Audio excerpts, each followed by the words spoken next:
Hello, SMP Nation. Blaine Austin here at Sewing Machines Plus, and welcome to day 3 of Hoop Fest. Guys, we're so excited that you're here with us today. And hey, if you're brand new, this is the first time you ever seen one of our shows, put a number 1 in the chat right now. And if you've been here since Monday, you've been watching every day, put a number 5 in the chat. We just want to see what's happening. Hey, I've got Kennedy and Kyle in here with me this morning, and they're raring to go again. We have our call center. All the staff over there at the call center is going to be answering the phones today. So be patient. Excuse me. If you can't get through on the phones, kind of let us know in the chat. And Kyle, he's got those Google Sheets ready that we can put the link in the Google Sheet. And you just go fill that out, and it updates real time in the call center, and they can see it, and they'll give you a call back. So if you have trouble getting through, we'll kind of go to that method, because yesterday the phones were busy, and so they're trying to get to everybody. So just have a little patience. We'll get you. And hey, every order that was ordered yesterday before 3 p.m. Pacific time got shipped out yesterday, and Monday was the same way. Kyle, what do you think about that? That's very good. That's pretty awesome, isn't it? So, you know, a lot of you, if you ordered yesterday, you'll probably, depending on where you're at, you probably get it this week. So it's really good. Not expecting that, but they're working their butts off. Yeah, they're working really hard in the warehouse, trying to make sure that we get everything out for you. Hey, before we get too deep into the show and started this morning, I want to say a big shout out and a big thank you to our sponsors and our partners. We could not do this without their help, providing educators and help with the giveaways and all the things they do for us, and all the special deals that y'all are getting. It's because they're helping us do that. Our platinum sponsors for Hoop Fest are Baby Lock and Brother. Gold sponsors Janome Dime, SWF, RNK, and silver sponsor is Dirky Hoops. So today also is going to be, we have some more educational sessions today, and we have today it's about sweatshirts too. You're going to get to see embroidery and sweatshirts with Paige Bartlett. And Paige Kennedy is somebody that's going to be new for us, isn't she? I don't think Paige has ever been one of our shows before, so it's going to be a new educator for y'all to see as well. And so Paige will be here. And then, we got a fan favorite. We have Reen Wilcoxon with Embroidery Garden going to be talking all about making patches today. So again, 2 great educational sessions.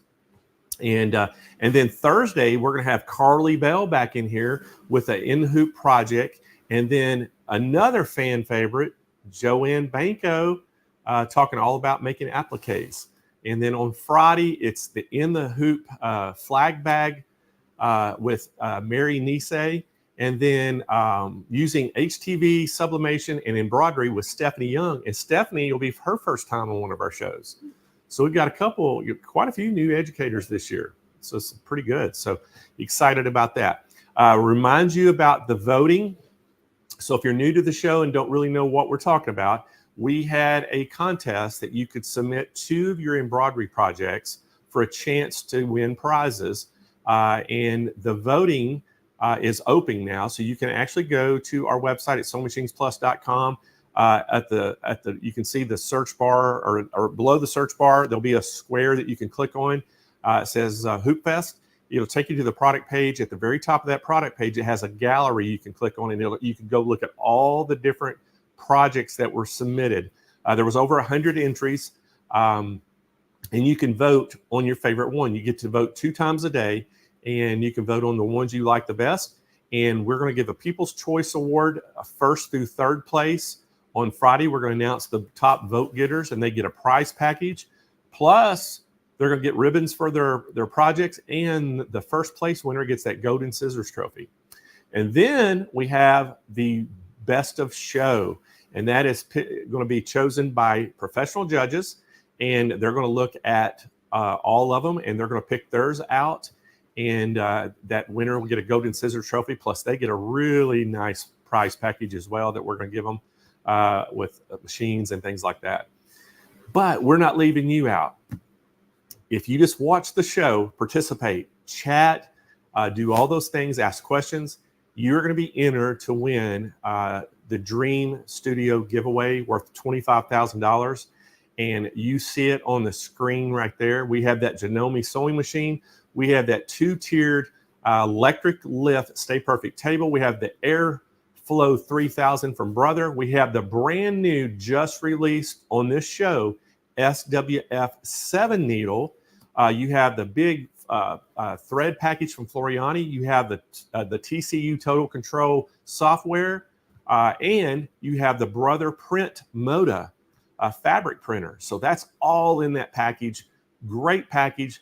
And so every day we pick a winner, or a finalist, I should say. And so Friday's finalist was Lisa Taylor, was Friday's finalist. Monday's finalist. I'll get it here. I'll get it straight here in a minute, Kyle.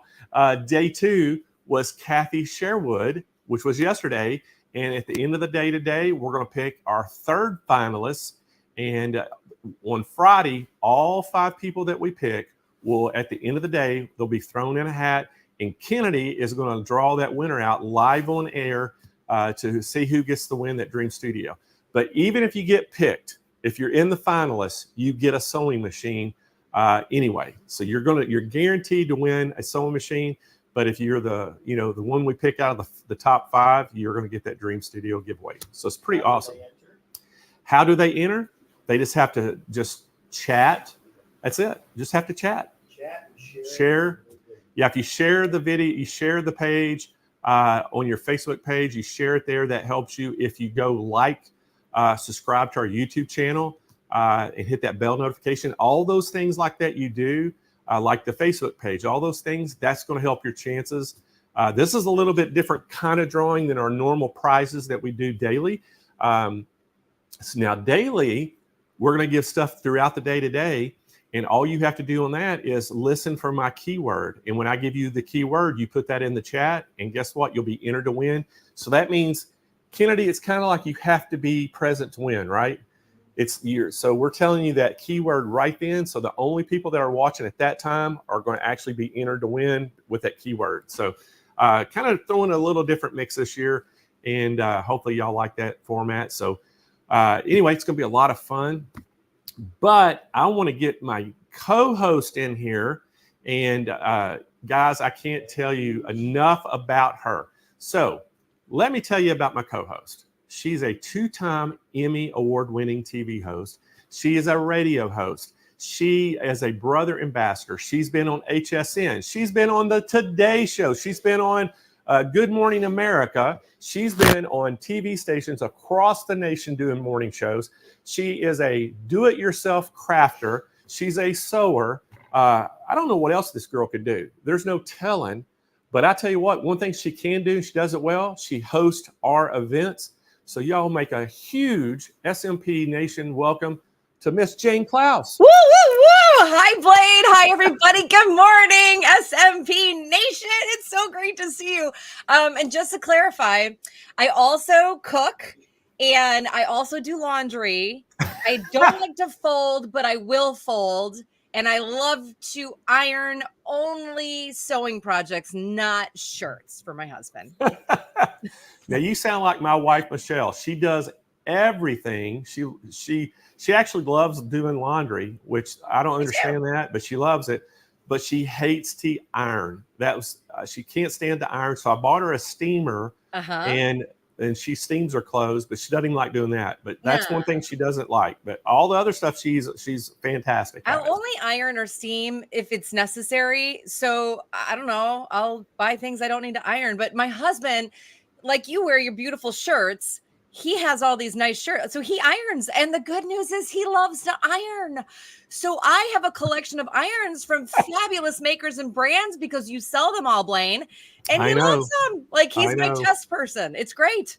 Well, Jane, I got real creative one time. I was like, I'm going to try to save myself some money going to the dry cleaners and taking all my shirts to get pressed. So I bought this Rowenta big steam generator iron with this huge, nice Rowenta ironing board. Ooh. And I used it for about a week. Oh, you're like, no time for that. No time. I found out real quick. There's an art form to ironing because I don't have it. I like the little ham that you use. You could put it in your arm. Here's the thing. And I think everyone will agree with me. Ironing clothes, ironing my husband's clothes. No, thank you.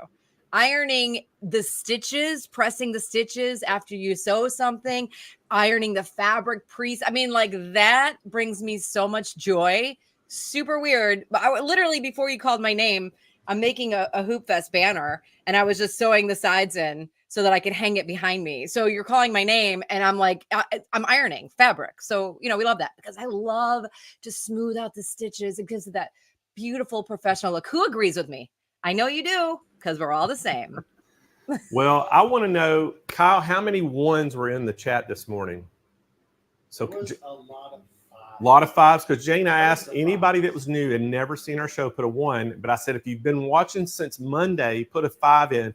Kyle says there's tons of 5s. So they've been here from the start. We love really you guys. Appreciate that. Yeah, totally appreciate it. I love, it's my favorite thing. It's like, I feel like I'm literally sitting with all of our friends that are commenting. I'm like sitting next to you while you're watching. That's how I feel. I do. It's weird. This week, we always talk about how fast it goes by. Well, today is yours and mine's last day of Hoop Fest. Yeah, we got other things to do. We're busy people. Yeah, so I know you got to go do some stuff. I'm going to a brother event, so I won't be here. But we got Angela Wolf and our very own Kennedy Cook's going to come in and host for Thursday and Friday, and so it's in good hands. Yes. Super excited about them hosting, and it's going to be a lot of fun with them as well. So. But today's our last day, Jane. I know it. Let's make the most of it. Happy hump day. Happy Wednesday. Happy day 3. It's you and me, and we're out of here. And then the real stars are going to come in. Well, one thing I wanted to kind of talk about too, and just let everybody know. Now, there's a lot of products that are on Hoop Fest specials that we don't even have on the show, Jane, because we're limited to how many demo spots that we can do. And so if y'all have something that you've been thinking about, wondering, well, I wonder if this is on Hoop Fest, I would really like to get one of these, get on the phone and call them and ask them, because they're going to tell you very quickly if it's on special or not, because there are thousands of products really that are on special that are not on Hoop Fest. And we have over 15,000 products on our website, Jane. So many. There's so many, and so we can't show everything. And so we got a lot that are on special that are not on the show. I love it. I love it. And here's the thing. You have all the right products. And I always say this, you got to use the right product to get the job done with ease and get the job done right. So I've said that forever. You have all those products. And like you said, Blaine, I get people, and thank you for reaching out to me on all the channels, Facebook, Instagram, my website. I get tons of people that say, hey, is this going to be on this week? Is there going to be a special on it? And I say, go to the website, because chances are, wink, wink, Blaine will have a special on that product too. Well, I got to explain the whole wink, wink. If you're new to the channel, the wink, wink, hint, hint. That's thing. A good idea. Yeah. All right. So what happens on Hoop Fest in a lot of our festivals, when we have specials, the manufacturers actually give us some really good pricing and good buys, so we get a discount. But what I like to do is pass it on to the customers. But what happens, Jane, is they have what they call minimum advertised price rules. They call it MAP pricing. So that means if they set that price, I can't advertise it or say it on air below that price. So when I say it's a call-in special, you have to call in, and we can tell you verbally over the phone. And so that's how you get those deals. So sometimes when I'm saying things, I'll say hint, hint, wink, wink. I'm telling you, you need to call, because sometimes that is actually a very, very special deal. But everything you see on the show, just trust me, call, because it's going to be whatever you see on the screen, we're going to make you a lot happier. Hint, hint, wink, wink. Hint, hint. We love the winks. We love the hint, hint. We love the wink. Winks are good. Yes. So that's how it works. I want everybody to know that. And the other thing I wanted to kind of just reach out, because sometimes we sell a lot of stuff every single day, Jane. I mean, we're one of the biggest dealers in the world in sewing. So we have a huge website and we sell a ton of product. And some people will call and they'll say, hey, I bought this on last Friday and now I see that you have this great deal. Oh. I don't want people to feel bad about that. If you purchased it last Friday, give me a call. give us a call. We'll try to work through whatever and try to help you out. But what happens, I want everybody to kind of understand how it works. So let's say the product that I had last week on the website, I had to pay a certain price for it. Right. But the product I might have now, I might have bought 20 of them at a discounted price for me, my cost, and then I pass that savings on to them so they get it cheaper. So that's kind of how it works. So sometimes people feel like, oh, I lost out. Well, no, you didn't really lose out. You got a good price on it back 2 weeks ago. It's just I got a better cost on it for this show, right? And I was able to pass that savings right on to the customer, and it's limited quantity. So I don't have a ton. Like right now, there's products in our website that I have 50 in stock, but I was able to get 10 or 15 of them at a special price. Yeah. On top of that, and then that's the ones we're going to sell you for Hoop Fest. Blaine, you are a very special man, always working you're wheeling and dealing. I mean, next time I need to buy something from somewhere else, I'm going to call you and have you tell them how it works. Call me.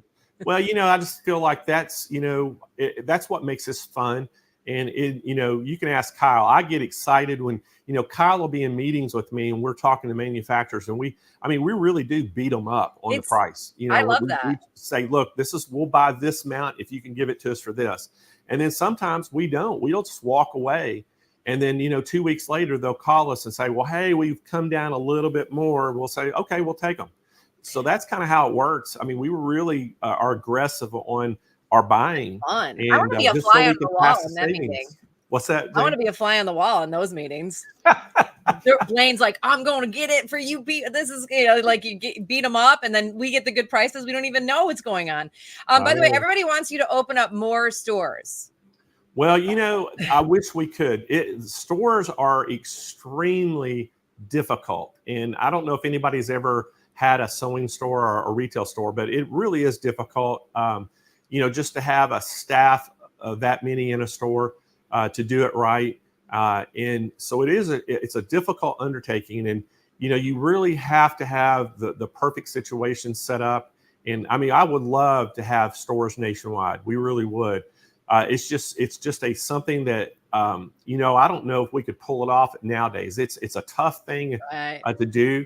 But internet, what I love about the internet, it makes it to where if you're up in Idaho right now, and your nearest sewing dealer is 150 miles from you, well, guess what? You can pick up the phone and we can have your product to your door in 3 or 4 days. I think that's great. So, and Blaine, I think because we hear you on how difficult it is to keep brick and mortar open and manage all of that. So I love that you can we're right here. You're online. You're going to send it to us in a couple of days.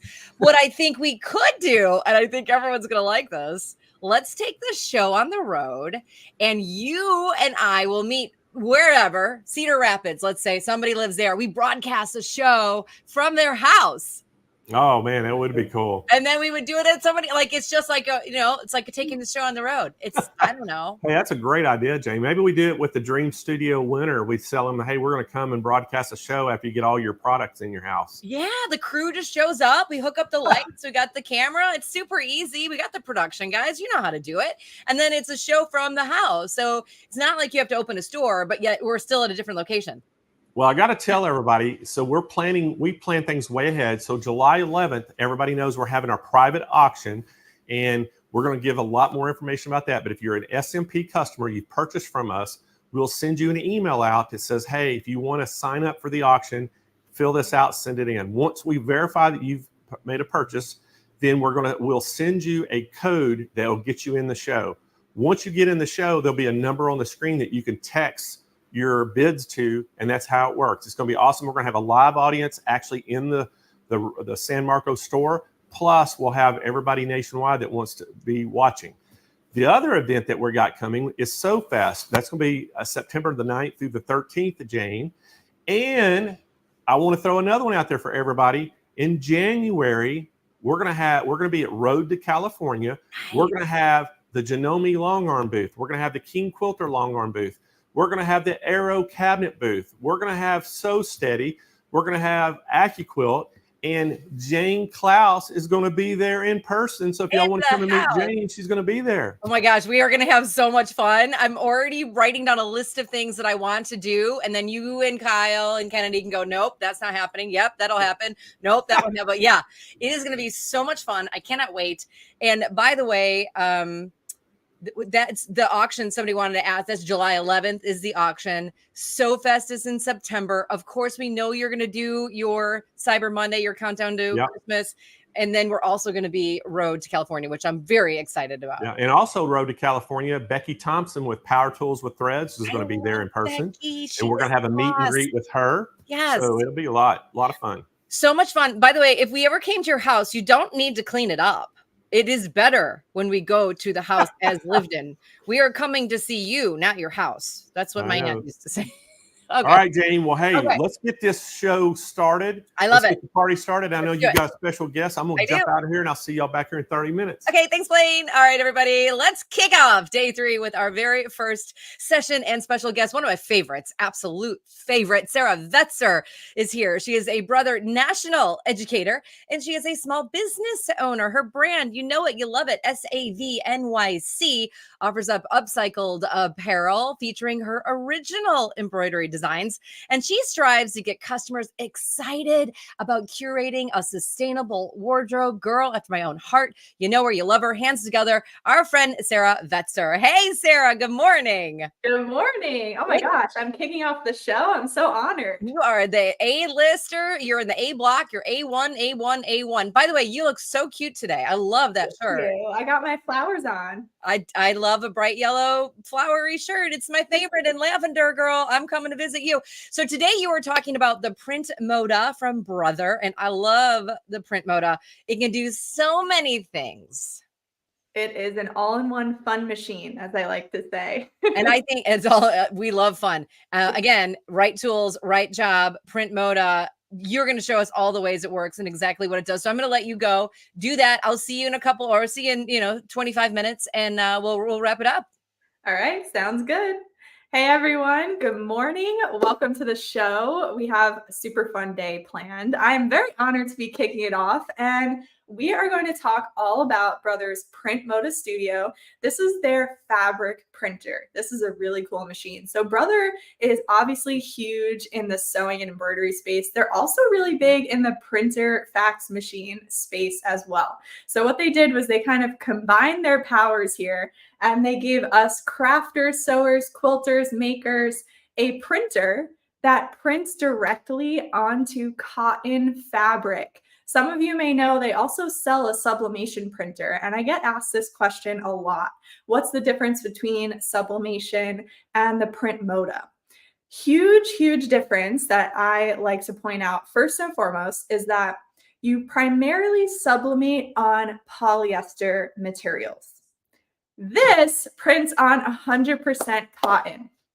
And I don't know about you, but I always prefer cotton. My mom dressed me in the most comfortable clothes as a kid, and now I can't wear anything itchy or that gets too hot. Like, I'm spoiled like that. So I love my cotton, and that's one of the reasons out of many that I love the PrintModa Studio. So in addition to printing fabric, it prints paper too, because of course, right? So I have 2 trays here. Tray number 1 is my dedicated paper tray. So at all times, I have my computer paper in here. I use it all the time to print paper. I actually got rid of my other printer that I had before this. It was also a Brother, but I leveled up because that was a black and white printer. So now I have a full color paper and fabric printer all in one with the PrintModa. So at any time I'm ready to print paper, I have my plain computer paper set in here, but you can also print on cardstock, which I do often, and it works beautifully on this machine. Brother makes amazing photo paper, glossy photo paper. You can print professional looking photos right at home on this machine.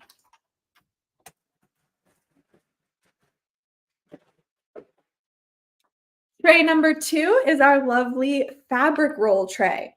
This one can hold paper too, but You have the top one for paper, and then this one I just always leave my fabric roll in. So at any point in time, I'm ready to print on fabric or paper. Love it. So this is our fabric roll. I'm going to pull it out here. Like I said, it's 100% cotton.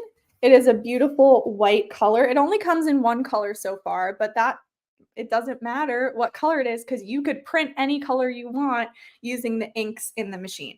So it is a beautiful white woven non-stretch, and it comes pre-backed. So it has this nice little shiny backing on it. And that is just to ensure that as the fabric feeds through the printer, you don't get any bumps or wrinkles on your print. It is also pre-treated, so you don't have to do anything to this fabric. It is treated and backed. It is ready to accept the inks that the printer uses. I'll talk about those in a second. And it comes in a roll of 5 yards. So there are 5 yards on a standard roll. To load it in, super easy. I do it one-handed all the time. So I'm putting the fabric side down. And I'm just rolling it. You can see it kind of sliding up there until it gets to the back of the tray. There are notches back here that kind of grab the fabric to feed it into the machine. So that's it. It's set up. I just load the tray back in. And we're ready to print, just like that. All right. So let's talk about those inks. This is an inkjet ink printer. So it uses inkjet ink. Right inside the cover here are your standard ink cartridges, CMYK. They pop in and out real easy. And you see I'm running low on my magenta because I love pink. So I print a lot of things that are pink. So really easy to swap them out, and you are able to swap out individual colors. That way, if you are like me and you're printing a lot of pink, I'm pretty low on all of them. Look at that. Time for me to put some new inks in, you guys.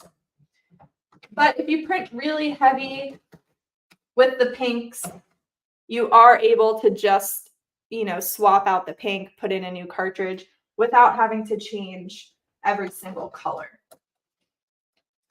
Now, this set of these inks, the black is, as you can see, twice the size. So a set of these will run around $120, and they will print, get ready for this, I love sharing this statistic, they will print 35 yards of fabric.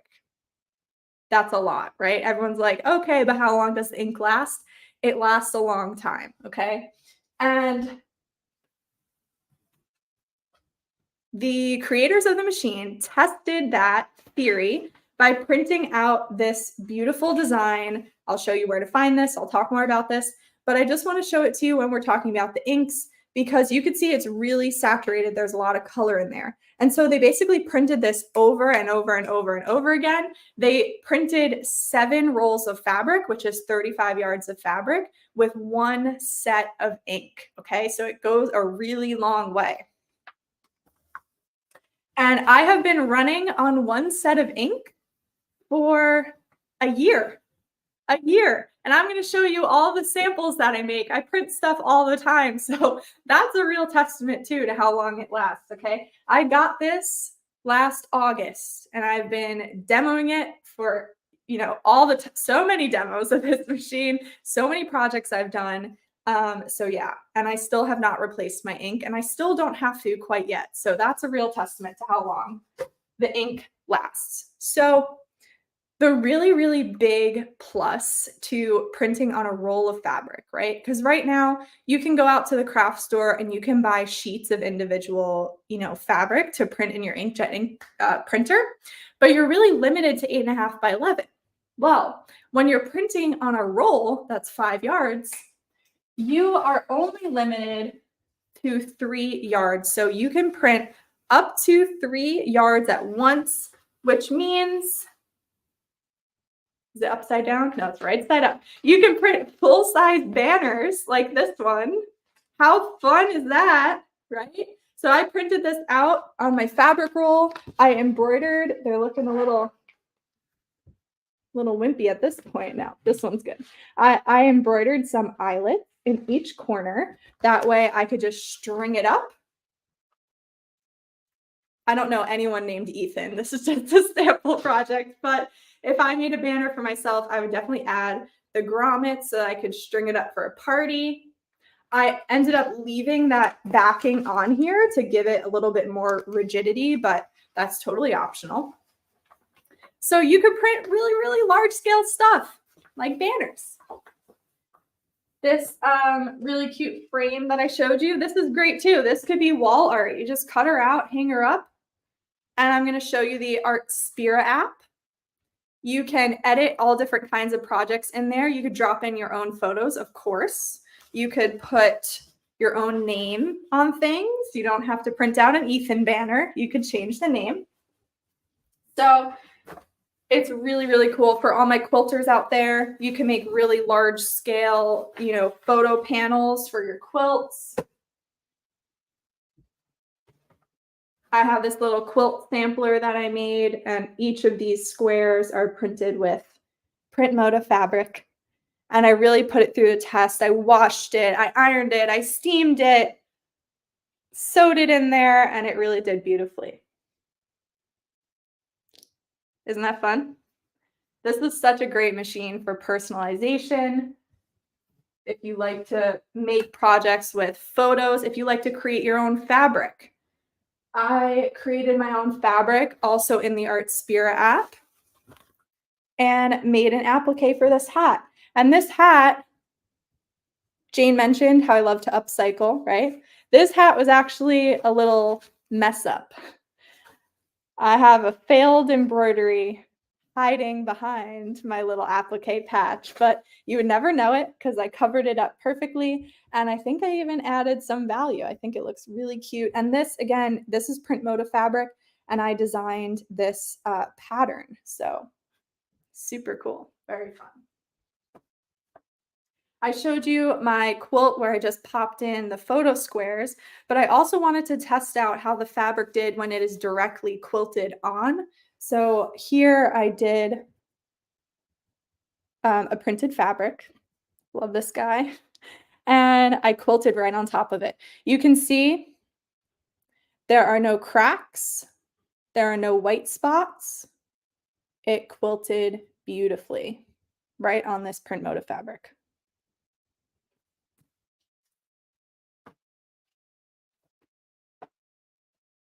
Home decor, cute little pillow here. Again, this is another template in the Artspira app.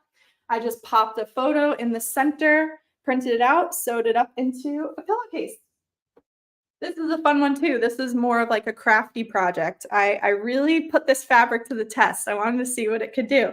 So this right here is a mouse pad, right? So I have my spongy side. And what I did was I printed out, I created a layout with my photos, my stickers. I designed this background here, and I put down a layer of clear glue on a plain mouse pad, put the fabric on top, let it dry, and then did another layer of clear glue and let that dry. So now I have a nice surface to use, and I have used this mouse pad before. It works beautifully with my computer mouse on my laptop.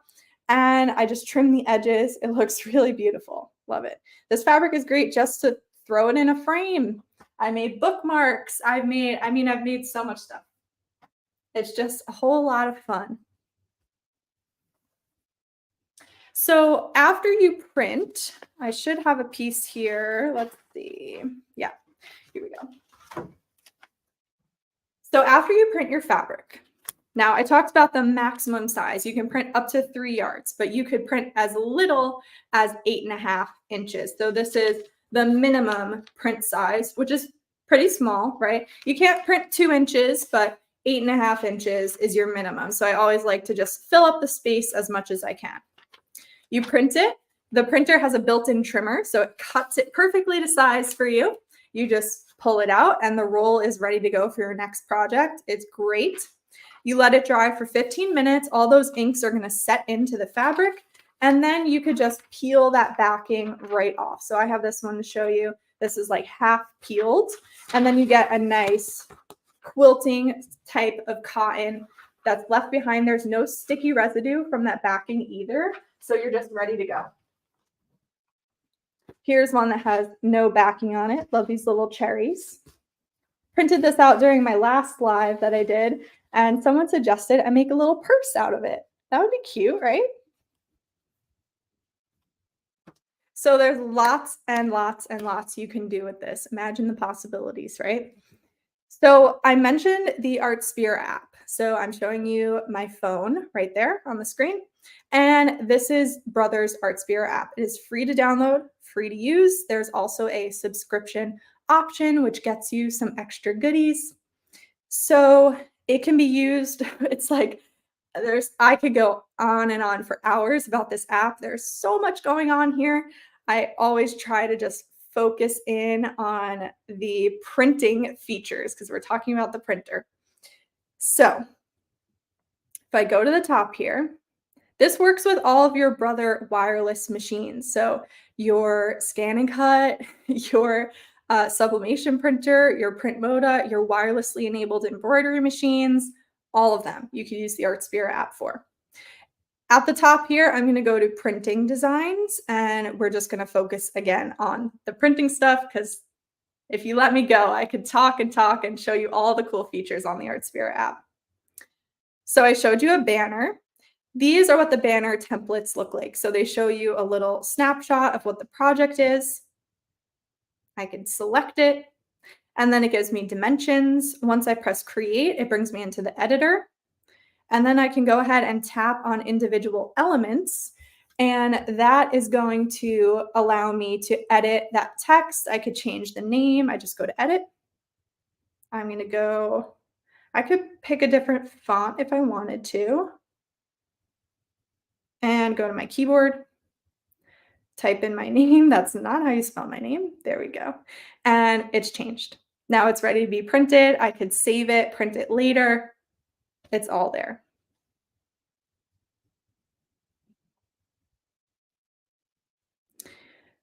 Let's see. Now also we have fabric patterns. So that is a whole category of just different patterns and designs that you could print out to make yardage or add a little something extra to your quilt.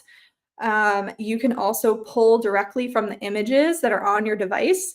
So let's say you wanted to make, let's say you did want an animal print, but you have a blanket at home that's the perfect animal print. Take a picture of it. You can print it on the cotton fabric and add it to a project that you're working on. You can make an accent pillow for your couch. I mean, really, it's crazy. So many possibilities. So these are great. You just select anyone that you'd like and press create. And now what you can do is you can tell it how much yardage you want to print. So let's say I want to print 1 yard. I'm going to go to custom size. And it is printing 1 yard, has 36 inches. Boom. There's a yard, just like that. All right.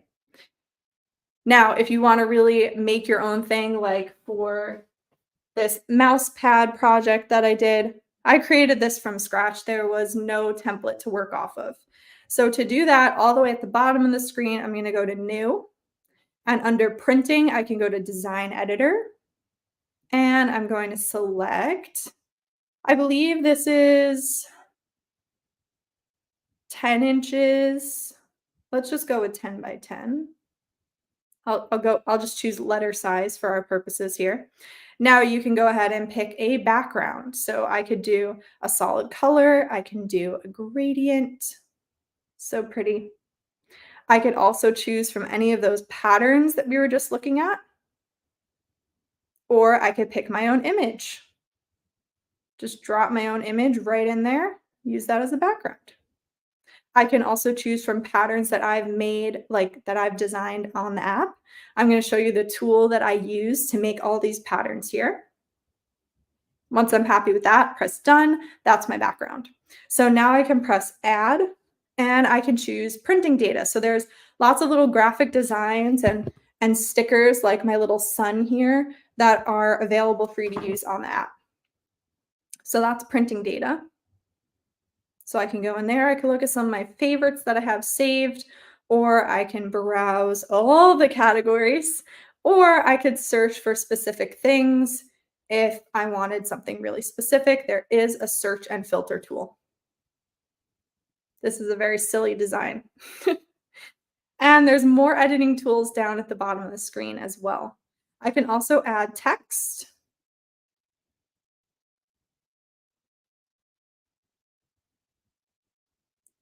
And I can change the font there. Let's make it, I could change the color. Okay. I have no idea. I don't know. I'm just going with it. So there, I made a layout in no time. Obviously, you'd probably have more of a clear idea of what you wanted to make when you come in here. So now I'm able to save it or print it as it is.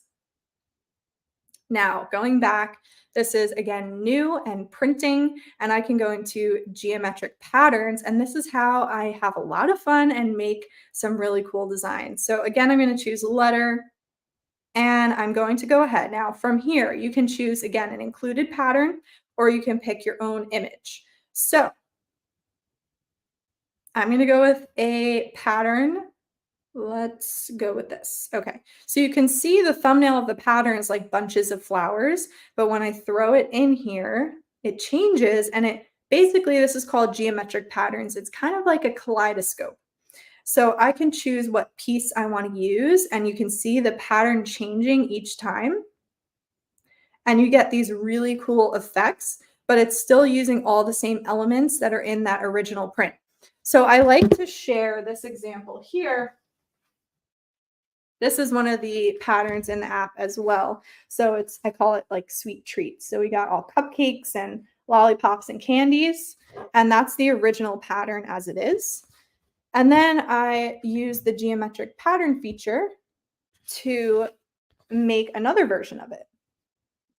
And you could see all the tiny little cupcakes and candies and everything.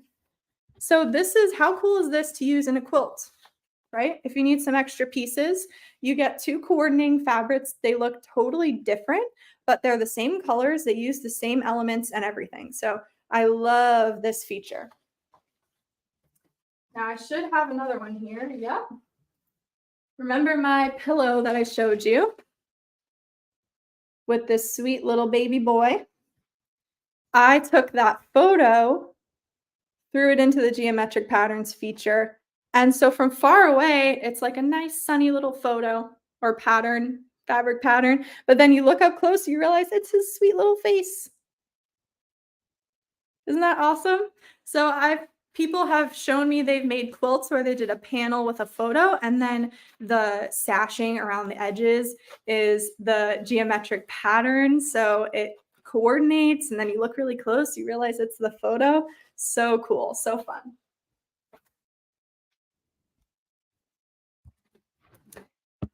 Okay. So in addition to printing from the Artspira app, you can also print directly from your computer. So this works just like any at-home printer. I'm telling you, you need to get rid of your printer that you have at home. You need to upgrade to one of these, all right? Because you could get so much done with a PrintModa. So to print directly from your computer, I'm going to show that to you now, and we're actually going to print something. So you can hear it print, see how it trims, and take a look at that whole process. So I went to the Brother Creative Center. Let me just pull it up here really quick. And I found this beautiful yearly calendar. There it is. So this is a full year calendar. Guys, check out the Brother Creative Center. They have so many cool free printable stuff, coloring pages, projects, calendars. I've been really loving the calendars. So this is a full year calendar. And I thought that it would look really nice to just print this on fabric and hang it up. So you get, a snapshot of the year of each month. And it's kind of like functional wall art, I would say. So I have this, I'm going to press print. And my dialog box comes up. I'm pretty limited. I'm working on a Mac here. So I'm pretty limited in the different settings. from this page. But if I open the system dialog box right here, I have a lot more options for how I want to print this. So I have my printer selected. Let's see. Oh, I turned my Wi-Fi off, so it's not going to work. Let me turn my Wi-Fi back on. Silly me.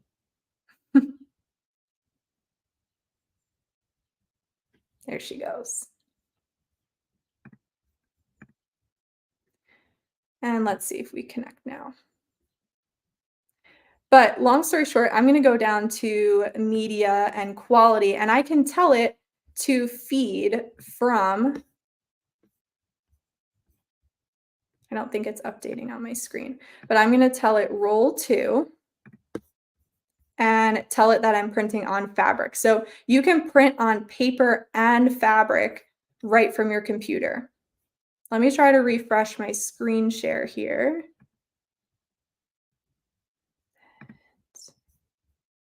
Here we go. There we go. So I'm choosing roll to, and I'm choosing fabric. I'm going to choose the best quality, and let's see how we do.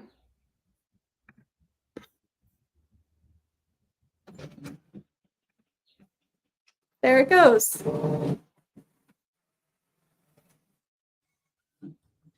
So it's feeding the fabric through as we speak and printing on. It's very quiet and it prints very quickly.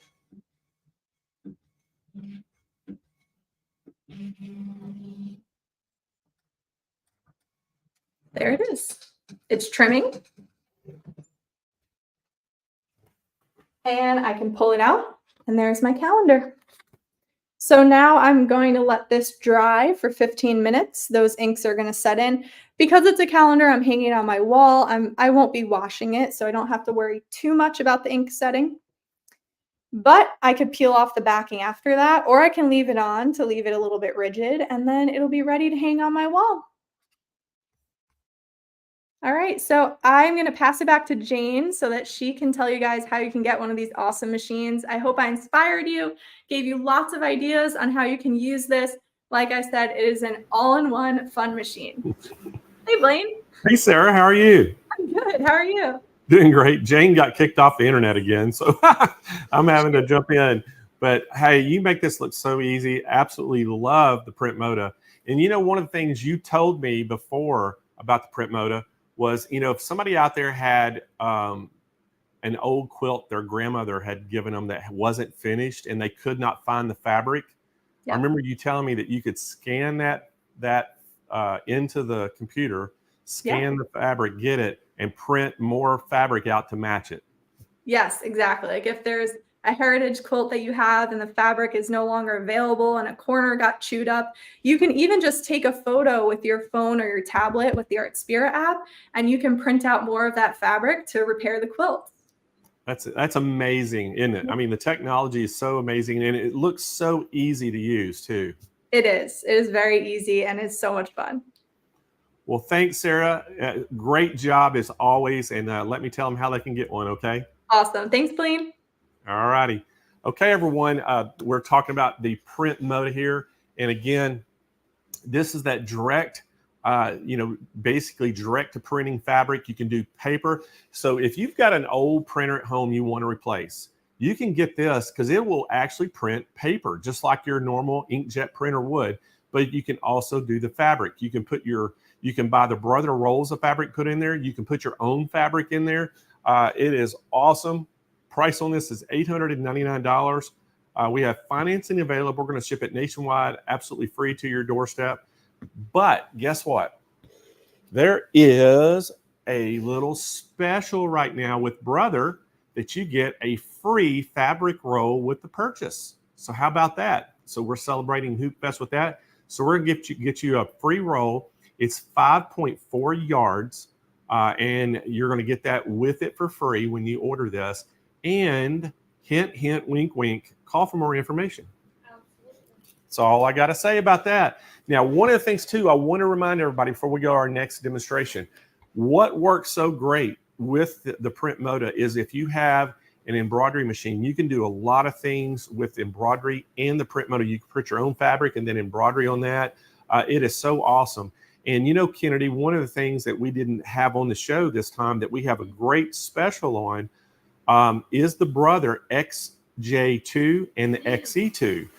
So if you are familiar with the Stellaire series of machines, they're not on the show, but they have a great special on it right now. If you order either one of those machines, Brother has a redemption form that we're going to give you that you can send in and get free luggage. Ooh. And then also, remember, call in, hint, hint, wink, wink. It's Hoop Fest. Yeah.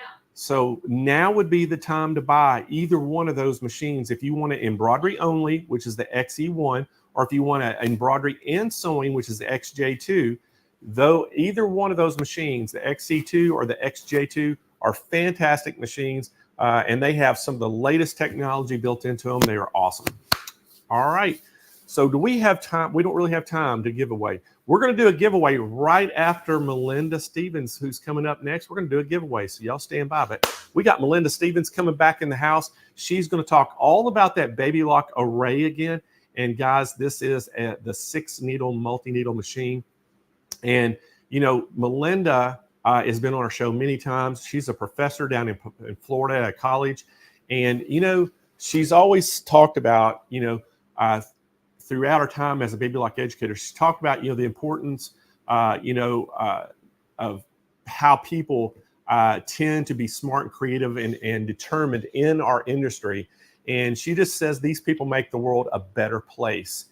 They are givers. The majority of their sewing tends to be giving it to other people. And that just, you know, that is Melinda. I mean, if you have met her or know her, you know that is true with her. She is that type of personality as well. We absolutely love having her on our show. She's so talented. And she, by the way, says this 6-needle is her favorite machine.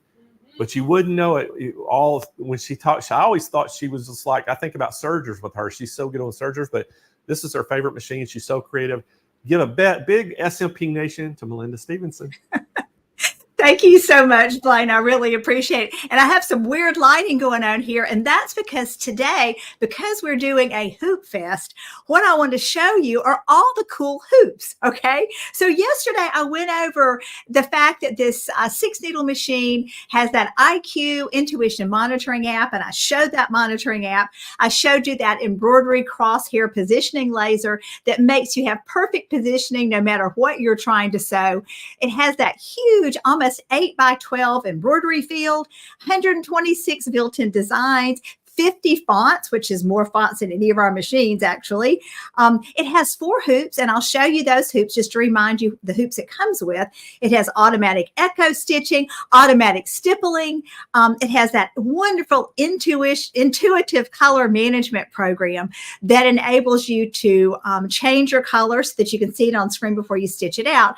And it has the design database transfer that I showed you, where you can easily transfer from your computer onto the machine very quickly. And this machine embroiders at 1,000 stitches per minute, which means that you can get a lot of stuff done very quickly. All right. But I want to show you now some of my very favorite hoops. All right. So I'm going to change my camera and let's get it over here. And let's zero in on these hoops. Okay. All right. So the first hoop that I'm going to show you is the hat hoop. So did you know that with your embroidery machine, you can hoop hats? And honestly, y'all, it's so easy. It's so fast. This embroidery hoop enables you to just kind of fit your hat onto the hoop, and with very, very, very little effort by you. And you can see my mother, one of my very favorite sayings that my mother used to say was always hope. So I made this hat sort of in memory of my mom, so that I could remember that hope is super important, and so that I can always hope. And y'all, that's what I love about the embroidery machine. You can embroider favorite sayings. You can embroider favorite, just beautiful things that people you love were, you know, it's just a great way to remember people. So this is you can also do those soft hats. So this is called a professional hat, and then you can do the softer hats, and it's super easy. Okay, and really, honestly, the all you have to do is you just have to fit your hat on here, and then you're going to clip it. Okay, so that fit your little hat on, you pop it on here, and then you pop it on your machine. This is a great, if you're interested in doing embroidery as a business, hats are big business. It's very, it's a lot more profitable, I think, to use the 6-needle embroidery machine or the 10-needle whenever you're doing these kinds of things. But the 6-needle is great because, you know, it gives you 6 color choices, and also those selections, it tells you if you need to change to a 7th color, right? Now, just a review from yesterday, the machines that come with a hoop, you're going to get 4 hoops with the machine. So you're going to get this hoop right here, all right? And this is the smallest. You're also going to get the 4x4 hoop, which I don't have on the table right now. But and so you've got this little bitty 2x4. It's 2.4 inches by 1.6 inches. This one is the standard 5x7 that you're going to use most of the time. Honestly, the majority of your embroidery ends up being in this hoop. But sometimes you need to embroider on the back of, say, a large jacket. Okay, and if you need to do that, this hoop, this machine will enable you to do that. See how big that is? That is about an 8x12. It's 300 by 200 millimeters. And what I have on here, I have some markings. I showed this yesterday, how easy it is to make sure that even if you don't hoop properly, you can put your hoop on the machine and you have that crosshair laser positioning. And what happens is that you can move that laser positioning once you've marked the place on your fabric that you want it. You can move that crosshair so that it's exactly where you need it to go for your project. I love that because I don't always hoop straight. All right, now this is a fun one right here. I decided that I wanted to embroider my jeans. I wanted to embroider the leg of my jeans. I was just at an event, and one of my students had embroidered on her jeans, and I was like, I want to do that. That's so much fun. So on this machine, you can see all I did is I just hooped the leg of my jeans, and then we have an attachment that is like a long arm, right? And it just hooks right onto the machine, super easy to pop on. And that enables you to stretch your the pants leg out so that you can very easily embroider on your pant leg. But these hoops, see, you can embroider with a hoop that size. Okay, so let's look at that. Or you can embroider with a teeny tiny hoop. I love using this hoop for embroidering baby socks, okay? And another thing that's super popular is embroidering ribbons, right? Hair ribbons, those big puffy hair ribbons. And these hoops right here are fantastic for puffy hair ribbons. I have a friend right now who has an embroidery business, and that's one of the high demand embroideries that she's doing right now. All right, and then also, this is another one. You can see this is kind of a long, skinny one. So you can fit this into a very, very, very tiny place. For example, you could fit this into a glove. You can fit this into sneakers, the tongue of a sneaker or the side of a canvas sneaker. Super easy to do that. And, you know, you just pop it in there. And again, like I showed yesterday, the cool thing about these hoops, you don't have to put this whole thing inside your fabric. You only have to put this little bitty thing inside whatever you're trying to get it into, okay? So these hoops, I really love using these hoops. Right, the next, now y'all, I'm not even showing you all the hoops, okay? I'm just showing you about 50% of the hoops that are available for this machine. So another one of my very favorite hoops is this round hoop. Now, I've been around embroidery for a really long time. I won't even tell you how long because it's been a really long time. But my first embroidery hoop had this round hoop. And I loved that hoop because what the round hoop does is that it actually gives tension on every single, the entire circle of your fabric. Sometimes in those long skinny hoops, you'll end up with less tension. And so sometimes you'll have a few distorted stitches. But you can see that I have this round embroidery. And then what works perfectly with this round embroidery is a round hoop. These round hoops come in 3 sizes. This is the medium size. It's about a 7.5 inch by 7.5 inch hoop. But what I also love about this machine, I have 7 grandchildren, and I like to embroider 4th of July shirts for them. So the cool thing about this machine is I can embroider them really quickly, right? This only used 4 threads, 4 different thread changes, and so it only took about 15 minutes for this to embroider. Somebody asked me yesterday what I put on the back of my fabric. And so what I usually put on the back of the fabric is simply a poly iron-on, just a lightweight poly iron-on. It's a knit, stretch knit. But sometimes you also need to use a heavier weight cutaway, okay? And so I found that I needed to do that with the word Ellie, because the stitches were very small and very tight. And then on the top, I almost always like to use a wash away because I like the way it makes the needles glide over your fabric. Sewing Machines Plus has a boatload of stabilizers that you can order. I usually order them by the bolt because I use them so much. Okay, now let me show you. I'm going to move over to the machine now, and I'm going to show you one more hoop that is just about the most popular hoop on the baby lock market right now, and that's the magnetic hoop. Okay, so give me just a second to get back over here at the machine so that I can see what I'm doing here. I'm going to change my camera here.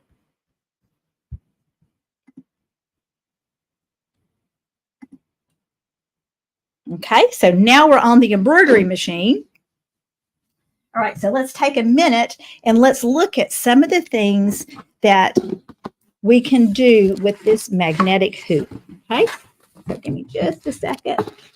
I've got lots of wires here. So let me get over my wires. Okay, so there we go. You can see that. All right. So you can see on here, I have my Ellie again, remember, so I embroidered a t-shirt for my granddaughter. But now what I'd like to do is I want to embroider on a bag. And I have like the easiest way of embroidering on a bag. And so I'm going to show you that right now. I'm going to move this over to my hoop so that you can see the actual. There we go. There's the hoop. Okay. I know it's dark in here, y'all, but with the lights on in my studio, what happens is you can't actually see the screen of my machine. Oh, here, I've dropped all the magnet. Okay. So the magnetic hoop is so easy. You can see right here that I have it in the machine already. I have it. And all I have to do in order to hoop anything, all I need to do is I'm going to raise the little hoop. It is, you just raise it and then you just slide whatever you need to slide in. And y'all, whenever you have a bag that has that's solid, you know, for example, a leather bag or something that you've purchased, it has kind of zippers in the way, this hoop is so great for getting that bag on. And then all you have to do is you just clip your magnets on, okay, and they go on super easily. All right, so there's one magnet, there's another magnet, there's another magnet, okay, and then I have one more magnet, and now I am ready to embroider. Okay, this comes also with the hoop size 4x4, and we also have a large hoop. So y'all, I really enjoy this hoop. Okay. All right. So now what I'm going to do is I'm going to take the hoop off, and I'm just going to show you some more of the things that you can do on the editing section of this machine. All right. But let me pull this hoop off. All right. So give me just a second. I'm going to move my screen over here. There we go. Okay. So y'all can see that.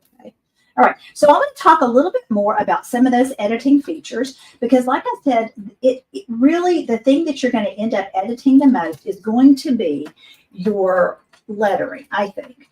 But also, it's a lot of fun to play around with color, all right? And I think that those two things on this machine really make this machine sort of a standard, just an industry, just a super cool industry standard, okay? or not industry standard, industry superlative. Okay, that's the word I'm looking for, industry superlative. All right, so let's go back to the screen. Okay. All right, so I'm going to go back to my home screen. So you can see right here, I have my Ellie up there. And so I just want to show you, this was a purchase design. So it's very easy to get your purchase designs onto the machine. All you have to do is you can either use a jump drive, a flash drive, which you can see that I've used right here, or you can wirelessly connect to your machine.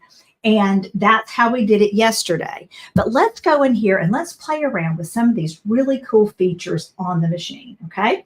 So I'm going to go into my exclusive designs, and I'm going to go into my home accents, and I'm going to look at one of these designs. Let's look at this one, okay? Now, what's really fun about these designs, and you can see that on this design screen, this tells me that the height of the design is 6.77. It tells me the width of the design is 7.97. That's very important to know whenever you're embroidering a pillow. The other thing it shows you is that this is the only hoop that I can use for this particular design. That's my largest hoop, okay? This right here is going to show me what it looks like inside the hoop and what it looks like. Now, another wonderful feature is that we can make this stitch out so you can figure out kind of how this particular design stitches out. So there you go. You can see how it starts there. I'm going to make it go a little bit faster so that you can see how that goes.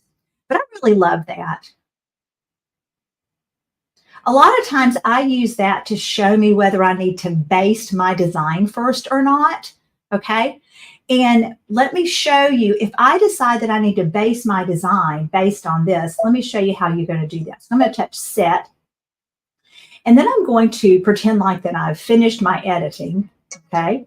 And it's telling me that I need to change to a larger embroidery frame. All right, so let me get my largest embroidery frame on here in order to allow the machine to set properly. And the machine is really smart, guys.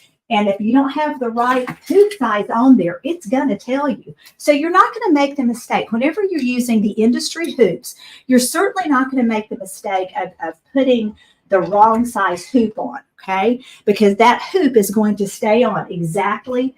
It's going to calibrate so that you know what size hoop is. So I'm putting my A frame on, okay? And that's going to allow me to create this design. Okay, give me just a second to get those screws in. But that's all I have to do in order to change frames. Super easy. Super, super easy. Okay, so just a couple of screws and that's all you have to do. So, all right, so let's go. I'm going to touch edit in here, okay? And then what I'm going to do is I'm going to tell it that I want to baste around it. So all I have to do is touch this little stitch, and you can see right there, it's got like a little basting stitch, and now it's going to baste around it. Now, a lot of people use that basting stitch whenever you have some really expensive material and you don't want to use all the material necessary to fill up your entire hoop. You can cut your fabric exactly the size, just about a ½ inch outside this basting, and then you can float your fabric on top of your stabilizer, use that basting stitch, and then you're using far less fabric that you might ordinarily need to use, okay? So let's go back. I'm going to go back to my edit menu. And then I'm going to play around just a little bit with color. But before I play around with color, let's say that you wanted to create an applique out of this, and you wanted to applique this on the back of, I don't know, say a jacket, or you wanted to applique it on a something that was too difficult to stitch, or you just didn't have time to stitch on the machine. So all you have to do is you're going to touch this, and then you get to determine how far you want the applique to be. But we're just going to put it at 0. And then we're going to put, I'm going to have to cancel this, y'all. Okay, didn't like that. Okay, there you go. There's my applique. So you can see it made me a little nice square. It's almost like a picture frame, right? And so that ends up being a really nice finish if you want to use that I've used this very often for making hot pads, all right? Because I think sometimes I'll have a design in my machine that I really love, but I'm not really quite sure what to do with it. And I can make a hot pad out of it super quickly and super easily, and at least I get some use out of it. Okay. All right. So let's go back now. I'm going to undo that. And I'm going to undo my basting because what I want to do is I want to play again with this color visualizer. Okay. So what I'm going to do is I'm going to tell this color visualizer that I want vivid colors on here. And look at that. It's going to give me vivid colors. And I can tell it actually what colors that I want on there. Okay. So I can tell it that I'm going to do a gradient. And then on the gradient, what I can do is I can give it a specific color. So let's say that I want it to be all in browns. Okay. So I'm going to give it browns. I'm going to touch OK. And look, now it's going to give me those gradient colors in browns. And then if I don't like it, I can refresh it. Okay. If I want to see it a little bit larger, all I have to do is touch it. All right. And then I can look at it a little bit more closely. All right. Okay. And let's say I've decided that I don't want to actually do browns. Let's say that I have another room that is in blues. So let's touch that. And then now you see how it refreshes that in blue. And again, I can look at a little bit more closely, see if I like it. Okay. And again, let's say I like this. But there's one color that I want to change. It's the gray. Let's say I don't like that gray. Let's say instead of gray, I want to do a white. It's very easy, or a very, very light blue. So see, I've just changed that gray to a very light blue. All I have to do is just touch that color. All right, whatever color it is I want to change. And then I've got that color change. Okay. All right, so I'm going to touch OK here. I'm going to do one last thing before you run out of time. So I've only got about 3 minutes. So let me go back to my home screen, because one of my very favorite things to do is to use the alphabet and write letters. Look at this. This is pretty. I'm going to write my granddaughter's name on this one. Okay, there we go. Uh-oh, that's not her name. I can hear her right now. Granny, it's Ellie. Granny, it's Ellie, not Ella. Okay, there we go. So we're going to set it. And we're like, oh, maybe I like it, maybe I don't. So I'm going to go in here and maybe change the script. And I can see it in every single script. All right. Isn't that wonderful? You don't have to go back in and rewrite it or revise it. Okay.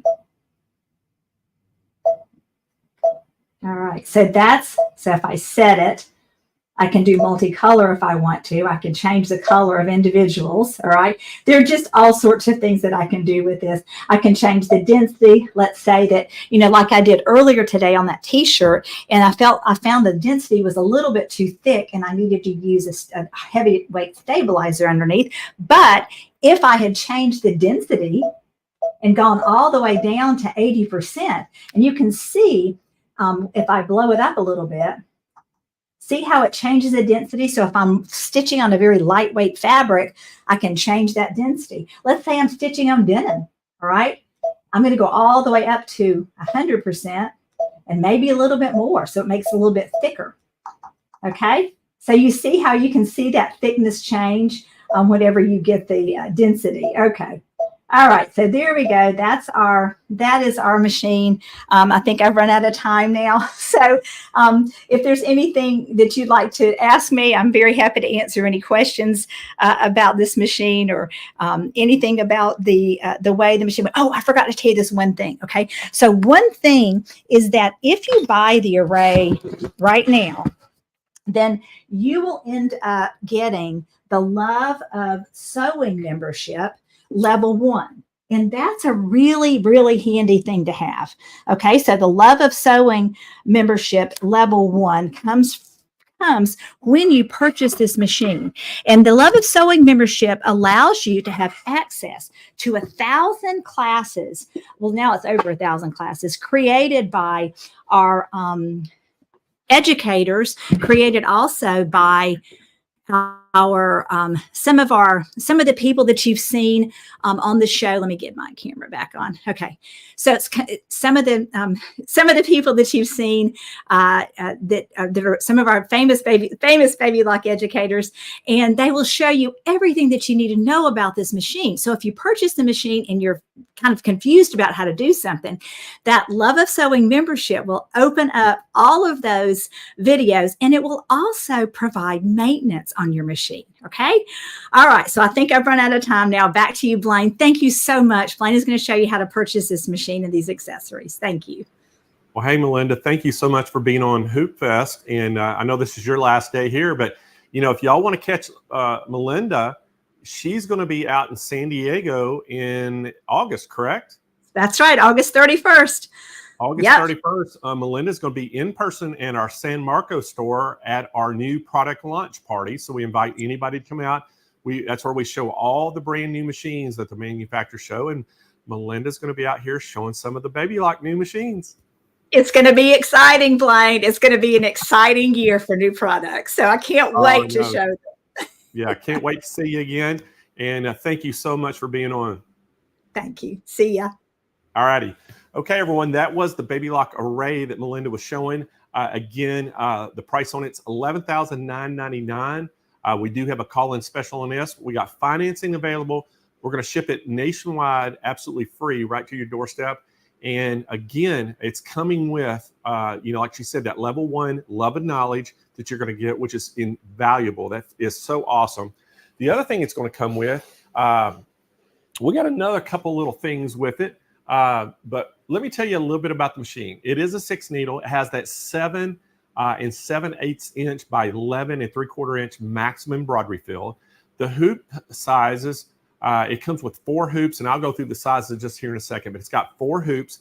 It has that crosshair positioning laser. And what's so awesome about that is if you hoop it crooked, you can use that crosshairs to get your design in line with the fabric, and that way you can get it hooped, the embroidery straight regardless of how you hooped it.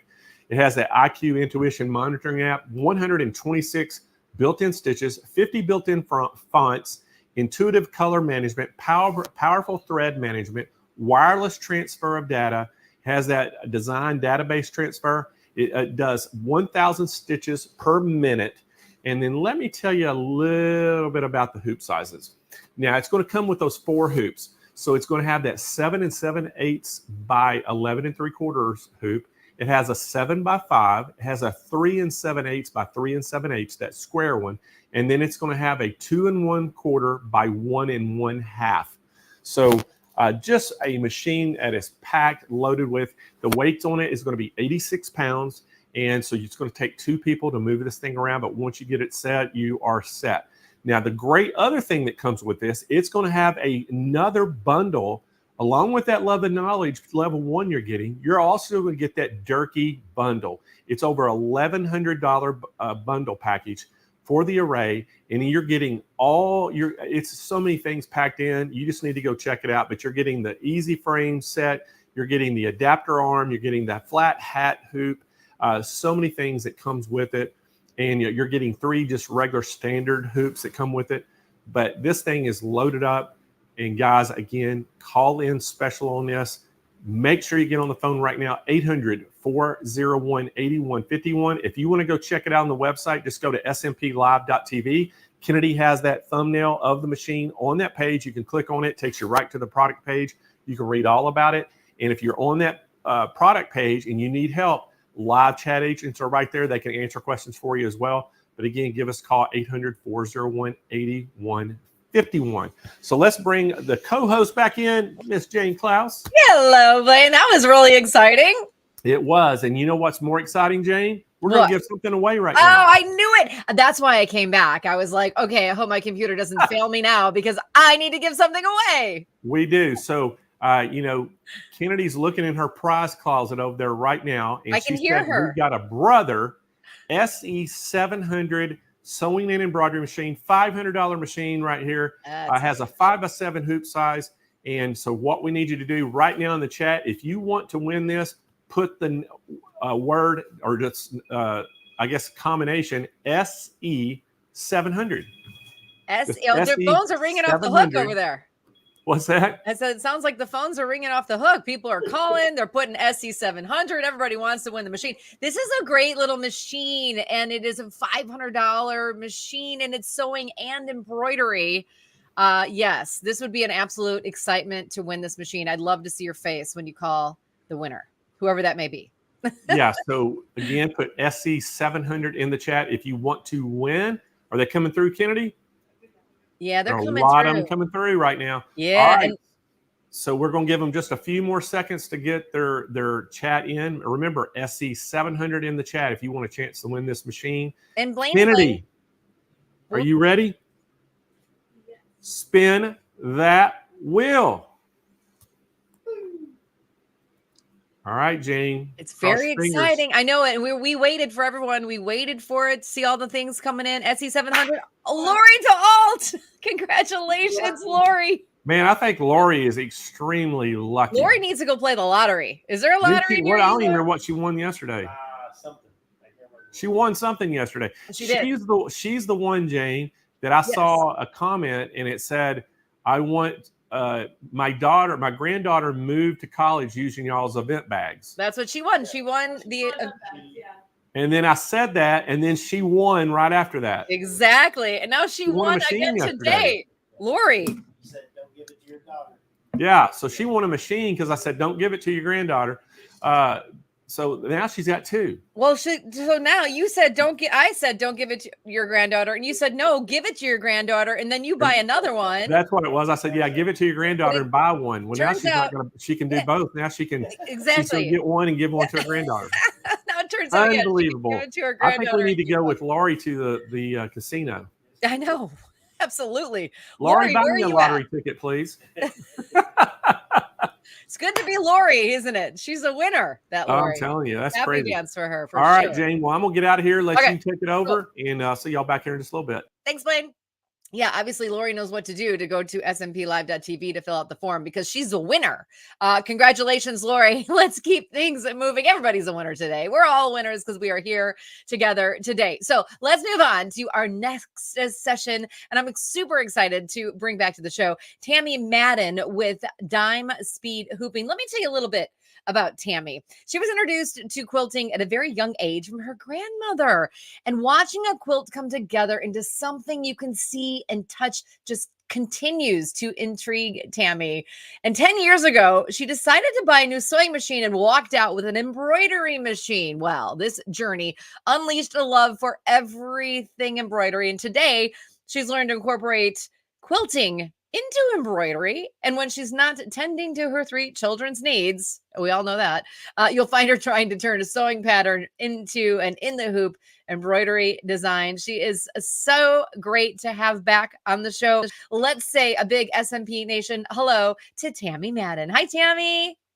Well, hi. It's great to see you again, Jane. It is fantastic to see you again, Tammy. How are those kids? You said you have one left that's off to college, right? So you're good. They're all driving, so it's pretty good. I don't have to be that taxi anymore. Right. You're no longer the Uber. You're just like, okay, That's see you right. later, guys. Here's the keys. Absolutely. Cool. So you are back to talk about speed hooping. That's right. Sometimes we get these orders that they want 10 napkins at a time, and hooping those 10 napkins can be really a pain. My least favorite thing about embroidery is hooping. Isn't it? And then you got to get it right. And you're right. When you order, you have to do 10 things. It's like you got to hoop 10 things. So you say there's a way to do it easy with speed. That's correct. I'm going to show them how easy it is to do with speed, and you're going to land that design the same place every time. So if I can get my screen shared, I will be showing you just in a little bit. But like I said, I'm Tammy Madden. I am one of the Dime educators here. And Dime is known for a solution company. And for the next 25 minutes, I'm going to show you how to get your hooping done with multiples and land them in the same place each time. Now, when we make napkins, I'm usually doing multiples, napkins, towels. They want 5, 10, 15, I don't like to hoop all of those. So I'll show you guys how to do exactly with one hooping, how you can do multiples. So I'm going to head over to my camera and show you exactly how I do that. Now, under my camera, I'm going to first start with, you're going to see I have 2 different hoops here because I know you guys are probably all familiar with our snap hoop monster. And then we have what I call the maybe brother or sister of the snap hoop monster, which is our sticky hoops. Now, I do want to point out the difference real quick here. Now, the snap hoop monsters, they do come in the 3 different pieces. Get top hoop, the shield, and the bottom hoop. Now with our sticky hoop, it only comes with the bottom because we're going to use adhesive stabilizer. So a lot of questions we get asked is, can I use my Snap Hoop Monster for my sticky hoop? The answer is no. Remember our sticky hoops on the back of them? We have these nice suede strips to help protect the bed of our machines. Well, on the back of our sticky hoops, because we're putting this adhesive stabilizer, we don't have those strips.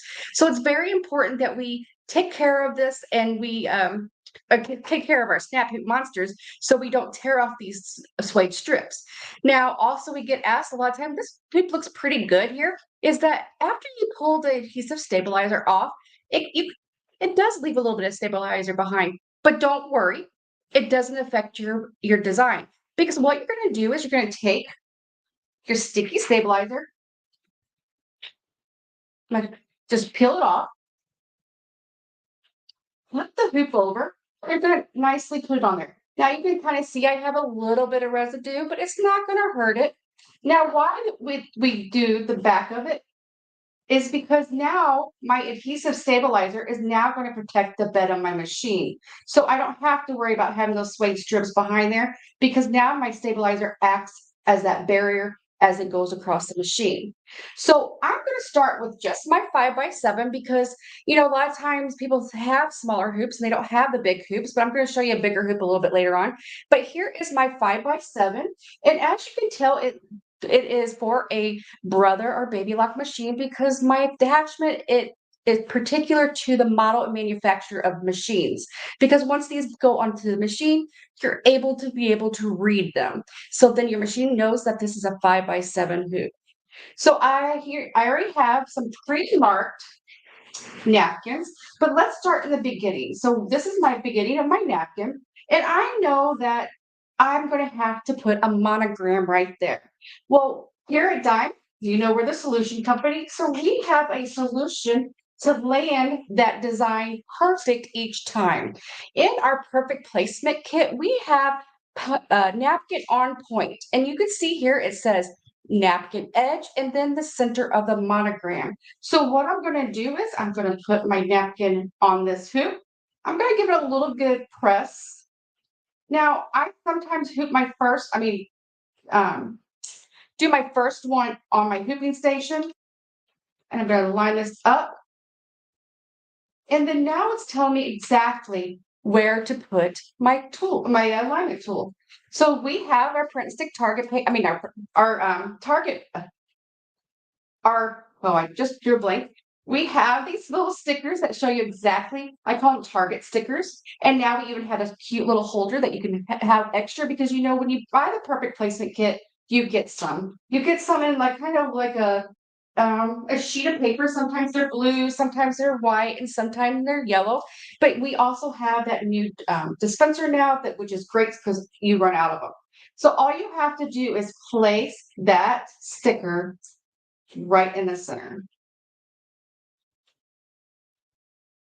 So now that I know that my my design is going to land there each time, and I can also audition my design if I want on there to see exactly how it looks, to see if it is where I like it. Now, if you want it a little bit farther down, you can go ahead and put it a little farther down. But this is just kind of tell you, this is where my design is going to land, and it looks perfectly normal. So what I would do next is I would take it to my machine. I would go ahead and make sure my needle drops right there in the center. And you know, if you need to do adjustments, we have all these great machines now that you can do little minute adjustments in there. And I would make sure my needle fell right in there. Once that is done, I will remove my sticker and I will continue sewing my monogram. It goes pretty quickly. Now I have already done the placements for my next napkins. This is what I love. Pretend that this is right here. Our stitching is done, right? I want to just lift this napkin up, in here. I'm going to move this napkin up. And sometimes I just use that target sticker that I used a little bit earlier and hold it in place. Next, I'm going to take my next napkin. Now, my hoop is not coming off the machine. I'm just going to lay my next one there. Because remember, right here it is. So you know about where your template's going to land. I will place my next napkin down. Remember, it's still in the machine. So I will make sure that my center is still hitting in this center there. Once it's done, I will start stitching. Once that's finished, guess what I'm going to do? I'm going to move that one up, and then I'm going to bring in my next napkin and place it right there and continue stitching. Find my center on my needle, push play, and start stitching. So I've done 3 napkins with 1 hooping using our sticky hoop. Now I probably could do at least 1 more right here. So that'd be 4 with our 5x7 hoop. Pretty cool, huh? Well, what if you have, the rave now for everyone is these babies are getting everything monogrammed, even to their bibs. So here I already started one. And here is little Bryson. His mama wants a whole bunch of bibs. So this is a 7x12. So you can even see it all in my frames. So already here, I have Bryson's bib ready to go. So I bring this to the machine, take my needle, find that center, pull off my print stick target paper with my design, and then I would start stitching. Well, guess what? I already pre-marked all the remainder ones. So all I have to do when that one is done, I can lay this right here, make it flat. I'm still underneath my machine, my needle. I have not moved at all. And I can even do some adjustments if I know that these are straight. And then I can start stitching. Well, I remove the sticker first. When that is done, guess what I'm going to do? I'm going to lay the third one down. So as you can see, I can lay multiples of these down over and over again. So right there, I have 4 already completed. Well, what if they wanted a nice, pretty bib? Well, guess what? I already have a bib that I already pre-marked with my template. All I have to do is lay that right down there and stitch it. So my hoop stayed on my machine, and I was able to stitch 1, 2, 3, 4, 5 different garments without even changing the hoop and wasting stabilizer. That is what I call speed hooping, right? Well, that is one thing you could do: bibs, towels, lots of other things. But I'm going to remove these real quick because this is not just for speed hooping. There's a lot of things that we use our sticky hoops for. We also use our sticky hoops for, I like to call, unhoopable items.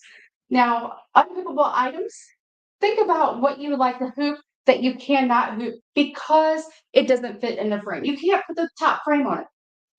Well, what about these placemats? You can pick up these placemats for about $1. You can put that right on the sticky hoop, and it's going to hold there, and you can do whatever design you want on the side.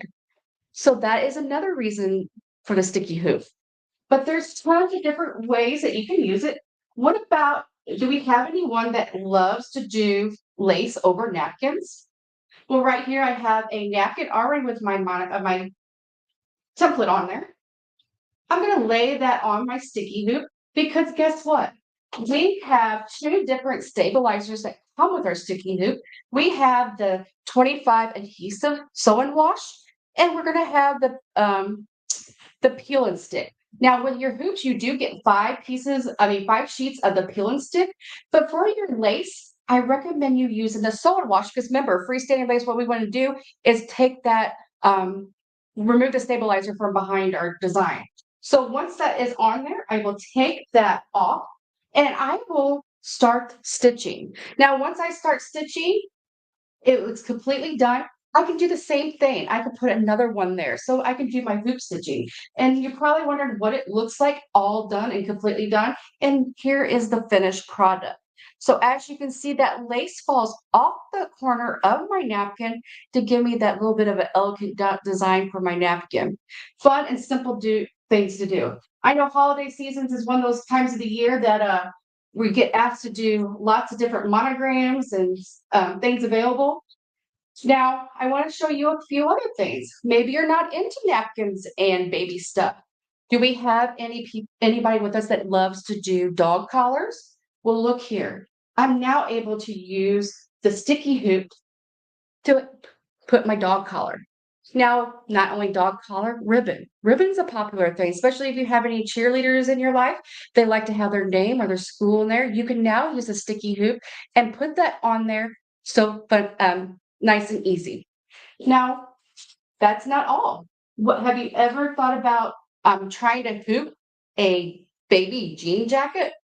Now, when we try to hoop this, it's going to be a hot mess because you got all these rivets and it's an unhoopable item, right? Well, with the sticky hoop, all I have to do is take this, flatten it out, and say I want to put like a monogram right here in the middle, or maybe a flower of a design, or my first birthday. Who knows, right? So all I have to do is put that design right there in the center and use my sticky hoop, because if I try to put that top frame on here, first of all, if you use a standard hoop, it's going to be very, very hard. And then also, if I try to use my snap hoop monster, it won't have a good foundation of a connection with that bottom frame because of all the different layers of garment here. And then also too is I like to do hats. If you like to do like these little sun hats that the kids have, you can pick these up at the dollar store. And what if you want to put maybe on the brim of that? Very simple, easy to do. Our sticky hoops, you can put them right on the brim of the hat, or you can even come and do the center of the hat as well. Now, this does take a little bit of time to get that flattened out, but you can flatten that out and do the center of the hat with our sticky hoops. So lots of great things that you can do with your sticky hoops. Now, you saw my sticky hoops, and those are on special today, but also I use the perfect placement kit. Now, the perfect placement kit, it does come with that napkin, so you can land that design in the same place every time. I love that. And then also you see me use my print and stick target paper. My print and stick target paper is something that I love to use, not only for me to get my items aligned correctly, but I also like it because I can also audition them. So if I put this on an item, maybe I don't like where it landed, or maybe it doesn't look right on that garment. I didn't already go sew it and ruin my project, so I don't have to worry about it. So I love that too. So it's not only for doing multiples in the hoop, but you could also use it for our edge to edge. So those are the things that I love to use my snap hoop monster, but let's go over a little bit more in detail of what else is available. So I'm going to go back to my PowerPoint here. My unhoopable items. Now, the sticky hoop is another game changer because you have a flat surface. My son does swimming, and he wanted his name on his backpack. So, a lot of times we can't hoop those. Well, with that sticky hoop, I was able to do that backpack in no time, and it looks great. And then also, we have pre-cut. That means that you're not wasting all that stabilizer. So it's going to give you a strong, stable hold for your embroidery projects. Now, like I said, we had that tear away and a wash away. It is a flat metal frame, seamless for trimming for like applique or in the hoop projects. You don't have to worry about the embroidery ring to interfere with your trimming, your materials, and extending sewing fields on that sticky hoop. As you can see, I can lay the things off of it without worrying about causing hoop burns too. That's another thing I like our sticky hoop. I use it for my anytime I work with leather, vinyl, any garments that's going to cause a hoop burn. I like to use with our sticky hoop. But here are a few other items over here. Those popular makeup bags for girls going away for college. You can open up that zipper. If we had a standard hoop or a snap hoop monster, you would not be able to do that bag with that. But with the sticky hoop, it's very possible. Or what about those shoes you see there? And then the stuffies. Stuffies is very popular when babies are born. So that is another great options for our sticky hoop. Now, here is our perfect placement kit. Like I said, it comes with 15 different templates, and they're common items that you have around your house: napkins, bed linens, bath towels, hand towels, left chest, center chest, and there's so much more. I think they even have one for your boxers. I never knew people would monogram their boxers, but I guess that is a thing. So this is the perfect placement kit. Also, the placement kit, like I said, here is what it looks like for the napkin on the point, and their towels. And there's two different ones. There's a towel one with a border and without a border, because all towels aren't created equal. So there's different ones that you can use for that as well. And then here is the child's perfect placement kit. It gives you templates to do t-shirts, hats, bibs, blankets. It also gives you instructions, and it also has a alphabet CD with that. So you're going to get some different type of lettering fonts for you to use for monogramming your children's wear. And I already went over our print and stick Target paper, but this is the Target sticker with the dispenser. This is a new item we have here at Dime because people ran out of their stickers. So now you can get 250 stickers in a container. So that is what we have available for today. And so let's check in with Jane to see if we have any questions. So Jane, do we have any questions in there that we need to answer? Hi. Well, the only question that we need to answer, really and truly, Tammy, is how we get this. And we're going to tell you how you get it. But I am obsessed how I get this. You got me at napkins. I love to create specialty napkins for every dinner party that I throw because I love to cook, and tablescaping for me is like the whole thing. And so I know people, we've got grandkids and, we've got nieces and nephews and our own kids that we're making the baby clothes, but you got me with napkins. So that for me is so much fun to know that you're going to have the perfect placement because, I struggle with that. Right. And you want that placement, you don't want the person next to you, their monogram being 3 inches and the other one 2 inches and you're in the center. So this is that perfect placement each time. And I love the fact that I don't have to rehoop each of those napkins. Yeah, absolutely. So talk a little bit. So you have the perfect placement. I have notes here. You have the perfect placement kit, and that has the 15 durable plastic templates. And then you also have one for the children's perfect placement. And they're different. Those little templates are different, correct? Absolutely. The perfect placement kit is more for your household items. Think about napkins, towels, men's and women's clothing, t-shirts, cuffs. The children one is more for children items. When you think of children items, you're thinking about those bibs, the onesies. You're thinking about the blankets. And it also comes with I like to call fun play fonts for those kids as well. So they are 2 separate different placement kits. If you have kids in your life, I would say that you do need to have the children's one. And then also I use that perfect placement kit probably the most because the napkins and the towels, because like I said, I'm mostly be asked to monogram towels and napkins. It seems like anytime anything needs to be monogrammed, that's what I'm looking at for. And okay, good. Hi. So let's talk about the sticky hoop because that is just so cool. It's a 1-piece metal hoop, and then you've got this adhesive stabilizer on the back, but it comes with the pre-cut sheets of adhesive, so you replace those every time you use them. Absolutely.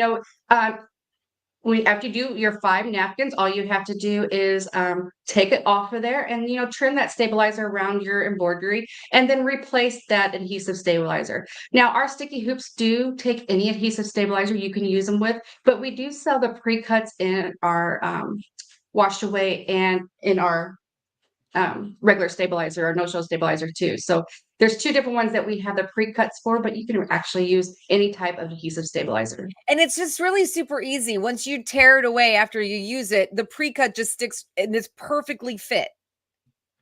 That is right. Also it comes in, when you pick out your pre-cut stabilizer, you're going to go off with your hoop size. So if you buy a 5x7 hoop, you're just going to order that 5x7 pre-cuts. Also, those hoops are just like our snap hoop monsters. You have to pick the right manufacturer model for those hoops because you want to make sure that your machine can read them and that your machine supports those hoops. That's fantastic. And then I love the Target stickers with the dispenser. Do you have that there so you could show us? Yes, they are very cute. They're kind of reminds me of those little, I worked at the kids' school a lot and they had those little glue things that you peel off, but all you have to do is push it sticker. And then once you're done, all you can do is tear it off and then you don't have to worry about it. But this is a 250 Target stickers. So that is quite a bit. Now you do get some when you purchase the placement kits, you will get like a couple sheets of this. Now this may come in white and may come in blue. It all depends on what kit that you get. So they're all different, but you'll get some automatically. But once those run out, you want to make sure you grab that little container of the 250, and that could last you quite a while. Again, we always say you have to have the right tools to get the job done and make it easy. And that's what you're doing, essentially. You've got these. I love the dispenser. It makes things easier when it's I love the convenience of use with the sticky hoop. I love the perfect placement no matter what you're making. It really just lets your imagination run wild with new ideas that you can use these products for. Yeah, and I saw someone had asked, does it have a grid on the sticky paper? There's no grid on the sticky paper, but the hoops do come with, like, we call them guide rulers. They're not rulers you don't want to measure with, but I didn't put it on my sticky hoop because I just don't do it. Sometimes I'll mark my hoops with the center and stuff, but with my sticky hoops, I do not put them on. But they're going to be the same as you will see here on the Snap Hoop Monster. They're the same stickers, and you can apply those to your sticky hoop as well. But they come with your sticky hoops.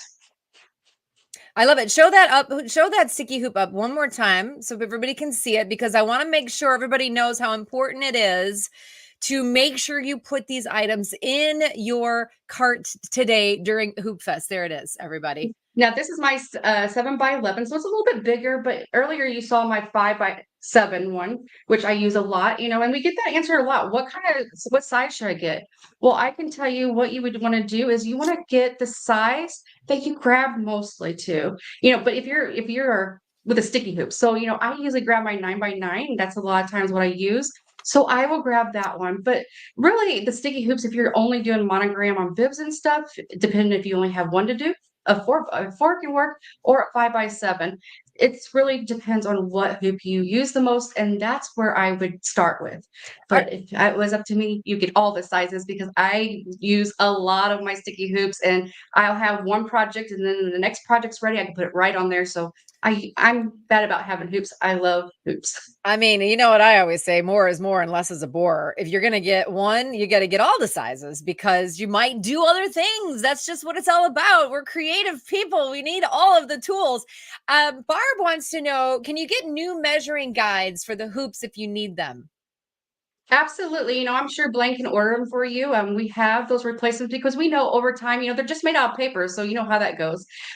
So we do have the replacements for those. We even have replacements for those suede strips. So yeah, check with Blaine, and I'm sure he can order them for them. I think that's great. Now, you talked about, the whole thing was about speed hooping. Give us one of your famous words of wisdom when it comes to speed hooping.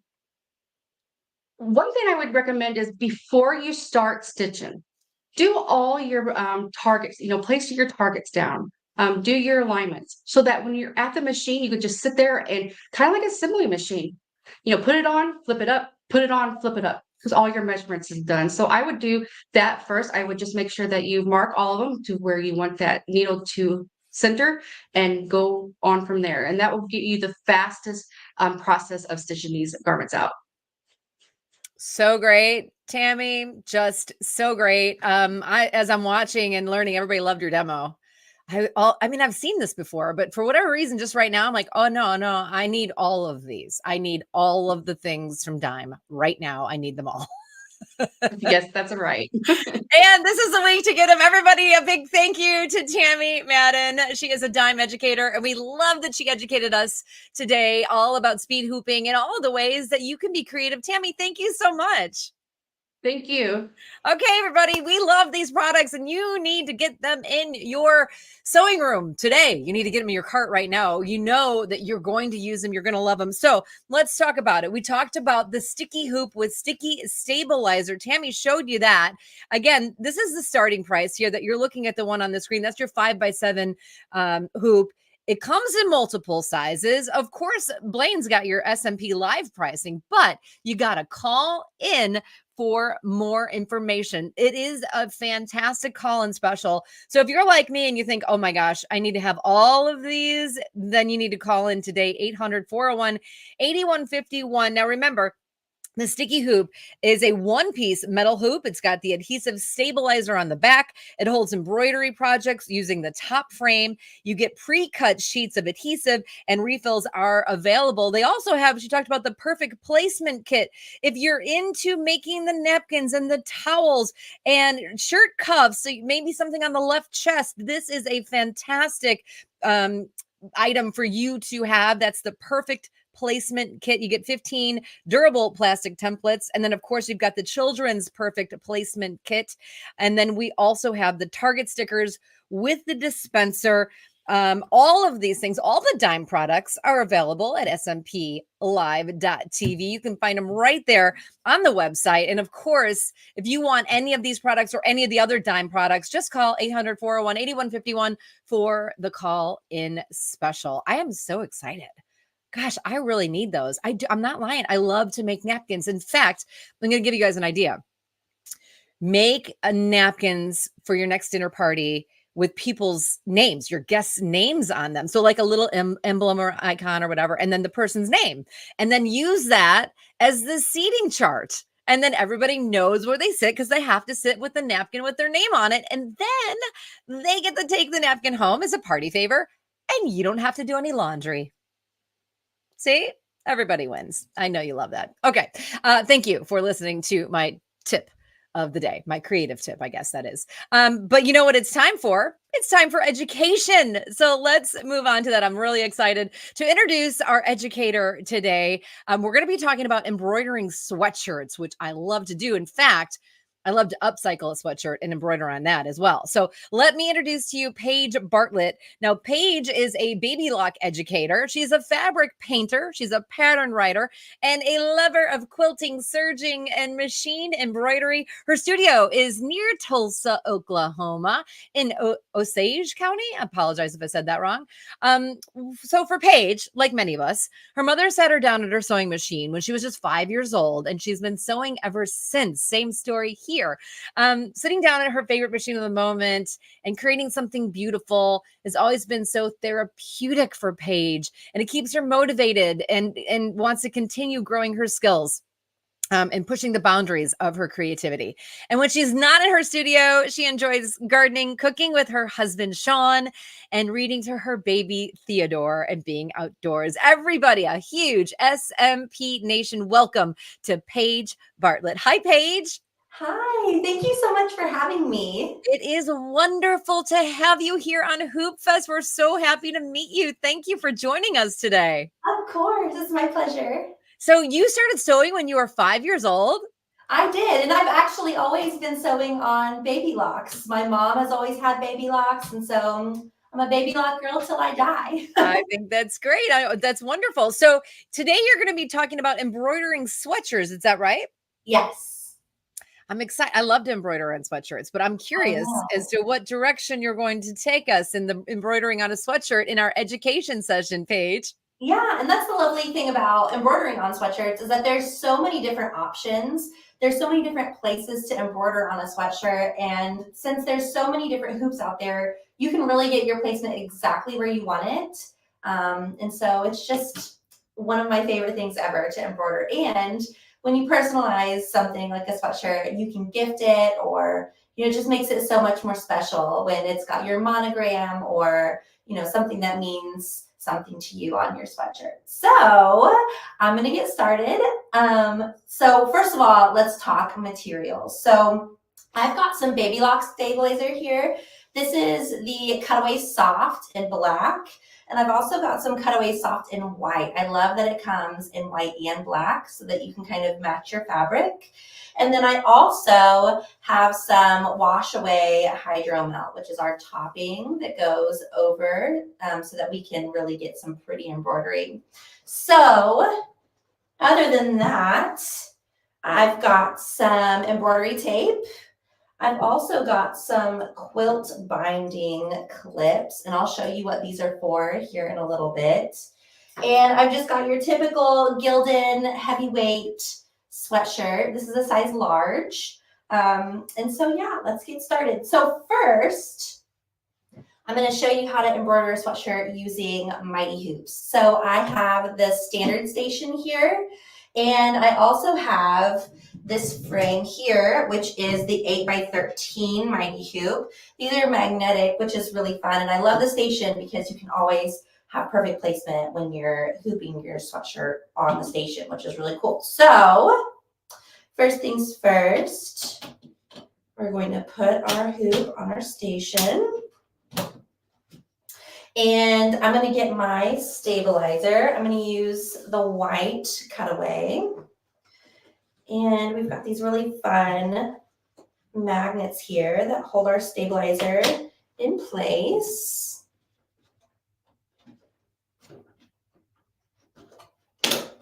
Okay, and so now we get to put our sweatshirt on the station. And this is the adjustable fixture that's on the station right now. There's also the 5.5-inch fixture, which I'm going to show in a moment. But I love this adjustable fixture because you can use all kinds of sizes of the mighty hoops. So we're going to put our sweatshirt on our station. And we're going to line everything up. Okay, so at this point, I love to put my topping on underneath the top layer of the hoop because it really just helps it stay in place and we don't have to use any extra tape or clips or anything like that. So here's the top of the frame. There it is. And then after that, we can lift our frame off of our station. I'm a little stuck here, which is actually my fault. There we go. Okay. So we've got our sweatshirt placed in our hoop. The hydro melt is perfectly stabilized in the hoop. And now it's ready to go on our machine. And so how I like to embroider sweatshirts using this frame is for a design that goes across the chest. And I love to place my design about 3 fingers from the neckline. So when I place it on my machine, I'm going to adjust to the right size.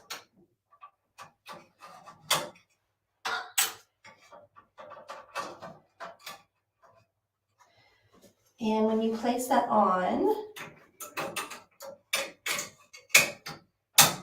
you can move your design mostly up to the top, and that'll be that spot that you hoop every time. So then while you're embroidering, you can hoop your next item and it's going to be in the exact same place. So as long as your embroidery design stays on that spot on your screen, it's going to have the same placement every single time, over and over and over again.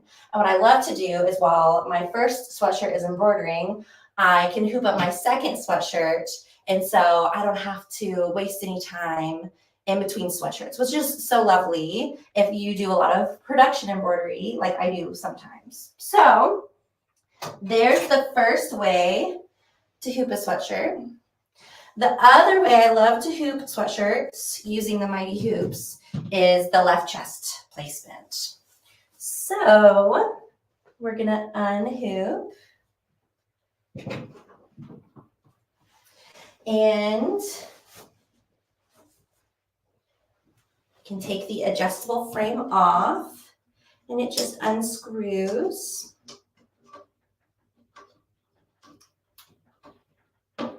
And pops off really easily. And then same story with this one. Okay, so this is the 5.5-inch fixture. And you can decide what number you want to embroider on. I love to do number 19 for large sweatshirts. It ends up being perfect every single time. And so same story. You're going to put your bottom part of your hoop in the fixture. You're going to get your soft cutaway. Again, this is a Baby Lock stabilizer. I love their cutaway stabilizer. It is really, really soft. When they say it's soft, they're not lying. It's my favorite. And after you wash it a couple times, it gets really, really soft. Some stabilizers stay really, kind of crunchy, but this feels really good on the skin after a couple washes, which I love. That's one of my favorite things ever. Okay, so I'm going to get my sweatshirt again.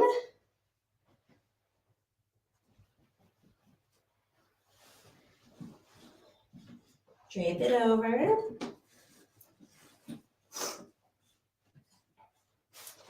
And everything is centered here.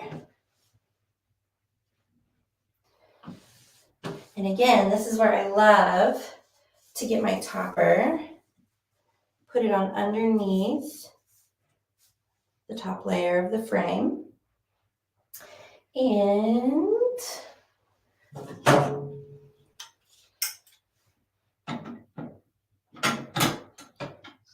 just pop it down. And then you have perfect placement again. So you can do a left chest placement. And this is really, really good for monograms or company names, things like that. I love to do like a big left chest monogram. It's so much fun, and it really just personalizes the sweatshirt. I love to do different themed holiday monograms and things like that. So this is also a really good option for hooping. And then when you put it on your machine, you just center that design, make sure to trace. That's one of the most important steps. You want to trace that design, make sure it's not going to hit your hoop, and press go, and you've got a perfect monogram on the left chest. So that is pretty awesome. The other hoops that I love to use when hooping sweatshirts are Dirky Easy Frames. And the lovely thing about Dirky Easy Frames is that they're super versatile. And I'll show you what I mean by that. So here's my sweatshirt.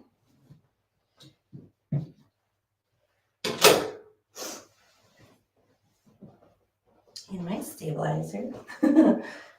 And this time I'm going to show the black cutaway soft from Baby Lock. This is really nice for a darker gray sweatshirt like this one. Luckily with this color you can use white or black and it turns out beautiful every time. But the black cutaway is really nice. I really love it for these darker colored sweatshirts. So I love that it comes in that black option. And so what we're going to do is we're going to lay our sweatshirt out flat on our table. And we're going to get our easy frame. Okay, so I've got my stabilizer.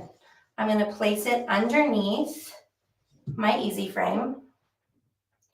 And I'm going to grab some embroidery tape. You can also use sticky cutaway for this. You can also use, if you're a tearaway girl or guy, you can use sticky tearaway. I really like cutaway because I love the results that I get. But you can use a couple pieces of tape and secure that stabilizer onto your frame.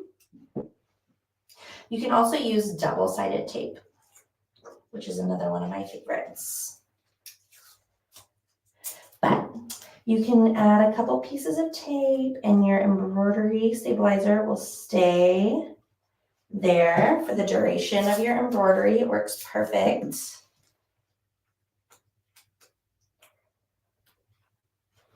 And we're going to do 2 more little pieces.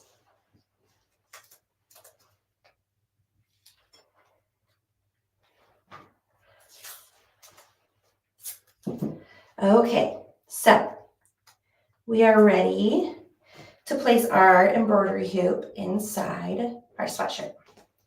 So what I like to do at this point is take that hoop, slip it under my sweatshirt, and you can see on these Dirky Easy Frames, there's a little notch right in the center of that hoop. And I love to line that little notch up with the tag on my sweatshirt so that you can ensure that your hoop is in your sweatshirt. It is straight and it is centered, which is most important.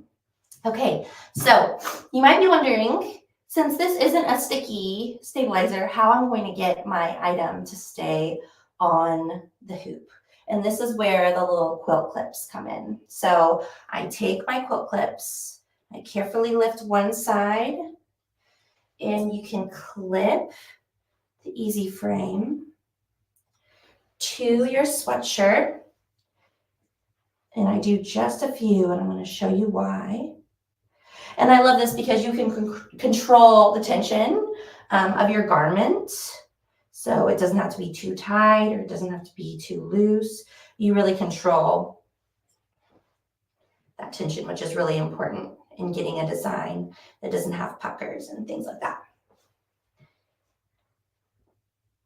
Okay, so I add a couple quilt clips and then I add my Hydro Melt Top ink.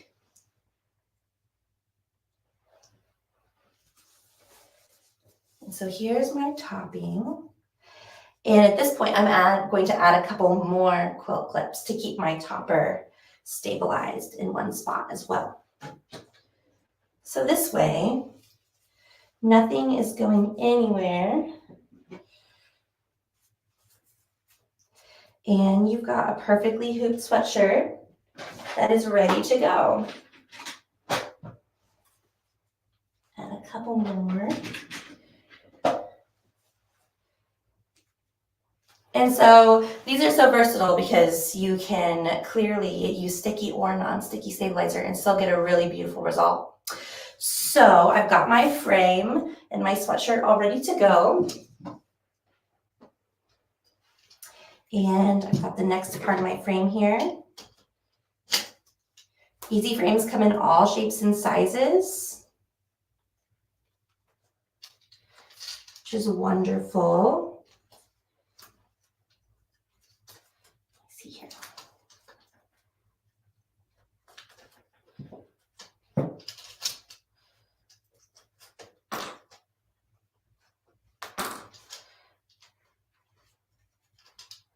Okay, we're almost ready. There we go. Okay, and there is my sweatshirt. Okay, so I'm all hooked up and ready to go. I'm going to adjust my machine.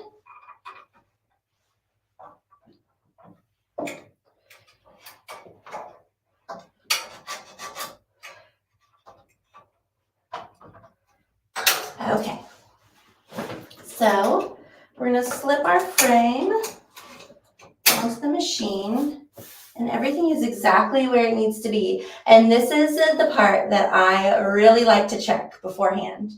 There have been times where I have accidentally embroidered your sweatshirt to itself.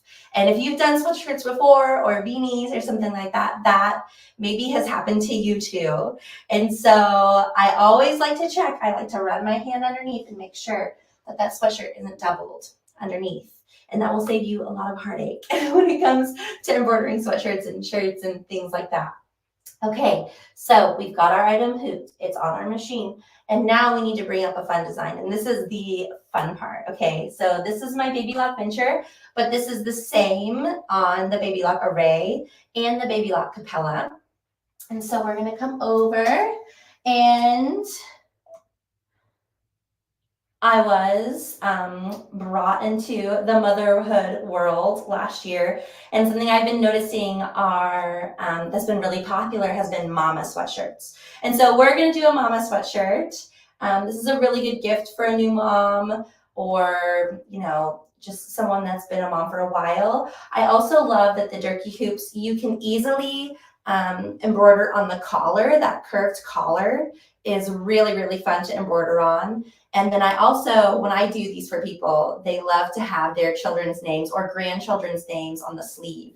And so the Dirky Easy Frames work really well on the sleeve and for the collar and that kind of thing. And so what we're going to do is we're going to go to our text and we're going to bring up something really big and bold. And you may not be able to see this from where you are, but we're going to bring in mama and we're going to set it. And we're going to make it big as it can go. Bigger is better. Okay, then we're going to add some smaller text. I personally became a mama last year in 2013. So we're going to bring up some small lettering, and we're going to do established in 2023. Okay, so we're going to bring that down. We're going to select all of our lettering, and we're going to align it. And like I said, you're really going to want that design on the chest about 3 fingers from the neckline. So I'm going to kind of just measure with my fingers, 3 fingers, and the center design hits exactly where it's supposed to. So I don't have to move my design or anything like that, which is really lovely. And so I'm aligned on my sweatshirt, everything's ready to go. I've picked out my cute thread colors. Everything is exactly how it should be. So we're going to edit, and then we can embroider our sweatshirt, and it's going to turn out beautiful every single time. So this is a really fun thing to do. Like I said, a really good gift. And yeah, does anyone have any questions? Hey, Paige. They wanted to know medium or light stabilizer. This is Cutaway Soft. It's a medium stabilizer. Okay. And then talk about, I wanted to go back to when you were hooping it. Give us, you had one really outstanding bullet point, and I just can't remember what it was right now. I'm having a blank, but go back to the hooping part and getting the proper placement for that. Yes. So when you're hooping and getting the proper placement, the station helps with the proper placement on the Mighty Hoops. The station is everything. And so there's a little guide that comes with the Mighty Hoops that tells you, if it's a size small, you want to place your station on this number. If it's a large, you want to place on this number. And through doing several sweatshirts, you can kind of, be creative with those numbers a little bit based on where you like for it to be, especially with things like robes where, the center of the garment isn't exactly where that sits when it's on you. And so you can kind of play with those numbers a little bit based on what you are embroidering. But for sweatshirts and t-shirts, this is a really good way to get it centered every single time. And as long as your embroidery is in the center on the screen, it's going to be in the center of the hoop, and it's going to embroider in that perfect spot every single time. So that's for the Mighty Hoops. For the Dirky hoops, you can do your placement in a couple different ways. You can use it's like an air marker or a water soluble marker, and you can make those markings. So something I like to do, if I'm not using my camera function on my Venture, if I'm using a 6 needle or a 1 needle, I will take that 3-finger rule for me, but you can also do like 3 inches on a ruler, and you can make a straight line with that air or water soluble marker. And so then you can take that, you can take your needle and place it right where that is on your center line, and it's going to stitch out perfect every time on your Dirky hoops. And as far as like the curved neckline, I like to print off and do that placement with, like a printed template. And that really helps on that curved neckline where you can't really see where it's going to go. And as far as like on a sleeve, it's kind of the same thing. If you center your hoop on your garment and center your design in your machine, it's going to end up right in the middle every time. I hope that helps. Yeah, absolutely. It totally helps. And that is exactly what I was asking about. Everyone's calling it the table on the table. What is the table on the table? On the table. We want to know what the table on the table. So you answered that. It's the hooping station, right? Yes. What size hoop do you recommend for a sweatshirt? I mean, it kind of depends, right, on what you're embroidering. Yeah, that is a loaded question. So, like I said, when I do a chest embroidery, like the bigger the hoop, the better.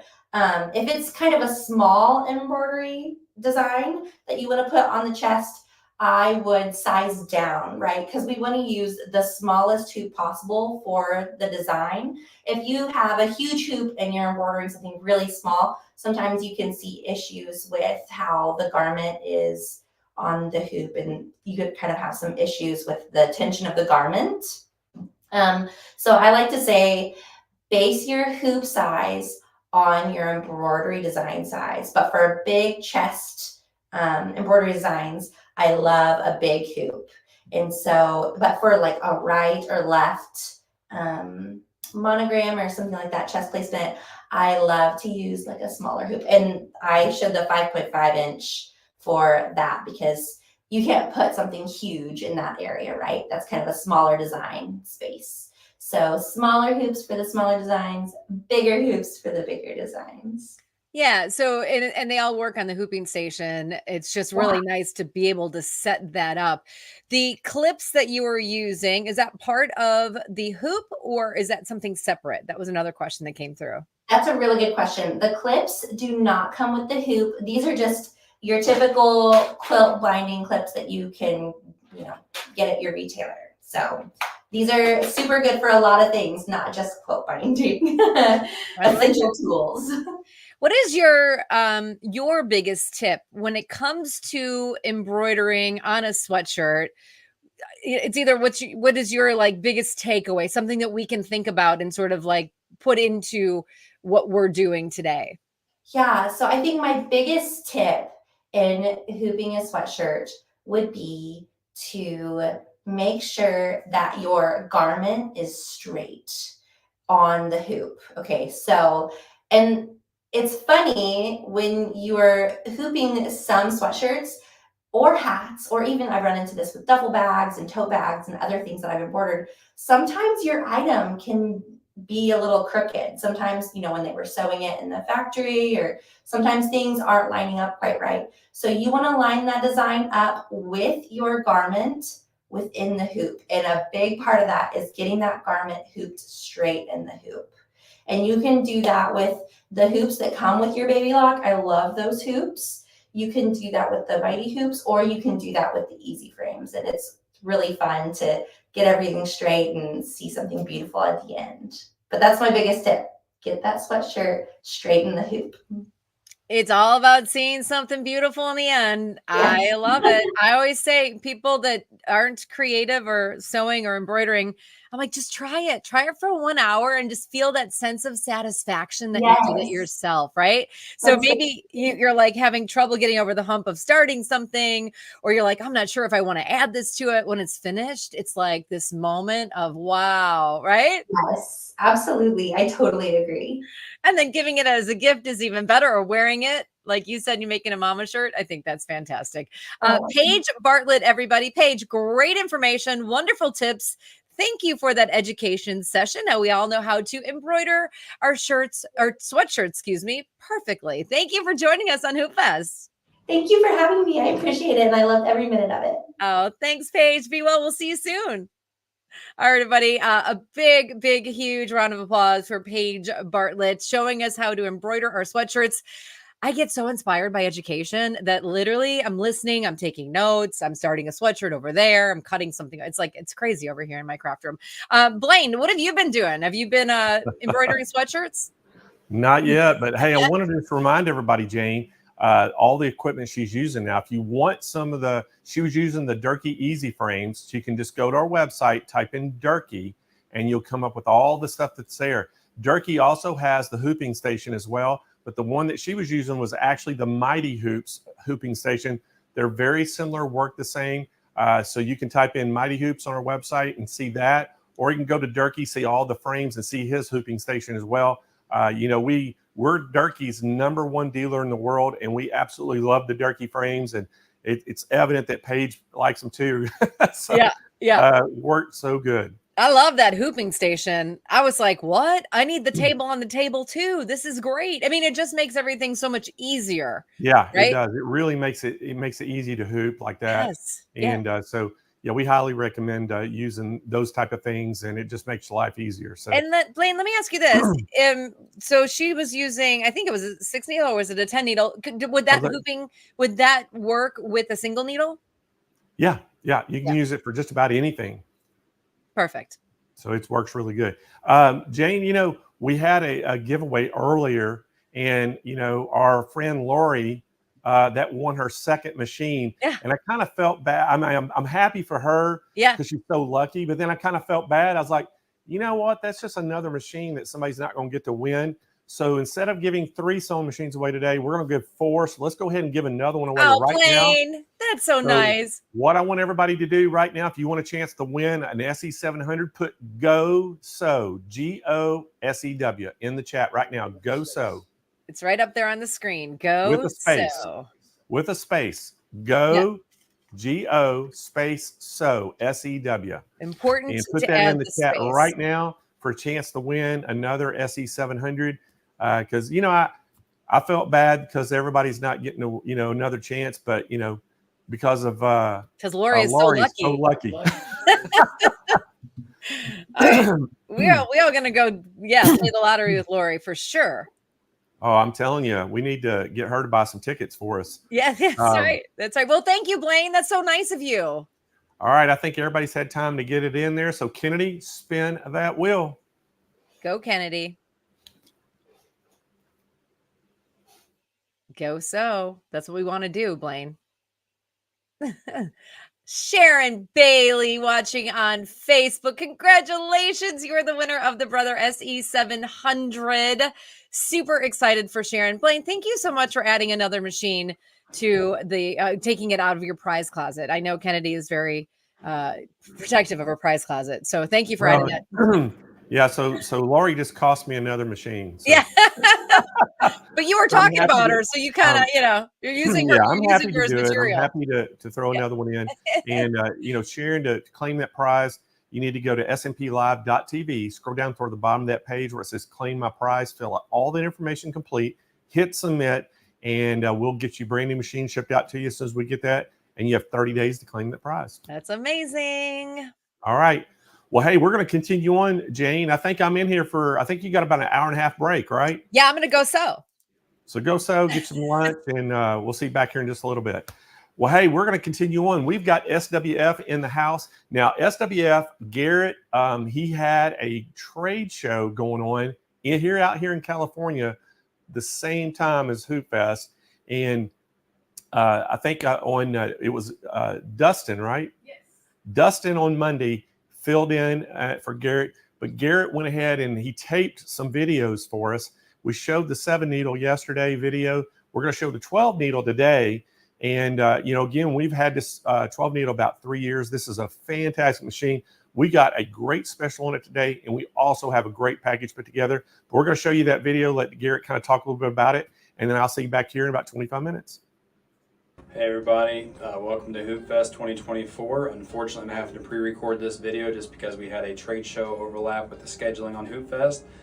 So I'll actually be at a trade show in California for the dates of Hoop Fest, but wanted to do a recording for you guys. That way you had all the features and specs of our MAS-12 embroidery machine, and we're doing a 7 needle as well. It's the first time we've released a 7 needle. If you tune in for all 5 days, you'll see both machines, and we go on the ins and outs of everything about the machines and what they're capable of, and we'll get right into it. So this is our MAS-12. It's a 12 needle single head embroidery machine. This machine, for its size, comes packed with all types of features and functions that should blow you away. We'll get into everything on that. So we always like to start with basically how the machine looks directly out of the crate. So whenever you get your machine in, there's very little assembly with our SWF embroidery machines. So on this machine specifically, you will have the thread rack to assemble, which is 5 components. We have videos on all the assembly, so once you unbox it, you have your videos right there on a USB drive, and basically walks you through putting the control panel on. You're going to put the thread rack on, like I said, 5 components, and then in the video, and I'll pan down later to show you guys the stand here as well. It's 5 components that you put together. Overall setup on this machine is about an hour to an hour and a half. Specifically because the head comes pre-threaded.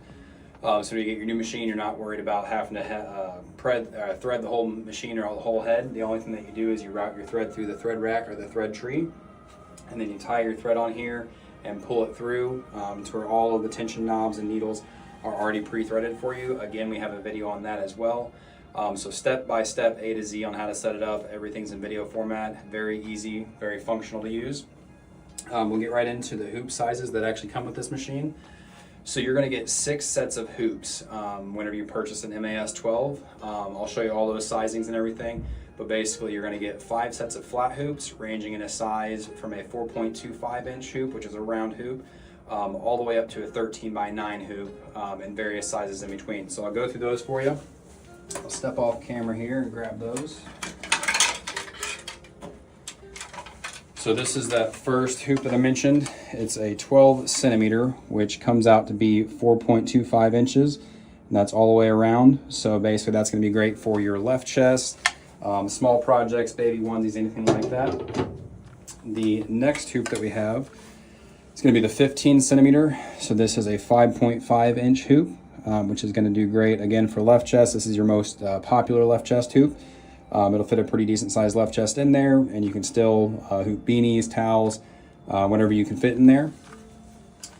And then we also have the 18 centimeter, which is going to be, again, just another round hoop that allows you to do your left chest, towels, baby onesies. This is just one of those things that if you exceed the 15 centimeter hoop, we have this one next step up that'll allow you to fit those bigger items in there. And then on the machine here, grab that. This is gonna be an 8.5 by 8.5 square hoop. So this is where you start stepping into your jacket backs. We have a bag hooped up currently, but this gives you a decent sized sewing field, quilt blocks, towels, bags, jacket backs. This is a very popular hoop as well. So we'll slide that back on here. And then next, like I said, even though the machine is very small as far as its footprint goes, it still offers a very large sewing field. So this, make sure I get the whole hoop in there. This is a 13 by 9 inch hoop. So 13 wide by 9 inches tall. So it gives you a very large sewing field there. This is great, again, for your large jacket backs and your bigger flat items that you would like to run. So I mentioned the 6 sets of hoops.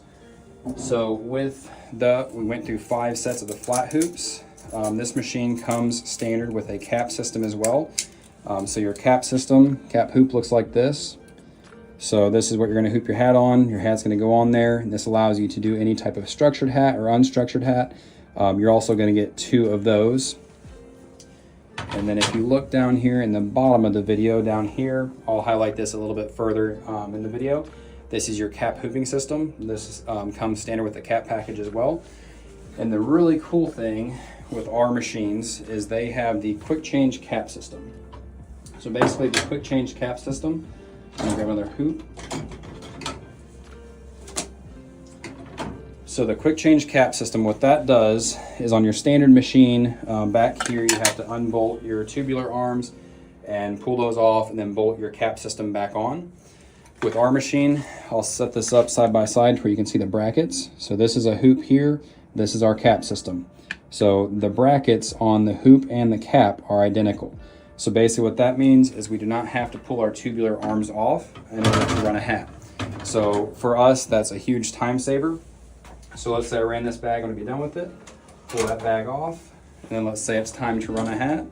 All I do is grab my cap system, slide it on the machine like so,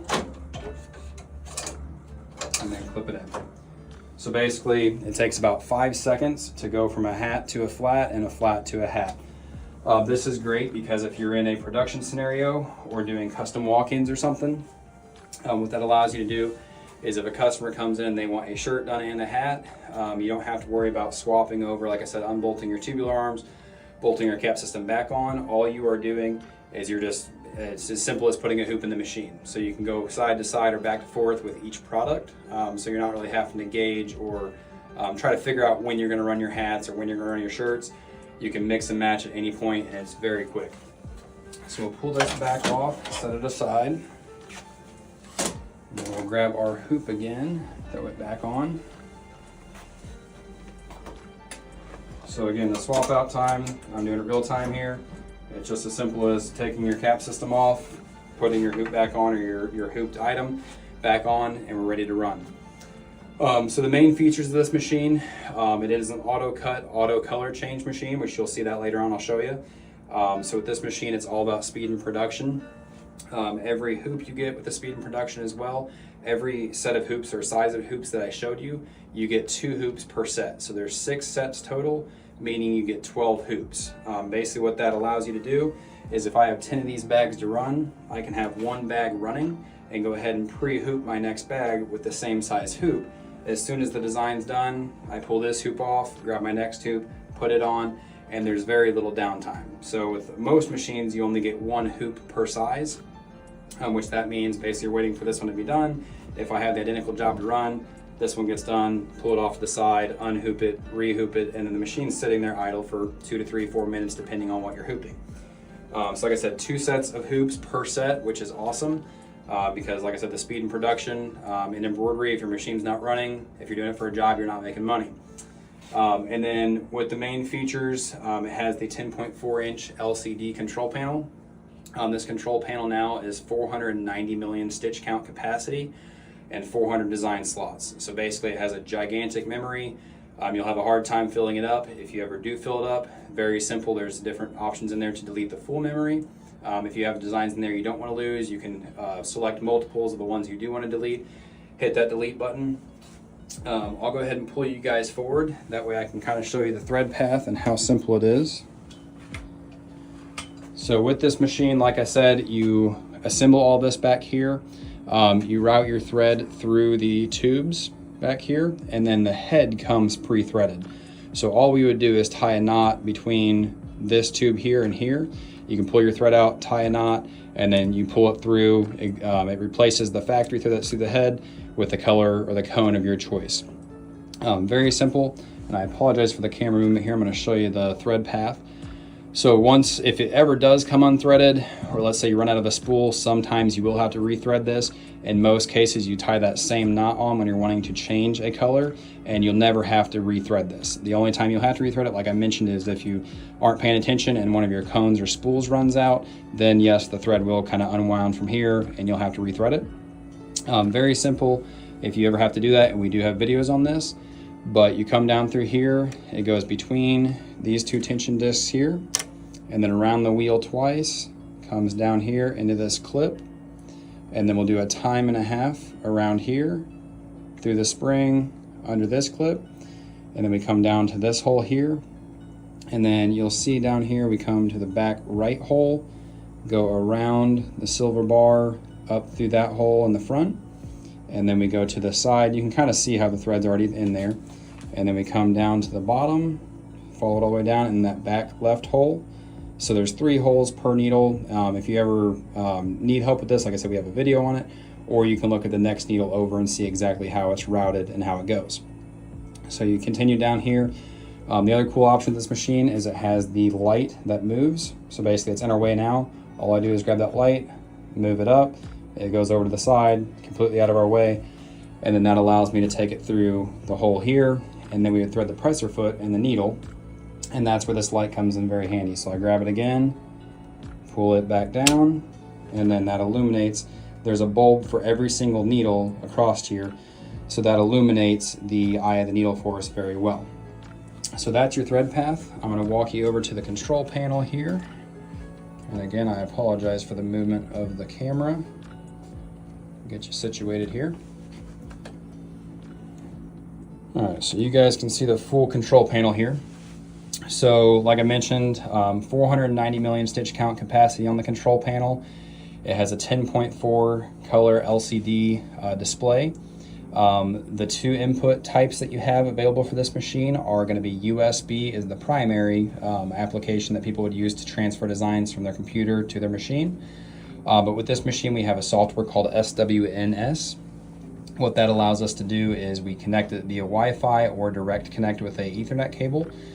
We connect it to our computer, and then from there it allows us to direct send designs from our computer to our machine, like I said, via Wi-Fi or the direct connect, which eliminates the need for USBs.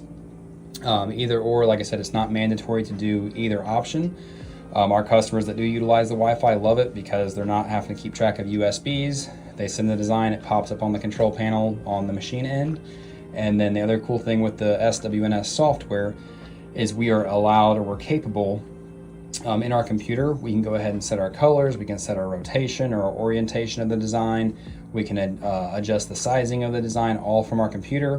Whenever we send it to the machine is pretty much ready to run. The only thing we would have to do would be do a trace or an outline to gauge where the design is going to run. So that as well takes a lot of the a lot of the work on the control panel out whenever you use the Wi-Fi.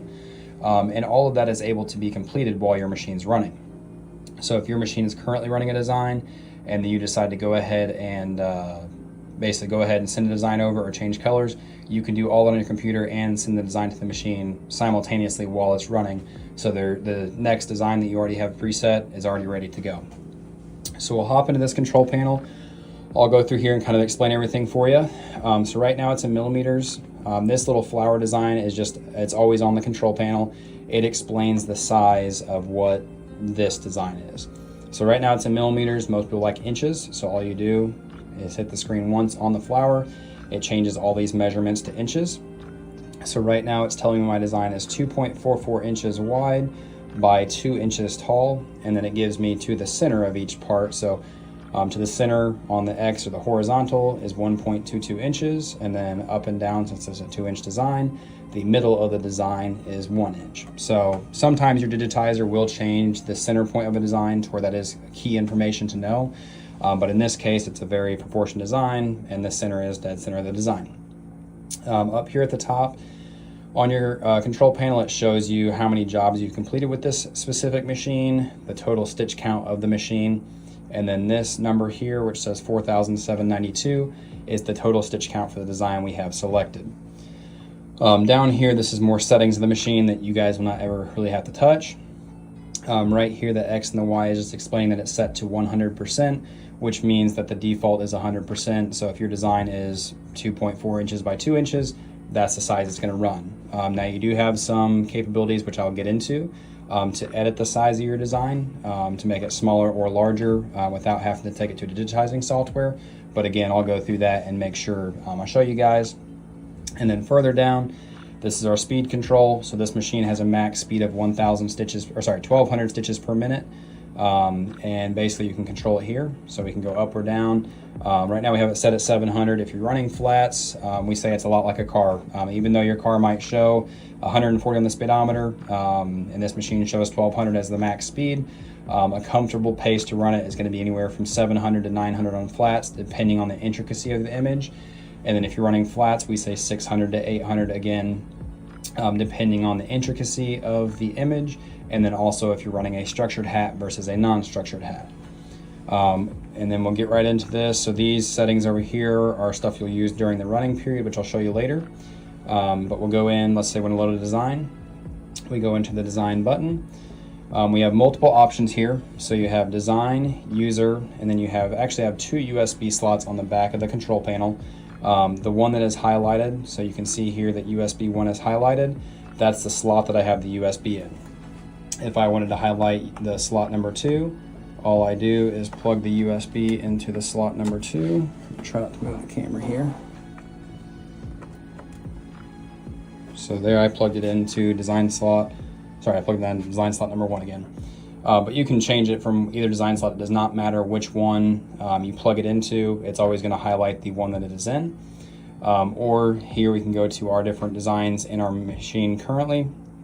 You have user and design, which are 2 different design slots. There's 200 design slots in each folder. Like I said, 400 design slots total. And then what we can do here is go to USB. And we already have this design loaded, but just for the purpose of showing you guys, I'll go ahead and do that again. So we go to the logo and then hit the plus sign. This is where we're able to differentiate if we want it in the user slot or the design slot. Doesn't matter which one, it's just your personal preference. In this case, we'll do the user slot. We'll save that. And then now that's in the control panel. And again, if you're doing the Wi-Fi, whenever you send it to your machine, it automatically pops up in these slots, and there's no design button that you had to hit. It just automatically goes to the machine. So to run this design, we go to the design. We'll hit the check mark here. With our machines, they automatically pull up the next screen and the next selection you would need to load it. So this is explaining all of the settings of our current design. Like I said, the X and the Y scale is always at 100%. We can change that if needed. By going to design, and then if we wanted to shrink our design, we could type in 90% on the X and 90% on the Y, and basically it's as simple as that. We just change the size of the design by 10% smaller. So rule of thumb, it does let you change it from 50% of the design size to 200%. The only problem with that is you're only adjusting the size of the design, not the stitch count. So you basically have 15% each way, whether you're going 15% smaller or 15% larger. You're not going to tell a difference in your design. Once you start going past 15% smaller or larger, you'll either start putting too many stitches in a smaller space, or if you're taking it bigger, it's going to stretch your embroidery and basically you're not going to have enough stitches to fill the area. So if you have to go past 15% either way, we recommend taking it back to your digitizing software or sending it to your digitizer, and they can resize the image. Also, if we're running on like a hat or a towel, we can go here to angle and we can type in like 180, and basically what that's going to do is it's going to rotate our design 180 degrees for a hat. In this case, we're running on a flat, so we'll leave it at 0.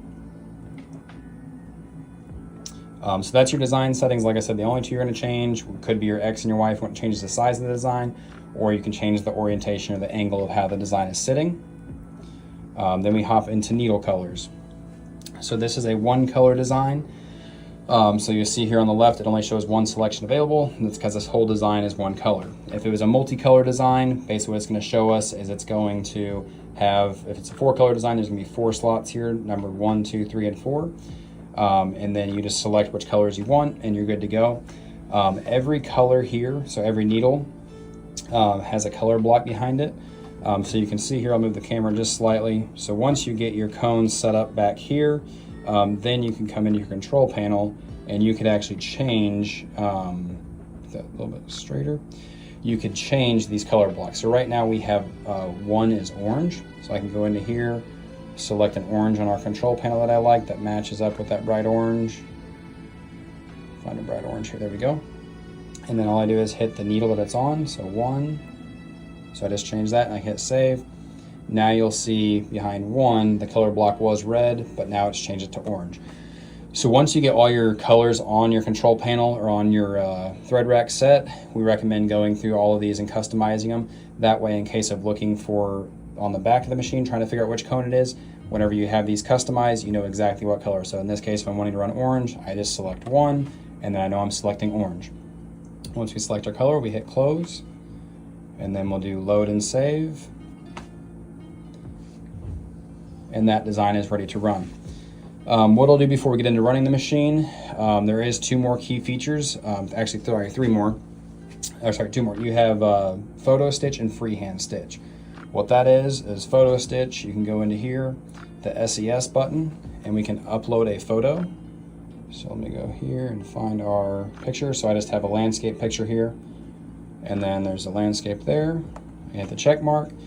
It's going to auto digitize it for us.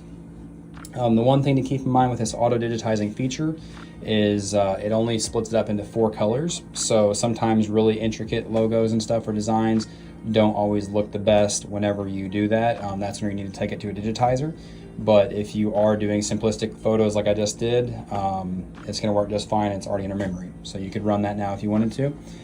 The other feature is the freehand stitch. So what that allows us to do, I'm going to blow this screen up a little bit so you see it. So with the freehand stitch, we can go to the paintbrush, we'll select our size, and I apologize because I am not a good artist, but we'll do a smiley face. So I can color that in there, do another eye, do a little nose, and then a face. So basically you can make a smiley face. If you wanted to sign your name, some people will take their grandkids' hands, put it on the screen and trace their hand as well. It's a really neat way just to be able to customize if you're doing embroidery quilt blocks or anything. Honestly, you can sign your artwork or sign your embroidery work. It's just a cool way to customize it. So if we're happy with that, we hit the arrow as well, and then it goes across. You hit the X, and then now this design is in our machine. Go ahead and load it, and there's a smiley face that we just created. So that's as simple as that. That's just another cool feature that you have there. So I'm going to go back to that other design that we previously loaded. And since I hit load and save earlier, the really cool thing is all of the settings that we adjusted are already saved. So I go in here and hit load. And then I'm going to go ahead and start this. That way you guys can see it run. Make sure the screen is in good view for you. The hoop.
Alrighty, our design is done for the second time. We had to do a little bit of a time lapse there.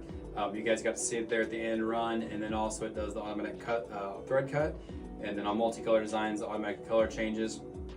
Just a brief overview again. Like I said, the auto cut, auto color change. It has a 490 million stitch count capacity control panel. The USB input is nice, but also the Wi-Fi and the SWNS software that you get with it is great. And also to get into it, Sewing Machines Plus has been a great partner for us selling our machines. They've been with us for about 5 years now, and they have been nothing but the best. They moved a lot of machines, and they've supported a lot of machines. So if you guys do decide to go with them for your SWF embroidery machine, I can assure you you'll be very happy with your decision, both in the sales process and in the support process as well. The machine has a 7-year bumper-to-bumper warranty.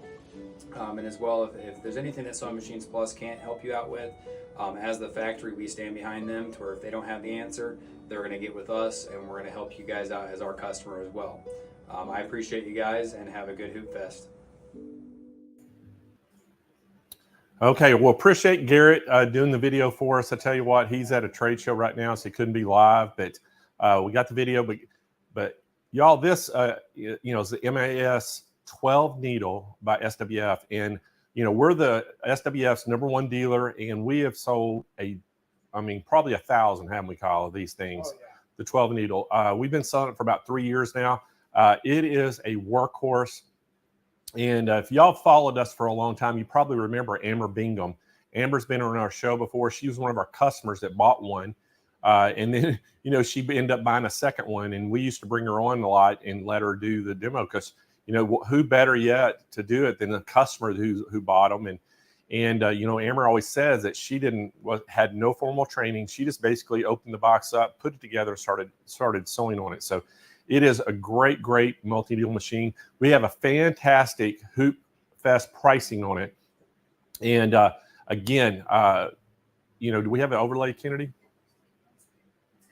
Okay, so we're getting ready to put the overlay up for you, but we have a fantastic price. The price on it is $89.99, and normally, I mean, that's over $1,000 off what we normally sell this thing for. That's for Hoop Fest. And what's great about the SWF 12 needle is not only are you getting a ton of hoops with it, it comes with the stand, and it's coming with all these hoops. Now, what we did with the hoops, and I'm just tell you a little bit, excuse me, the sizes on it. Now, the hoops, you're going to get a 12 millimeter round. You're getting which is a 4.7 inch round, a 5.9 inch round, and a 7-inch round hoop. Okay. Then you're going to get that 9.4 inch by 9.4 square, and then you're getting the big rectangle, which is a 14 inch by 9 inch. Now, what we do for you on this, instead of just giving you those 5 hoops, we're going to double it. And we're going to give you 2 of each size for a total of 10 hoops. And not only are we giving you that free stand, we're throwing in the cap driver and 2 cap frames. So you're getting, as you're working on one project, you can be hooping your other projects. So unbelievable. Best warranty in the industry. It's 7-year bumper-to-bumper warranty on these things. So I can't say enough about them. And the price, $89.99, that is the special we have right now. You don't even have to call in. You can go right to the website and place your order for this. Or give us a call if you have any questions, 800-401-8151. If you want to speak to a live chat agent on the website, you can go to smplive.tv. Kennedy has that thumbnail across the top of the page. You can just click on it, and it'll take you right to the product page, and you can read all about it. Now, you know, this is going to be a little bit bigger type of machine. You know, you're getting up a little bit of weight there, so make sure. I think it's in it 86 pounds, Kyle.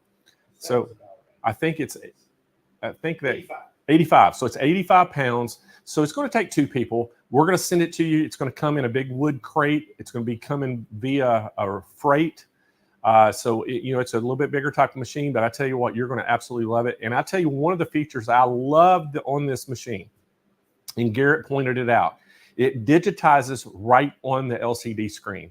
So you can actually take and draw stuff on the screen. You can digitize it. If you have a grandchild, you wanted to embroider their handprint, you could put their hand on the screen and trace it out. And then, you know, do all your grandkids and have a sweatshirt with all their their handprints on it. So there's so many things you can do with this. So guys, again, if you want to get one of these, free shipping nationwide right to your doorstep. Financing is available on this, and that best price ever, $89.99 for a 12 needle embroidery machine. All right, so we're going to continue on, and we got a great treat for you. Next up, we got Baby Lock coming in the house. We're going to talk all about the Baby Lock Pathfinder, which is an embroidery only machine. And we got my good buddy Anna Avery Vaughn coming in. And Anna fell in love with quilting several years ago, has never looked back. And her favorite machines include the Solaris, the Altair, and the Meridian, made by Baby Lock. And you can find her teaching and using these machines and her favorite techniques in shops all around the country and online on Baby Lock Facebook pages. And we are always happy to have her part of our show. We're so happy to have her part of it, excuse me, Hoop Fest. So y'all give a big SMP welcome to Anna Avery Vaughn. Hey y'all. Hey, how are you, Blaine? Good. How are you doing, Anna? Good to see you. I'm good to see you. I'm doing great. Ready to get going here. All right. Well, we're going to let you take it off, and I'll be back in about 25 minutes and tell them how they can get this Pathfinder. Fantastic. Hello, everyone.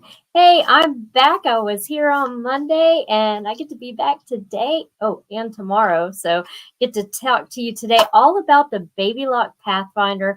I'm super excited. I love this machine. This is a great machine.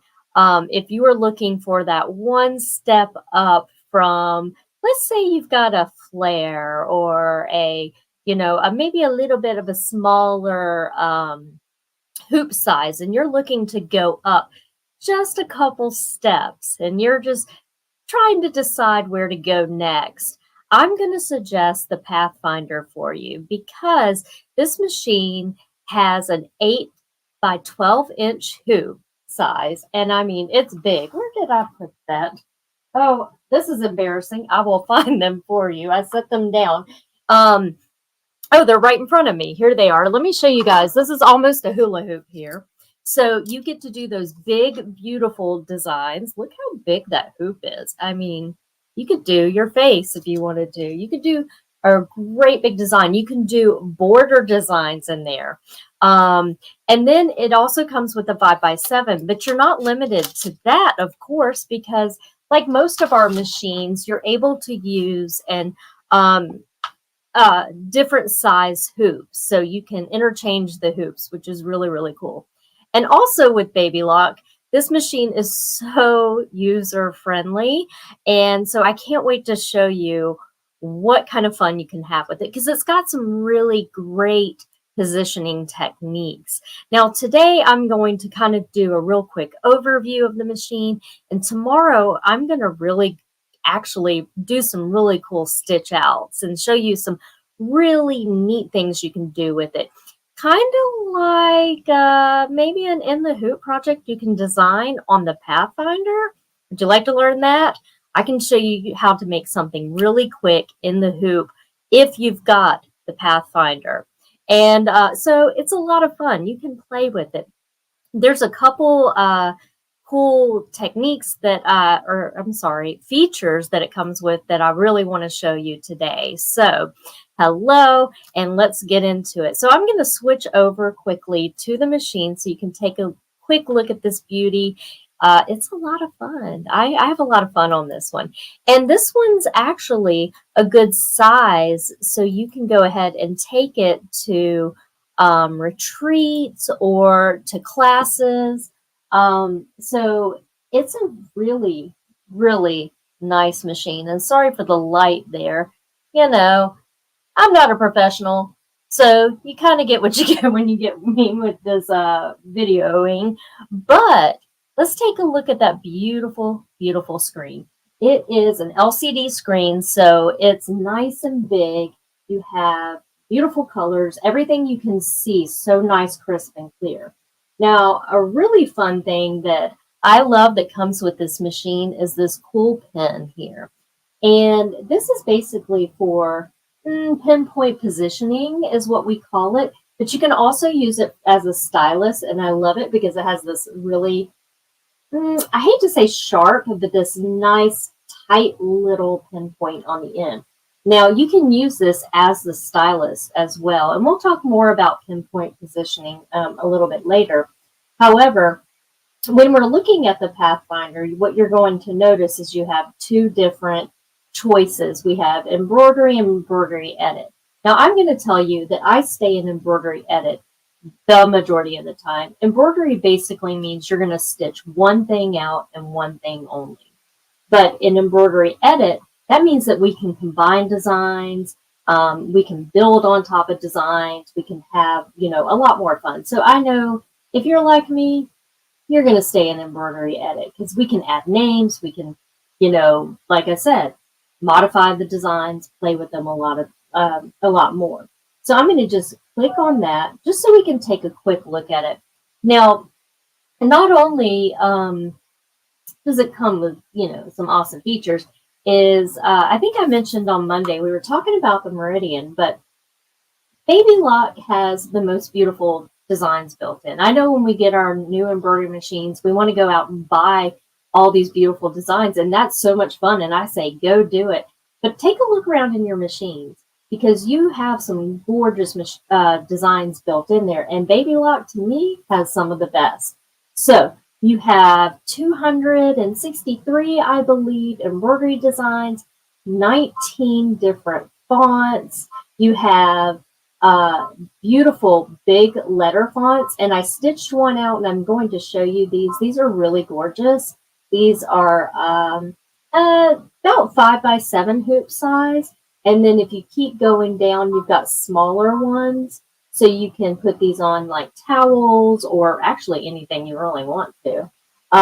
So these are really nice. I love these.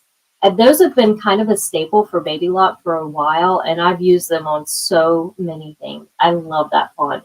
And again, we do have our fonts built in here as well.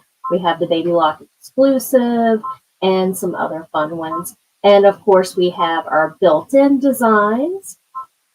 And then we've got our more exclusive built-in designs. The folders, of course, have all of them in there. We have our frames and our shapes. This is what we're going to use tomorrow when I show you how to make a cool, quick little in the hoop design. Because you can do that with shapes and frames. And also you have something called bobbin work. Now, you've probably heard about this in the past. A lot of people for a while were doing bobbin work. So basically what that means is you can put a fancy thread in the bobbin and like a heavier weight thread that you can't run through the top. It comes with a special bobbin case. You can do that. You can put that heavier weight thread in the bobbin case, and basically it stitches it upside down. It's a really neat technique, and these designs are meant just for that. They're really beautiful. So let's go ahead and just select a design so I can show you a couple really cool things there. So let's go over here. I'm going to start with these little bitty shamrocks. I know they're kind of probably hard to see on your screen. I'll zoom in a little bit here so we can kind of take a little bit of a quick look at it. And sorry for the lighting. I'll try to lighten it up a little bit. But I want to show you something that's called the border feature.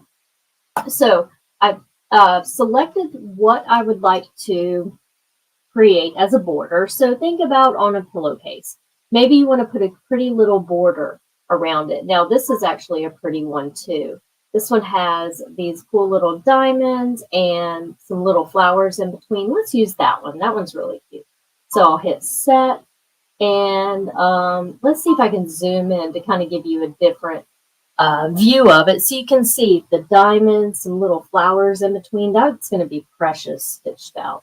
So I'm going to zoom out, and what I'm going to do is rotate it.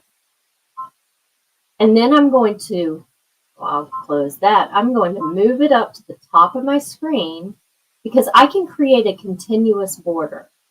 And then I can put little markings at the bottom. So when I unhoop to move my fabric up, I can perfectly place it with the markings I leave, which is so cool. So I have this little function right here. It's all these little boxes right down at the bottom. And I can tell it to add to the bottom. And remember, I have an 8 by 12 inch hoop, so I can add one section, two sections. And now what I'm going to do is I am going to, let's see, press this little button right here, and this little guy pops up here. Now this is where I'm telling it where I want to add my marks to. Now, ideally, we want to add our marks to the bottom. We could add them to the side if we wanted to, maybe if we were going to go, you know, off to an angle or off to the side or even up to the top. But I'm going to move my section all the way down. You can see the red box. I'm going to, I like to do the side ones. You could put it at the bottom here, which would drop it right below here. But I like to put one on the side and one on the other side. And what you probably can't see is, let me see if I zoom in. Unfortunately, but what I can see is I have two little arrow looking stitches right at the bottom. So when I stitch that out, oh, there you can see them a little bit right there. I wish I could zoom in for you, but you can see two little arrow stitches right there.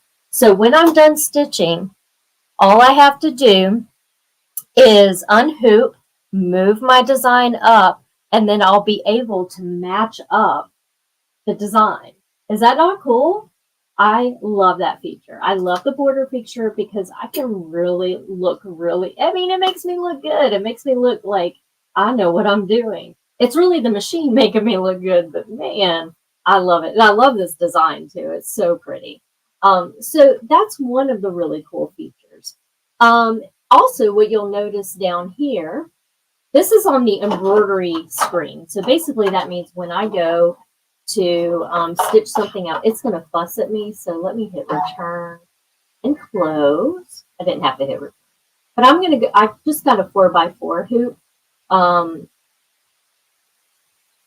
hooped with some fabric. So I'm going to go grab a really tiny design, and I know that one's a really tiny design.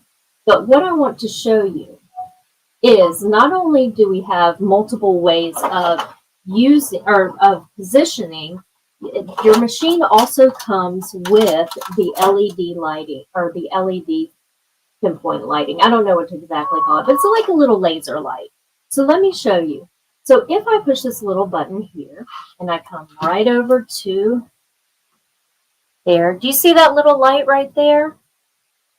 Don't mind my crooked line drawn there. That is for our demo tomorrow.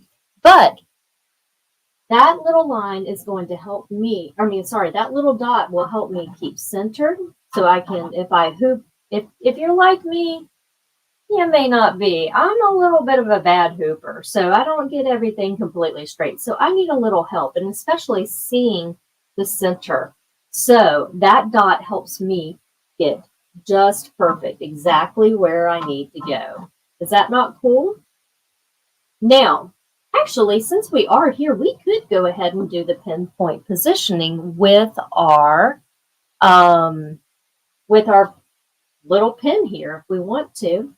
Now, what the deal is let's say I was a bad hooper and this line is supposed to be straight. Let's say I hooped it and this line is supposed to be actually straight across. Let's pretend these notches were, I was supposed to be completely straight across, but I hooped it and this line went all kind of askew. So that's what this guy is going to help me with. So let's go back and let's go home and let's pull up, let's do a name. So I'm going to come up here. I'm going to select a font and let's see. I just had a little niece. Her name is Thea. So I'm going to pick her name. I've got to make it small enough to fit in the 4x4 hoop. So Thea. It will fit. So I'm going to hit set and I'm going to go to the embroidery screen. That's basically my stitch out screen. And then I'm going to select the same little button that looks just like my pen. There we go. And we're going to say, okay. All right. So now it's going to ask me, select an on-screen key to indicate the center or the side position where you want the embroidery area.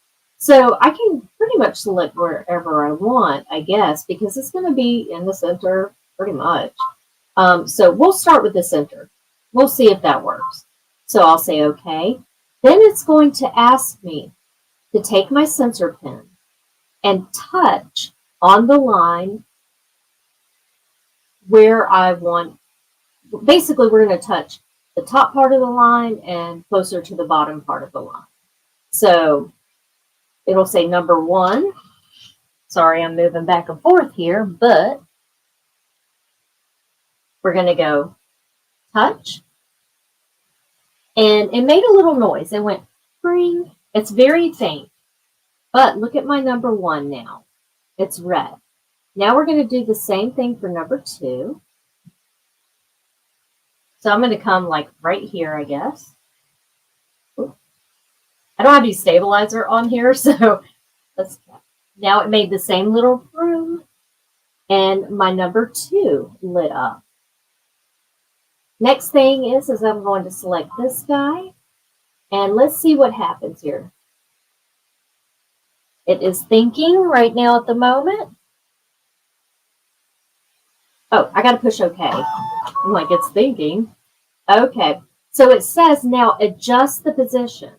So I'm going to turn the camera back over. I'm sorry if I'm making you dizzy, but I'll leave it here for just a moment. So what it's saying is adjust the position of the little red light. So I have some move keys on my screen. So it's a little higher than my line. So I'm going to move it down. Perfect. And I'm going to say OK. Now we're going to move to number 2. And hopefully I get this right. We're going to move this down and say OK. Well, it turned it upside down. So obviously I'm missing something. Did I miss something? But look what it did. Oh, I think I know what I did. See, I love to make mistakes in front of you guys because then I get to fix them. All right. So let's go back here. I think it's where I put the placement. Maybe I have to put it here. I'm gonna start over. There. And then number 2. There. We're gonna hit that and OK. That's that actually hit better. So we're gonna say OK. Oh, that's okay. There we go. Okay, that's what I did. I hit the wrong spot. Now, do you see how it's going at an angle? Mistakes are learning opportunities, Dawn. I say that all the time. And like I tell my students when I'm teaching, if I make a mistake, it does not embarrass me because I get to show you how to fix it. So, okay. So do you see how it's going at an angle now? That means when I go to stitch this out, it's going to stitch on that angle. And then when I pop it out of the hoop and hold it up straight, guess what? It's going to be straight. Is that not super cool? I love that feature. That is the neatest thing to me, all by using a little pen. A little pen. That is so cool. I love this. So, I mean, you know, I am a little partial to baby lock, but I think that is just genius. So, let's go back and take another look here. All right, so what else have we got? I think I've got about 5 more minutes. We can play around a little bit more here. Let's talk about combining on screen. Now, the one thing that I have always wanted, you know, when I started embroidering, you know, maybe one of the first machines I had, I couldn't like combine on screen. And what that means is the only thing I was able to do is pull up a design, stitch it out, then go back and add a name and stitch it out. That's exhausting. But of course, with the baby locks, you are so able to, let me take this hoop off, it's going to yell at me. You are able to, let's see if I can find this little design that I found earlier. It was in Exclusives and Celebrate. Oh, I love these candles. Look how cute these are. Remember, I told you these designs, and they stitch out beautifully. So I loved this for graduation time. So what you can do is take this little guy here, select add, and then add a name or a date or something like that, happy graduation or whatever. So my nephew's name is MJ. So I'm going to put M, and then I just selected our fonts, M and J. I'm leaving it at the largest size just because he's only got 2 letters for his name. So I'm going to hit set. And of course, if I had wanted to, I could put the date and all that. And I could stitch this out on something for him. And I think that's just so super cute. Well, he's only 3, so he's not ready for this, but you get my drift. You could really have a lot of fun with this. You can really make your designs your own by just playing around. Now, could I change the colors of everything? Let's say I wanted the tassel to be his school colors. Absolutely. So I can go into my color chips here. I could go through each color really quickly here. There we go. It is going to do the little circle. Who cares? And let's say his school colors were blue. There we go. And now I've got the little tassel in blue. So cute. I love it. So with that being said, I'm going to switch back to me because I do want to show you the stitch out of this beautiful lettering. And then tomorrow, if you join me back tomorrow, I'm going to actually do something fun on the machine. I didn't stitch right now, but Kelly, girl, I'm with you. I'm a little partial, but I am so with you. So let's jump back to me super quickly, but tomorrow we're actually going to make something. All right, y'all ready to see this beautiful stitch out of the big letters that are built in? Now, I left it on the hoop. Look how gorgeous that is. It is huge, and that's just the 5x7 hoop. So I do have to brag a little bit because Baby Lock does have one of their new thread lines out. It's called Sweet Seams. It matches some of our fabric that we have. It's called Sweet Seams. And I used that thread. Is that not beautiful? But look how big it is. And if you're new to hooping and embroidery, this is called Hooping the Unhoopable. So it's just using a sticky tearaway. And you can use a sticky cutaway as well. And to do towels. So I just wanted to show you that as well. But look how gorgeous. This is the larger size. So that is absolutely beautiful. So any questions out there? I got 1 minute left. Ooh, I like the ooh, Sharon. So if you're looking for a great machine just to have fun with, do embroidery. This is a great one to, while you're sewing, have embroidering on the side. Get it. Again, a great classroom machine, just a great all-around machine. And tomorrow we're going to have a little bit more fun. I'm so excited to show you what else it can do. So please join me tomorrow. Yay! Oh, there we go. Hey, there you are. Great job, Anna. Love it. Thank you. Love it. Love it. And one thing about this machine, I feel like this is one of the most underrated machine in Baby Lock's line. Totally. Because, it has all the great technology, built in. And then it has that big 8x12 embroidery field. It's huge. Yeah. So it's, it's going to be, if you think about the Solaris and all that, they have a little bit, the Altair and the Meridian, they have a little bit more technology built in, but this thing is so close to that and a lot cheaper. And, there's a lot of designs out there now that we can use this hoop for. You don't have to go up that high if you don't want to. You can still use this hoop for those big Kimberbell designs or whatever else that's out there. Those big in the hoop designs, I should say, more than anything. Yeah. Well, you're right. And, think about it. On most, like if somebody wanted to do a back of a jean jacket, 8x12 is plenty big to do a whole back. Good idea. Now I want to go do one. Well, thanks, Anna. We sure do appreciate you coming on, and we'll see you tomorrow, okay? Thank you so much. Bye, everyone. All righty. So let's tell you how you can get this Pathfinder. This is from Baby Lock. Again, look at that price, everybody. $42.99. And I am telling you, I really do believe this. This is the most underrated machine that Baby Lock has in their line. This thing is loaded down with features, and I'm telling you, it is so awesome what you can do with this. Again, that big 8x12 embroidery field. It has that LCD color touchscreen. It has that never miss automatic threader. It has the needle beam on it. It has that sensor pin for the embroidery. It has that LED lighting. They call it the stadium lighting. It is really lights up your work surface. USB connectivity, so you can load your designs. 263 built-in designs already in it. And again, it has character spacing. You can do 1 degree, 10 degree, and 90 degree pattern rotation.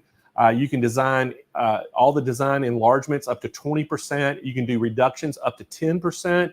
It has that automatic blasting, basting. It has the mirror imaging on it, color sorting. There's so many things on this.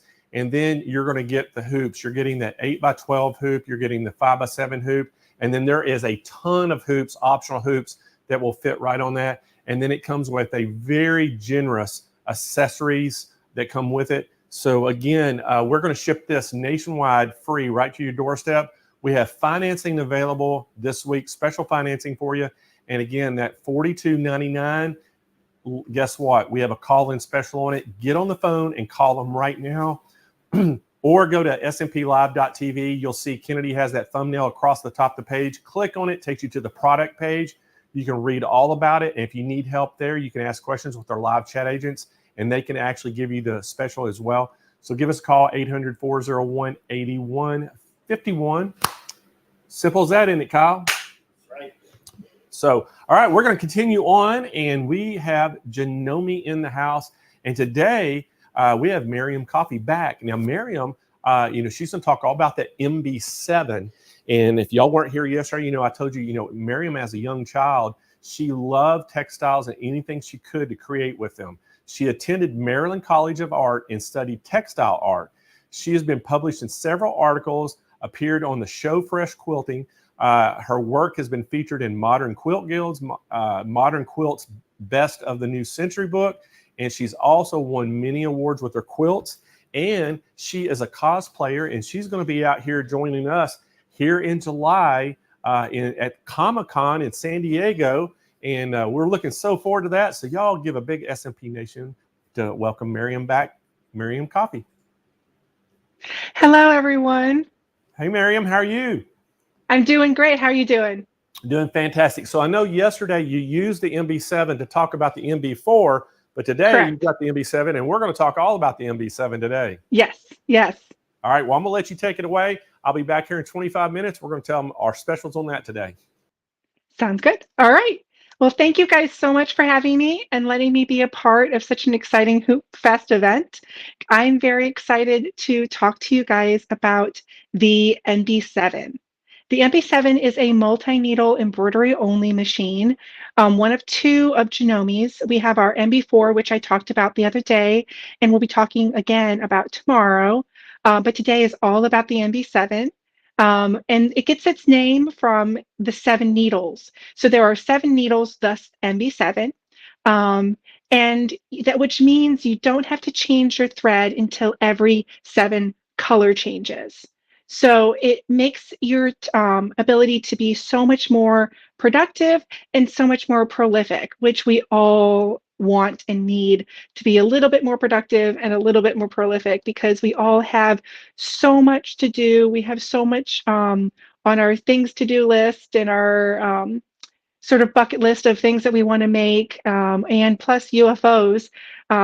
And having an embroidery machine that has multiple needles will allow you to get so much more done. So the other thing that's so fantastic about this machine is that it is so user-friendly. And if you've ever used a Janome embroidery machine, whether that's a combo or in another embroidery-only machine, you'll recognize a lot of the icons. They're all very similar to each other. They may not be exactly the same, but they're going to all look very similar. And with that being said, I will later on show you a close-up of we're going to move over and we're going to get a close up of all of the editing that it can do, which is really, really cool. But we're going to stick on this screen here for a second. Speaking of screens, it has a really nice large screen. It is 5.7 inches, which is right over here. The screen over here, it's 5.7 LED screen, which gives you a ton of space to do your onboard editing, as well as just getting ready to embroider and just seeing what you're embroidering. There's also 50 built-in designs for you to choose from quilting designs to just regular designs. There's also 10 built-in fonts. One of the great things about multi-needle machines is that they're fantastic for small businesses. So if you want to just start a small business where you could embroider for the general public, whether that is, little logos on t-shirts or hats or whatever that you want to be, a lot of times they're doing fonts, and having 10 built-in fonts can be a really great way of already having those built in without having to buy a bunch of fonts right off the bat. You have 10 already with you that are already built into the machine. There is also 2 and 3 letter monograms that are available with the brackets or without the brackets, as well as there's different styles of brackets that are available for those monograms.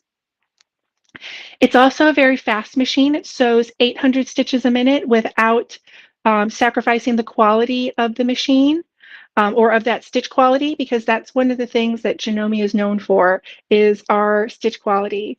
And at the end of the day, that's really the most important thing, is what it's going to look like. And if you're going to, whether it sews really fast or if it sews really slow, if your stitch quality doesn't look good at the end, what's the point of it? And later on at the end, I will show you a few samples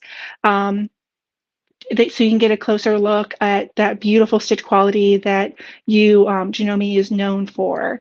And so you're going to get to see some cute little samples there. There's also 3 hoops that are available. We have the largest hoop, which is the M1 hoop, which is this guy right here.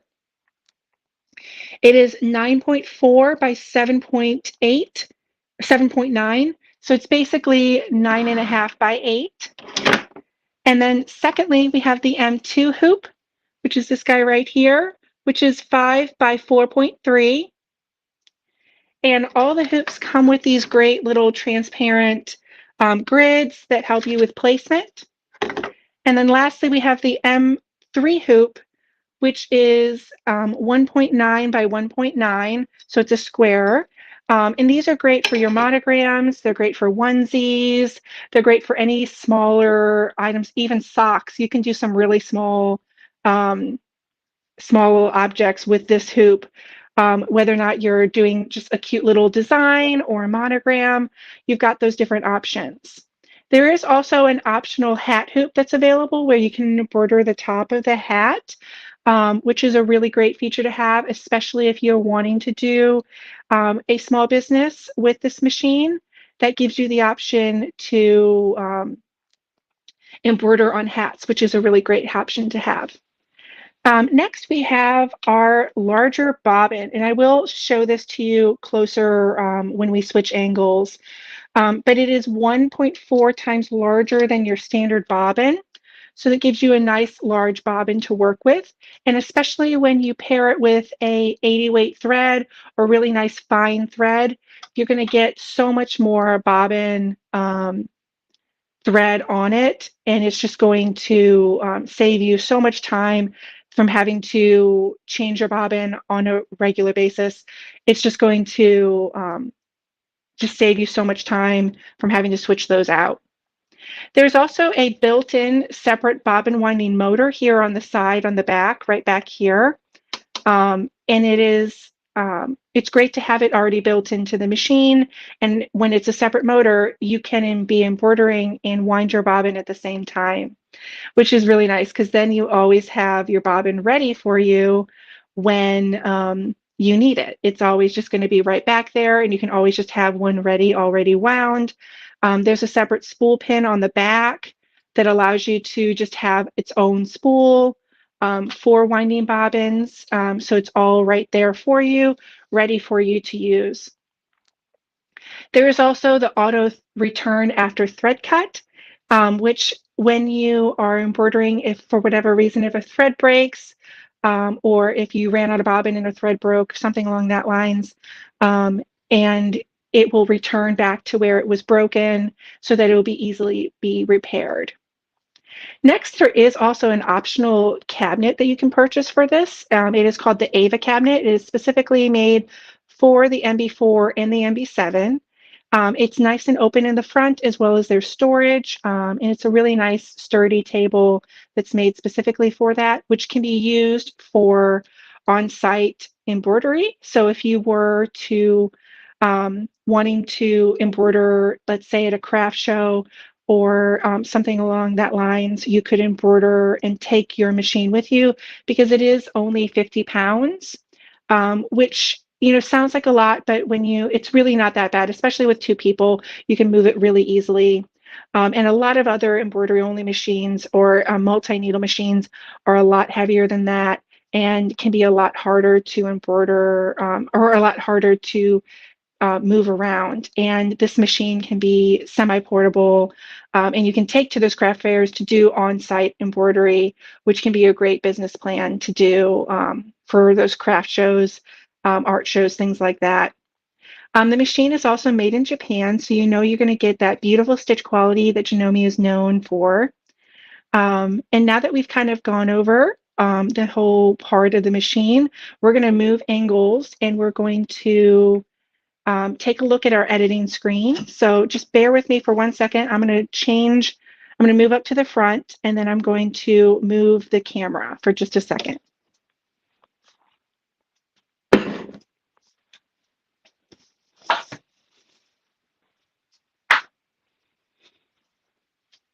Alrighty, so we're going to move this over. So now everyone should be able to see that a lot closer. So let's go ahead and wake up the machine. Before we get into that, I do want to show you that I had mentioned that I was going to show you the bobbin. This is the bobbin. You can see it's nice and large. Again, it's that 1.4 times larger than your standard bobbin.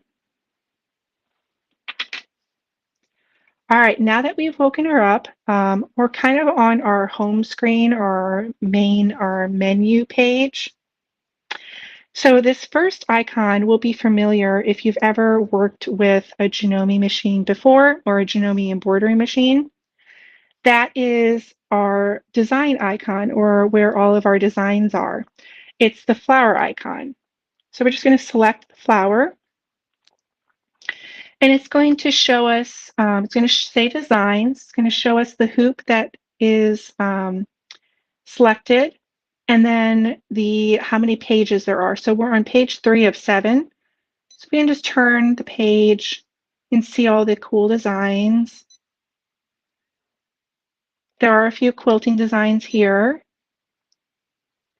That's another quilting design up there with the hearts. These are some of the petite designs for the M3. And then a few more quilting designs on this page. And then we're going to select this design right here. So now we have our design selected. I have some options that I can edit this on editing. First, I can select this first icon, which allows me to change my hoop size. I could change and select my M. It shows me that I'm on my M1 hoop. It shows the other 2 hoops that are available, but they're grayed out because this design is too large for that hoop. So I can go back, turn my page, get back to the main screen, and I can select, and I can increase or decrease, and I can decrease it by 20% and increase it by 20%, giving me a range from, right now I can only increase it to 105% because of the size of the hoop and the angle that it's at. But it does go up to 120% which gives you a nice range from 80 to 120. And I'm happy with that size, so we're going to turn our page. And then we can rotate our design. I can rotate it by 90 degrees at a time. I also can change it a degree at a time. And then I can go back to my main page. I could trash my design if I wanted to. This is where I can delete. I can save my design onto my USB stick or onto the machine itself. And then we're going to turn our page. And then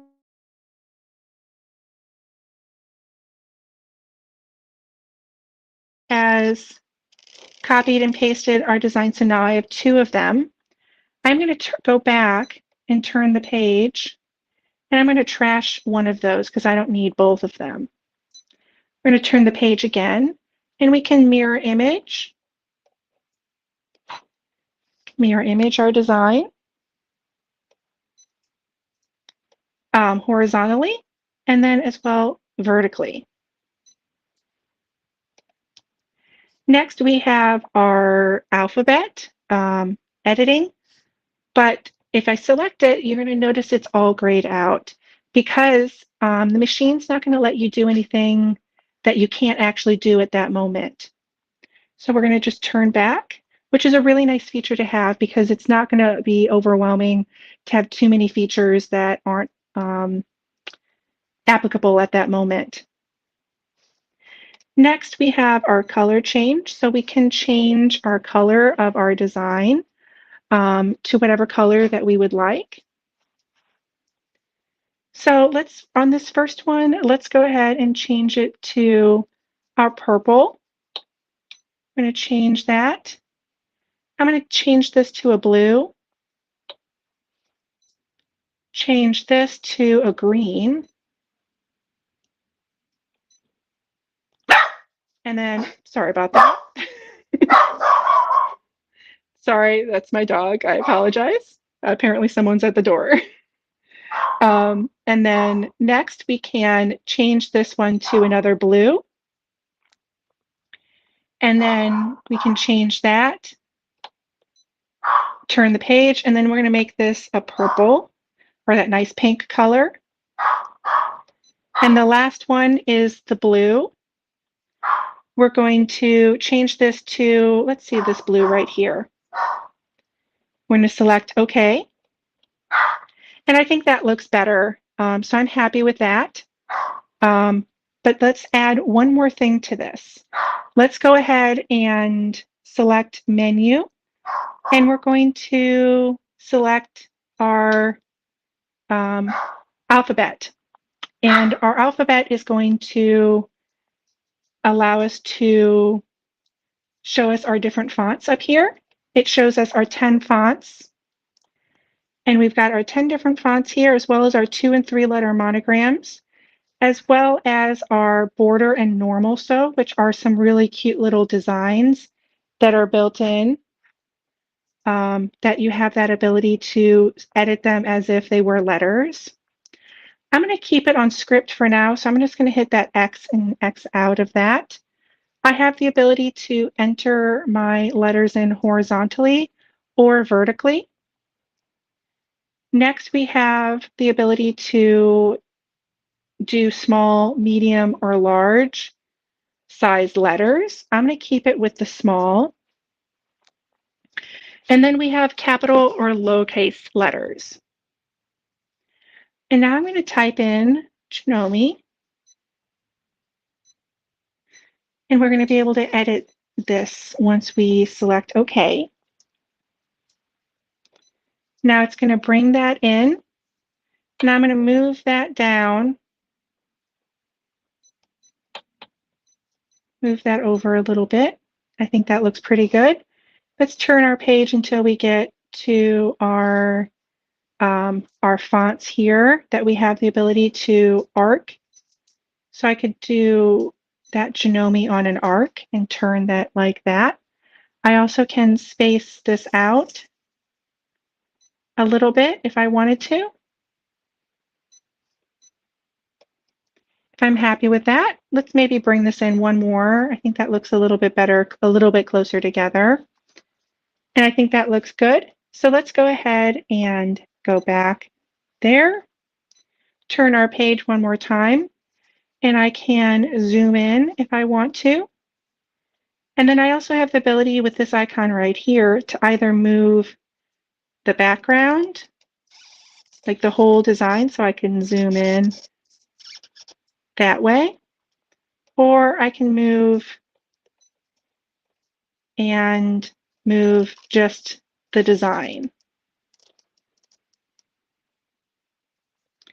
And then I'm happy with that. So we're going to go back and we're going to, let's zoom out here so we can see the whole design. And I'm happy with that design. So what we're going to do is we're going to hit the OK button. And it now takes me to my ready to sew screen. It also shows me that I want to be in my M1. It shows that I have it shows me the size of my design, shows me how long it's going to take, the amount of colors there are, and then the amount of stitches there are. And then there are two sets of numbers here. This first set of numbers is our needles, and the second set is our color changes. So next, we're going to reassign our needles to our physical thread colors. So we're going to turn our page here and select this icon right here. And I'll explain that one more time. So what you do is you have the ability to change the physical needles to a different color change. And what I mean by that is, let's say, for an example, I have all of my thread changed. My thread is already all threaded up. My machine is threaded up, and I'm happy with the colors, but I'm not happy with the order that they're in. So I want to change the order. So in order to change the order, instead of having to physically rethread the whole machine, I can reorder the needles to match the physical colors on the machine themselves. So let's go ahead and do that now. So right now, my first color is black. I don't have a black on my machine right now. I'm going to do it in pink, which is on needle 7. So I have a light pink that I'm going to embroider this out in. And we can increase this to 7 because that's where it is on my machine itself. And we're going to arrow down. And then we have this purple color, which is, I'm going to do it in my blue, which is on my needle 1. So I'm going to minus down so I get it to the 1. And then we're going to do a blue, which is on my needle 4. So I'm going to increase that to needle 4. And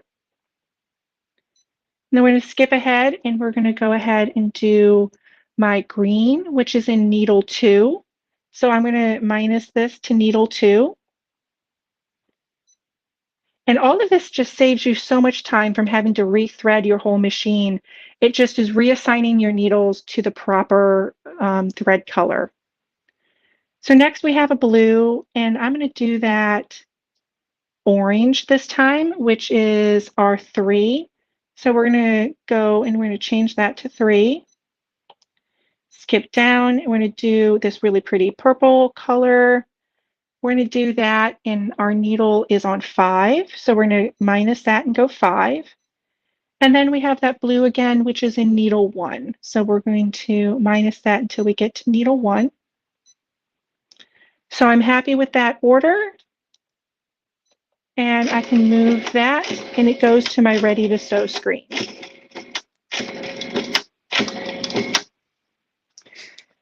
All right, now that we are done with the screen, I'm going to move the camera back. So be warned, it's going to move back.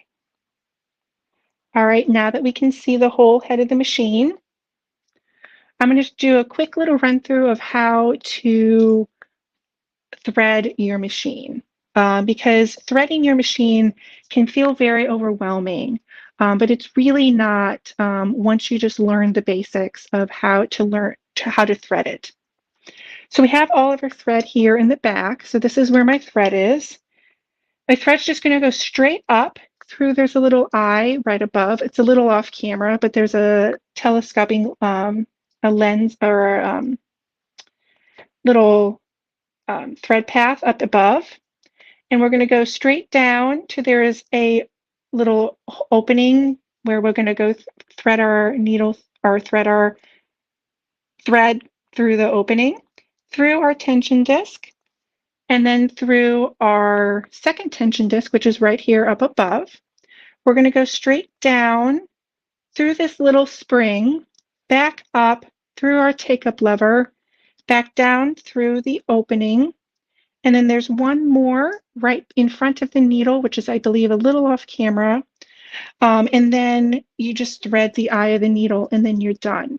So it's really not that hard. It just takes a little bit of practice learning, and then once you're done, all you have to do is, right now, if I wanted to change a thread color, I don't have to rethread this whole thing. All I have to do is cut my threads up above here and tie on my new one and pull it through. You can release your tension discs, which is, there's a little lever right up here. You just release that, and that you can hear that that's been released. And now I could tie it through and pull it all the way through. And then all you have to do is thread the eye of the needle. Now that we've gone through that, I'm going to show you a few little samples that before we stop, I want to show you a few little samples that I've made, just so you can see the beautiful stitch quality of these machines. So you can see how beautiful that is. So this is a table runner. See how beautiful those stitchings are. Next, I have another table runner.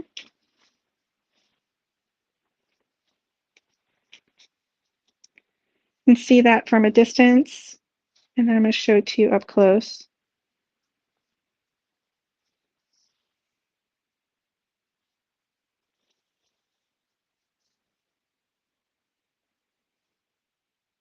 See how beautiful those stitchings are.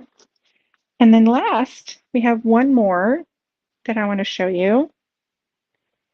And this is a lamp. I'm going to show it to you in a different angle too, but I want to show it to you up close. So these are some Tula Pink squirrels, which I love. This is one of my favorite fabrics of hers from a long time ago. But they have this design, and I'm going to show it to you further back. Let me walk around.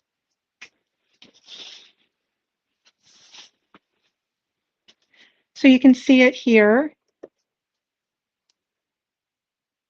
A really cute little lampshade. I don't know if any of you guys have ever made lampshades before, but it is a lot of fun. I highly recommend it. Now that we've seen the machine, I just want to thank you guys so much for having me and letting me be a part of Hoop Fest. I hope you guys have enjoyed this little presentation of how everything about the MB7. You can learn how much more productive and prolific you can be with this machine, how user-friendly it is, the quality of it. All of these are some of the most important things I want you to take on as to remember, because these are some of the most important things. So Blaine, I'm going to toss it back to you. And well, thanks, Miriam. Great job. And I'm going to tell everybody how they can get it, okay? Sounds great. Thank you guys again. All right. Thank you. All right. This was the Juki MB7. You see the price on the screen, $6,799. We have special financing available for this. We have free shipping nationwide, and we do have a call-in special on this. So give us a call. We got a great price for Hoop Fest. You need to give us a call to get that price. If you want to look at the product page, go to smplive.tv, scroll down to, just at the top, you'll see Kennedy's put that thumbnail for that Juki MB7. Just click on it. It'll take you to the product page on SewingMachinesPlus.com. You can check out all the product details and descriptions on it right there. If you need help, there'll be a pop-up window that comes up for chat. You can talk to one of the live chat agents, or just call our call center at 800-401-8151. They can take your order, answer all your questions, either way you want to do it. But some key features of the MB7, again, this has a very small footprint, extremely lightweight. It's going to have that remote computer screen monitor there. You can do all your stuff. Independent bobbin winder, has 6 LED lights, has the, like I said, the 7 needle, has 50 built-in designs, 10 fonts for monogramming, 2 and 3 letter monogramming. The maximum embroidery size is going to be a 9.4 times 7.9. It has speeds up to 800 stitches per minute. So it's just a great little compact machine. And I tell you, this and their 4 needle, the MB4, these are compact enough that you can take them to trade shows. You can take them with you on the road. A lot of people go to flea markets and do hats and embroidery on shirts and things for people. These are a really compact, lightweight, great machines, either one of them, the MB4 or the MB7. So give us a call. All right, we are going to move on, and let me bring our co-host back in, Jane. Hello, Blaine. Hi, everybody. Oh, Jane, I got to tell you something. So I don't know if everybody's went and voted on the embroidery projects that were in the contest. Now, I actually misspoke earlier. I told people the wrong way to get to it. I said, go to our homepage on SewingMachinesPlus.com, and when you see the banner, click on it. That's really not how to get to the voting page. What you want to do at the very top of the page, under events, click the event tab. It opens up, some thumbnails. You'll see the Hoop Fest thumbnail. Click it right there. That takes you to the product page. And at the top right-hand corner of that page, it says vote. Just hit the vote, and it shows you all the quilts that have been, the projects that have been entered. And you can go look at them. And I'm telling you, Jane, I know that you're telling me. There are so many great projects. Great projects. And we can't disclose who our professional voters are for the project, but I can tell you that I am an alternate. So I go ahead and vote my top 3 because we have a point system in case there's a tie. And Jane, I'm telling you what, I know you've looked at them. We've talked about this. It is a monumental task. And I tried to narrow mine down to 8, and it was extremely difficult just to do that. So I don't know. It's going to be very hard for the judges to pick out of all the ones that are listed. Over 100 entries. So the entries are extraordinary. There are so many great projects, such cool ideas, and such intricate work that would take hours and hours. And also, everyone gets to write a little story as to why they made it. And those stories are just so heartfelt, and like the reasons behind them. I'm telling you, you'll be like, oh, this one's great. This one's great. And you'll want to, because you get to vote for 2 a day. And I've been doing this every day looking. You get down the page like, oh my gosh, I want to vote for that one. Wait a minute, I want to vote for that one. And so like, I don't know, there's hundreds. I mean, I had like 30. I'm like, okay, I gotta wait till tomorrow and vote again. They're really great. Well, you and I talked about this. You kind of have to a little bit take yourself out of what you kind of favor or like. You know what I mean? It's like, I see one that I really like, but then I look at some, then I go look at the details and what they actually did to create it and how much work. Yeah. And that's kind of what I look for. I look for, first of all, did they design it themselves? Yep. Second of all, is it incorporated with quilting? Is it just embroidery? How many stitches? All the details. Yeah, and, I agree. And think about how much work it did to do it. Yeah. And that's kind of what I look for. The thought process behind it, because you're right. It's like, how many stitches, how much work, how much planning? Did you use other types of kits, or was it your own design? So it's actually really fun to just go and read where they come up with the idea. And again, I don't know, it's tough. I don't know how your judges are going to do it, because I don't either. They're really good, amazing designs. And there's so many different types of things on there too. It's just not your typical, here's an embroidery. It's like, there's so many things. Well, Jane, I know we've got a very, very special rock star coming up next, and that's going to be talking about actually one of my favorite machines. For one, because what you can do with it, and two, what our price is for Hoop Fest is insane. So if we don't sell out of this machine, I don't know what's happening, because this is going to be incredible. But I'm gonna let you take it away, and I'll see y'all back here in a little bit. I love the pre-warning. If they don't sell out of this, I don't know what's happening. Yes, our next guest for this segment is a total rock star. You all know it. You're already saying hi to Cindy.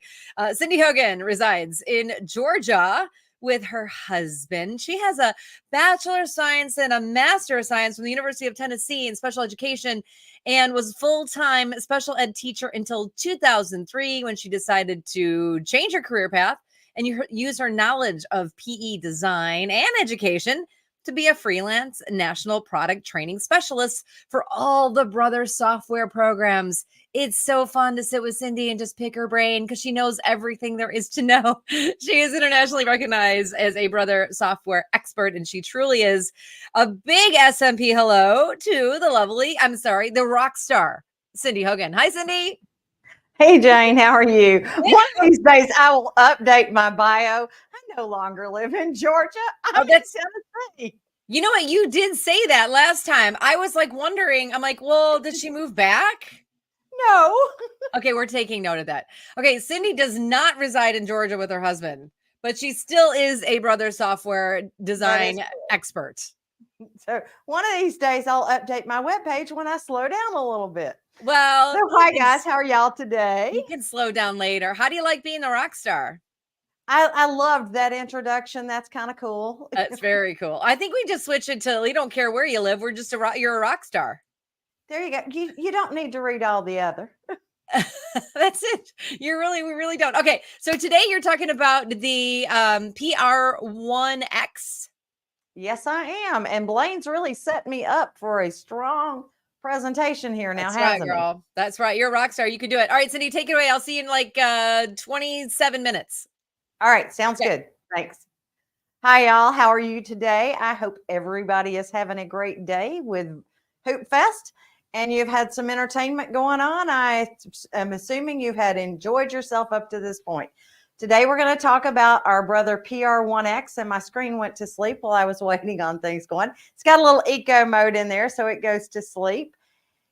All right, so this guy is a cute little guy. He is a single needle machine, but he's tubular, okay? And if you like it to be a she, it can be a she as well. It's whatever you want to call her. Mine's a little guy because, the others are named as female names, so I gave myself a little guy here. All right, so he has 495 total built-in embroidery patterns. He has 33 built-in fonts along with font editing. There is onboard editing of your patterns. It stitches 1,000 stitches a minute. It has an automatic needle threader. It has a bobbin winder on the opposite side there. And it has auto resume. So if the power goes out where you are frequently, it will stop. Basically, when it comes back on, it will ask you, do you want to resume what you were doing last, which is huge. It weighs in about 68 pounds. And it comes with it comes with an 8x12 and a 4x4 inch frame. So the 8x12 inch frame looks like this. Oops, I'm killing my 4x4. It looks like this right here. All right. Your 4x4 is basically your standard 4x4. The cool thing about this guy is that it does have that 8x12 inch field, and it comes with the capital A arms, or what we call frame holders. A and B frame holders. So that means I can use an expanded range of hoops, those specialty hoops that we have for the multi needles. So for my 10 and 6 needles, I have some specialty frames. One of those frames happens to be the 8x14 inch magnetic frame. So this one will actually be able to work on this machine. Instead of 8x14 inches, I have 8x12. So if I've got something like a denim jacket or a quilt sandwich, something that's hard to hoop that has a lot of seams in it, that is a great specialty hoop to use. So that is one of the things that I would tell you. Now let's take a closer, deeper dive into this to show you what's on the machine. So let me switch camera views here for you. And let's let it get focused. There we go. So here is my screen, is an LED screen. We can touch on the category there. As I said, 495 built-in patterns. This is our new pattern categories. We have our modern art. And as you touch a design, it pops up on the screen and allows you to view it before you go anywhere else. If you want to see what it might look like in your hoop, you can touch the hoop menu. And it shows you that design in your hoop. You can actually zoom in on it to look at it to see if it's truly what you want it to be before you ever go anywhere else. I'm going to return from that menu and take you into our groovy patterns. There are 5 different groovy patterns. You have the word groovy. You have boho.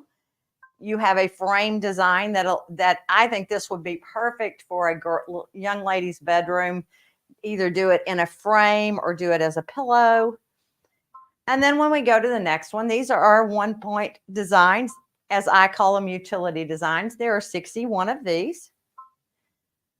The next one, these are frames to go around text and monograms. Then you have your quilting patterns. These are all different little quilting blocks that are built into it. You have your new font. These are font designs as opposed to text. So what I mean by that is we have a different, basically this is our graffiti font. So if I touch it and I touch a letter, that is a design in and of itself. To add another letter to it, I would need to set it first. And then I can touch the add key. So you have on-screen editing. And with the graffiti fonts, you want to add them in a backwards order, basically. What I will tell you is what you want to sew, what you add them in the back. So if I'm going to go BAD, I would actually want to put in DAB, okay? And then move them around. So you put them in the opposite order of what you want them to sew. All right. I'm going to touch home and go back to the screen again. There are some beautiful font designs in here. This has always been one of our favorites. It is a fan favorite. It is really a gorgeous little font. So you've got those. You also have a more traditional, then you have your applique fonts. You have an athletic applique and a Greek applique font. Next to that, these are our 33 built-in fonts. This one actually has a specialty font, and oh my goodness, I forgot to bring that cap out of my travel bag. I was on the road. Our specialty font is the embroidery foam font. So if you use embroidery foam, you will want to use this font, and it gives you that 3D effect, okay? Now, let's see here. You have frame patterns. There are 140 different frame combinations. You simply select the frame that you want to work with, and then you select one of its styles. There are 14 different styles for each of the 10 frames. Then you have a monogram font on board. You can do a 3-letter monogram, a 2-letter monogram. Those are the diamond styles, or you can do straight monogramming. If you touch the 3-letter monogram, you touch the first letter, you go to the middle tab, you touch your middle letter, and then you go to the last tab and put in the last letter. So there's your 3-letter monogram. You set it. You want to add a frame pattern around it, go ahead and touch add. You can always add one of these, or you can go back in here and add one of the specialty frames for this. So we live on a golf course. I'll slap a golf ball around the golf clubs around mine and touch set. And then I'm ready to embroider. Okay.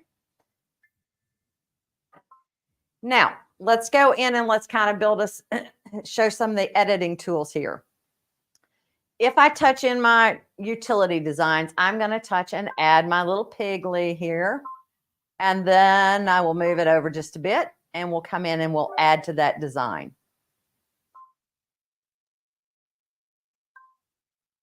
We'll make us a barbecue sandwich here. So one of the things that I love about this guy is that he has a border and a repeat function on it. He also has rotation. You can resize, you can change the color, you can mirror a design. So if I want my pig facing the opposite direction, I can have it facing the opposite direction. In this screen, I'm moving my patterns individually. I can use my touchpad, or I can simply pick them up and drag them where I want them to go. Now, let's go ahead and touch the border repeat function. You'll notice it's grabbed both of the designs on the screen.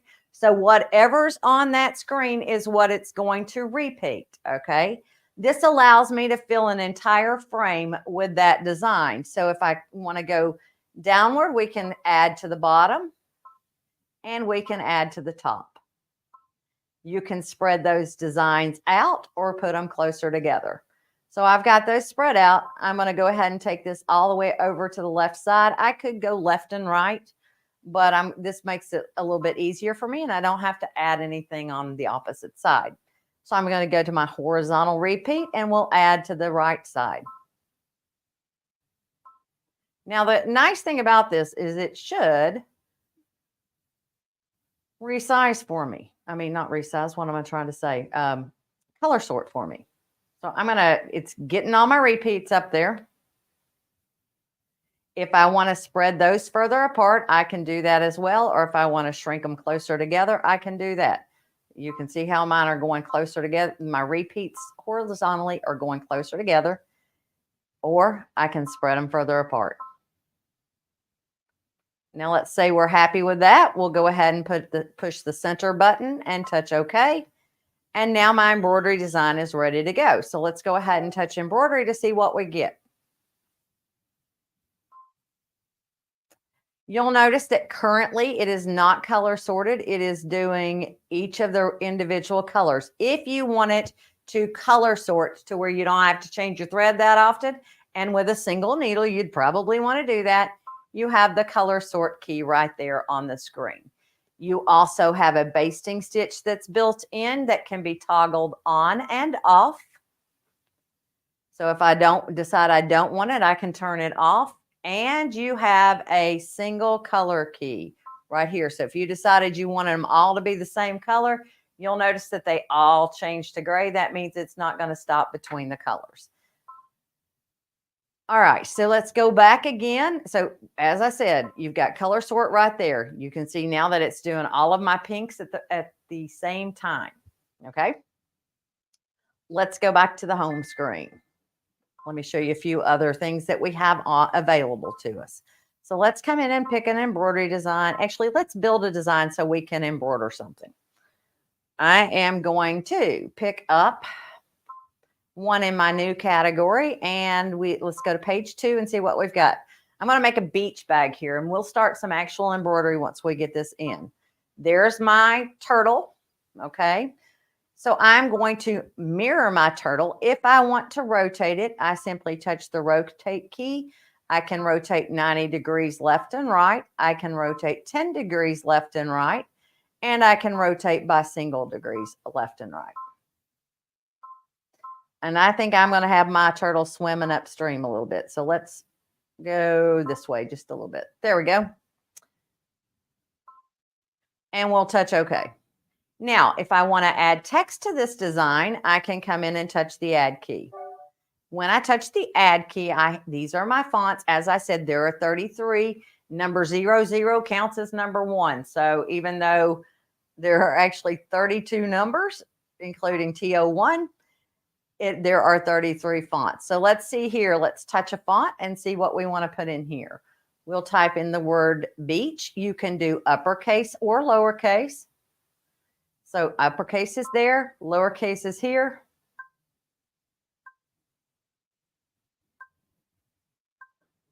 Now, if you want to check, because it's sitting on top of that other design, you can touch the check key.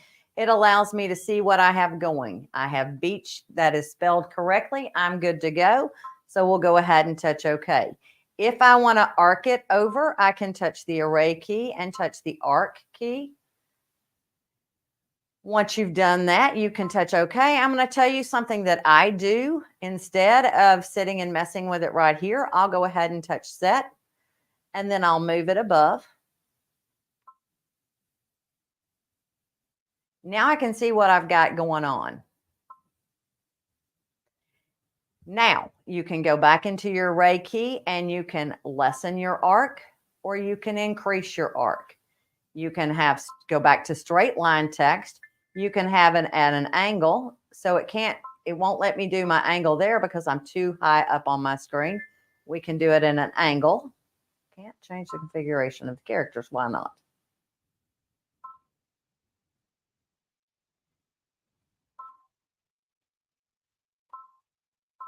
There we go. Too low to the ground. So now I've got them at an angle. So let's move these over here. Let's say we want vertical text. All you have to do is touch the incline key and keep moving it until they are in an up and down position. When they are straight up and down, and this angle right here says 90 degrees, you are straight up and down and have vertical text.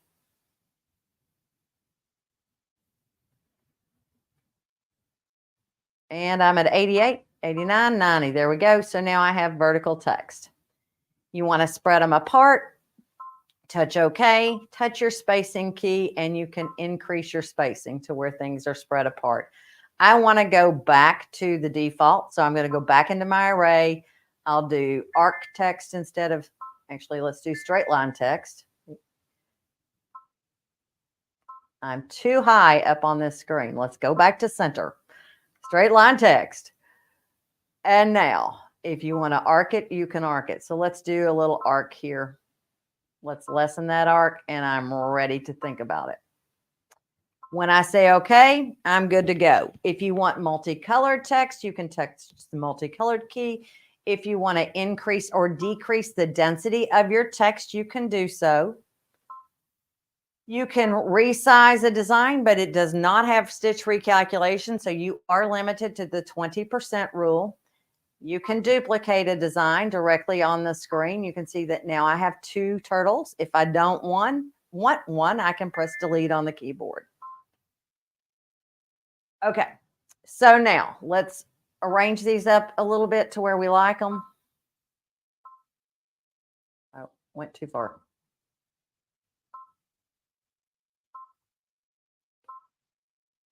I'm kind of happy with that. Let's flatten this out a little bit.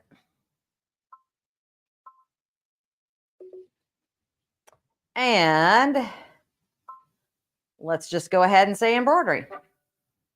So I have my embroidery design ready. Actually, I want to do one last thing. I'm not stuck here. So if I want to hit return, I can hit return, and I can move my text up just a little bit. There we go. Now we're ready to go. If I want this to stitch in the same color, I'm going to touch the single color key, that's exactly what I want it to do. I want it to embroider in one color. But we also have something special on this called positioning. So I'm going to change out my frame here and let you see how that works real quick. Let me see which one do I want to go to. Oops, wrong one. Let's go to this number. There we go. That's the number I want. So we're going to change out our frame holder real quick. And we're going to put on one of the magnetic frames.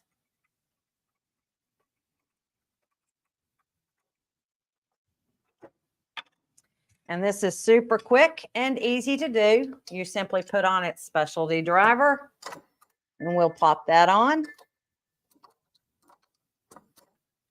and screw it in. I like to show you this because I don't want you to be fearful of having to change drivers, because this is really easy to do. All you have to do is pop it in and put the screws in. So we're going to put on our magnetic 5x7 frame. And the reason I'm doing this is to show you a little trick. There is a 5x7 and there is a 4x4. We're going to hoop us up a tote bag. Oops. First thing I'm going to do is put on my tubular frame table to support my hoop, because it's a little bit heavier of a hoop. And we're going to slide this up underneath here. and pop it into place. It snaps right into place. You can hear it click. We're ready to go. So now anything that's magnet will stick to it. Just so you know, anything that's got a metal, it's going to stick to. So we're going to take off these little guys right here.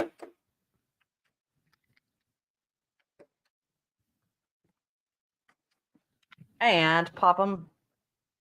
I'm just snapping them to my stand here. Okay, I have my stabilizer inside my hoop, inside my project. I'm just going to lift that top of that frame, slide this up underneath here, and I want you to see what's down in the bed of my machine. So let's go to, I believe it was this one. So you see that little crosshair? That allows for quick and easy hooping. Now, if I have something in crooked, I have 2-point positioning, but I want you to see how this crosshair can kind of help you hoop something in very quickly. It does help if you don't get your stabilizer stuck. There we go. So now what you can do is you can take your marked project and line it up with that crosshair. There we go. But what I've got happening here is it wants me to change to a large frame. Did I make that too big? Oh, yes, I did. Okay, so hold on. I made it too big. If you're using a 5x7 frame, you do need to make sure you don't go above 5 inches. And I went slightly above 5 inches. So we're going to cheat here for just a second. Take this back off so it doesn't fuss at me. Yes, I understand. It knows what driver's on, so it's going to show you that you can do this. Left to loose, gang, left to loose. Okay, so I'm going to cheat for just a second. And let's see here. Let's go back. Let me get you back on my screen so you can see what I'm going to do. You can see that my design is slightly above the size that my hoop is. So I need to come back and let's rotate this guy just a little bit. Move him up. I need the overall design to be under 5 inches. So there we go. It needs to be dried. Whoops. Undo. Can't do undo. Zoom it down. This is my overall design dimension. This is my individual design dimension. So here we go. I think I can live with that. Now let's touch embroidery and touch the center key. The other thing I want to do is touch my needle position key and make sure that my needle is dropping in the center, and it is. So now we should be able to do this. Let's put that driver back on.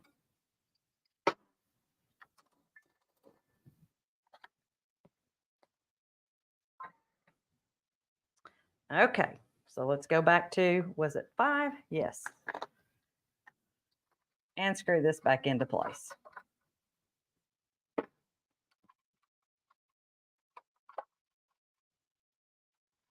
And then we will thread and do the whole kit and caboodle and get this guy started. And then I'll go back and let Jane ask me questions. Okay, so let's slide this back underneath the needle bar and let's click it into place. Last time I did not have my bag in here, so I'm going to go ahead and take my bag out so I don't get my handle stuck underneath there.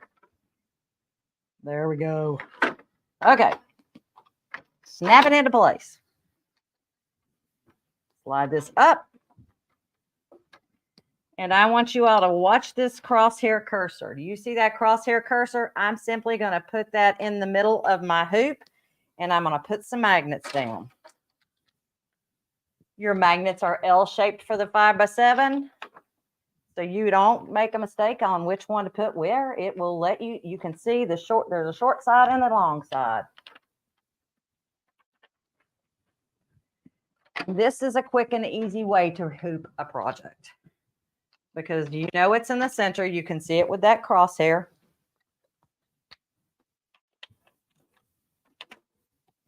And I'm ready to go.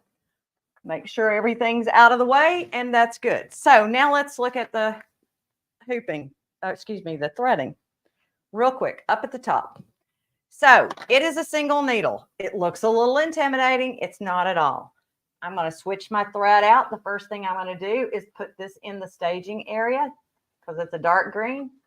And I'm going to use that thread cutter. I wish I had that thread cutter on my multi-needles. And then you're going to take it and you're going to tie an overhand knot and make sure it's nice and tight. Okay? And then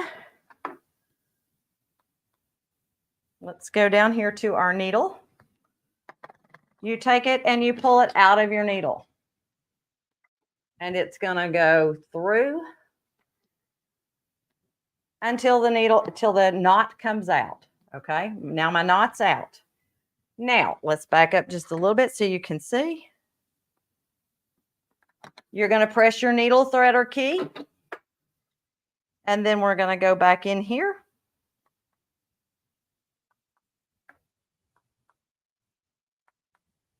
And we're going to go up to the needle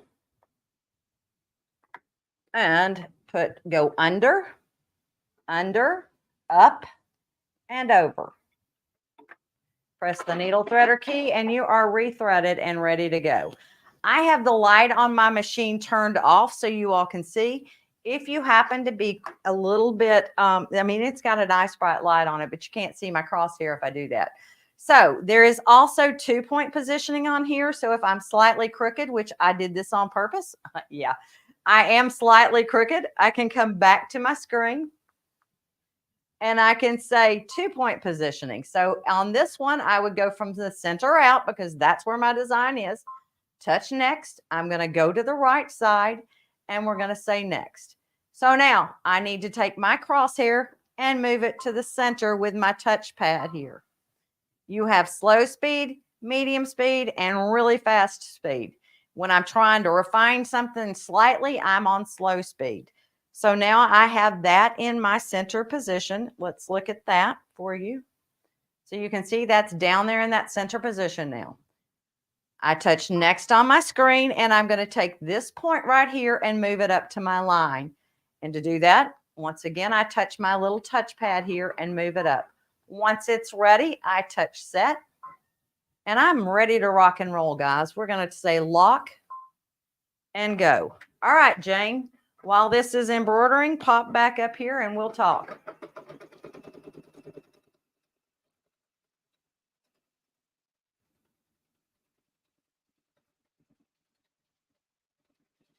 Jane, are you there? Hi.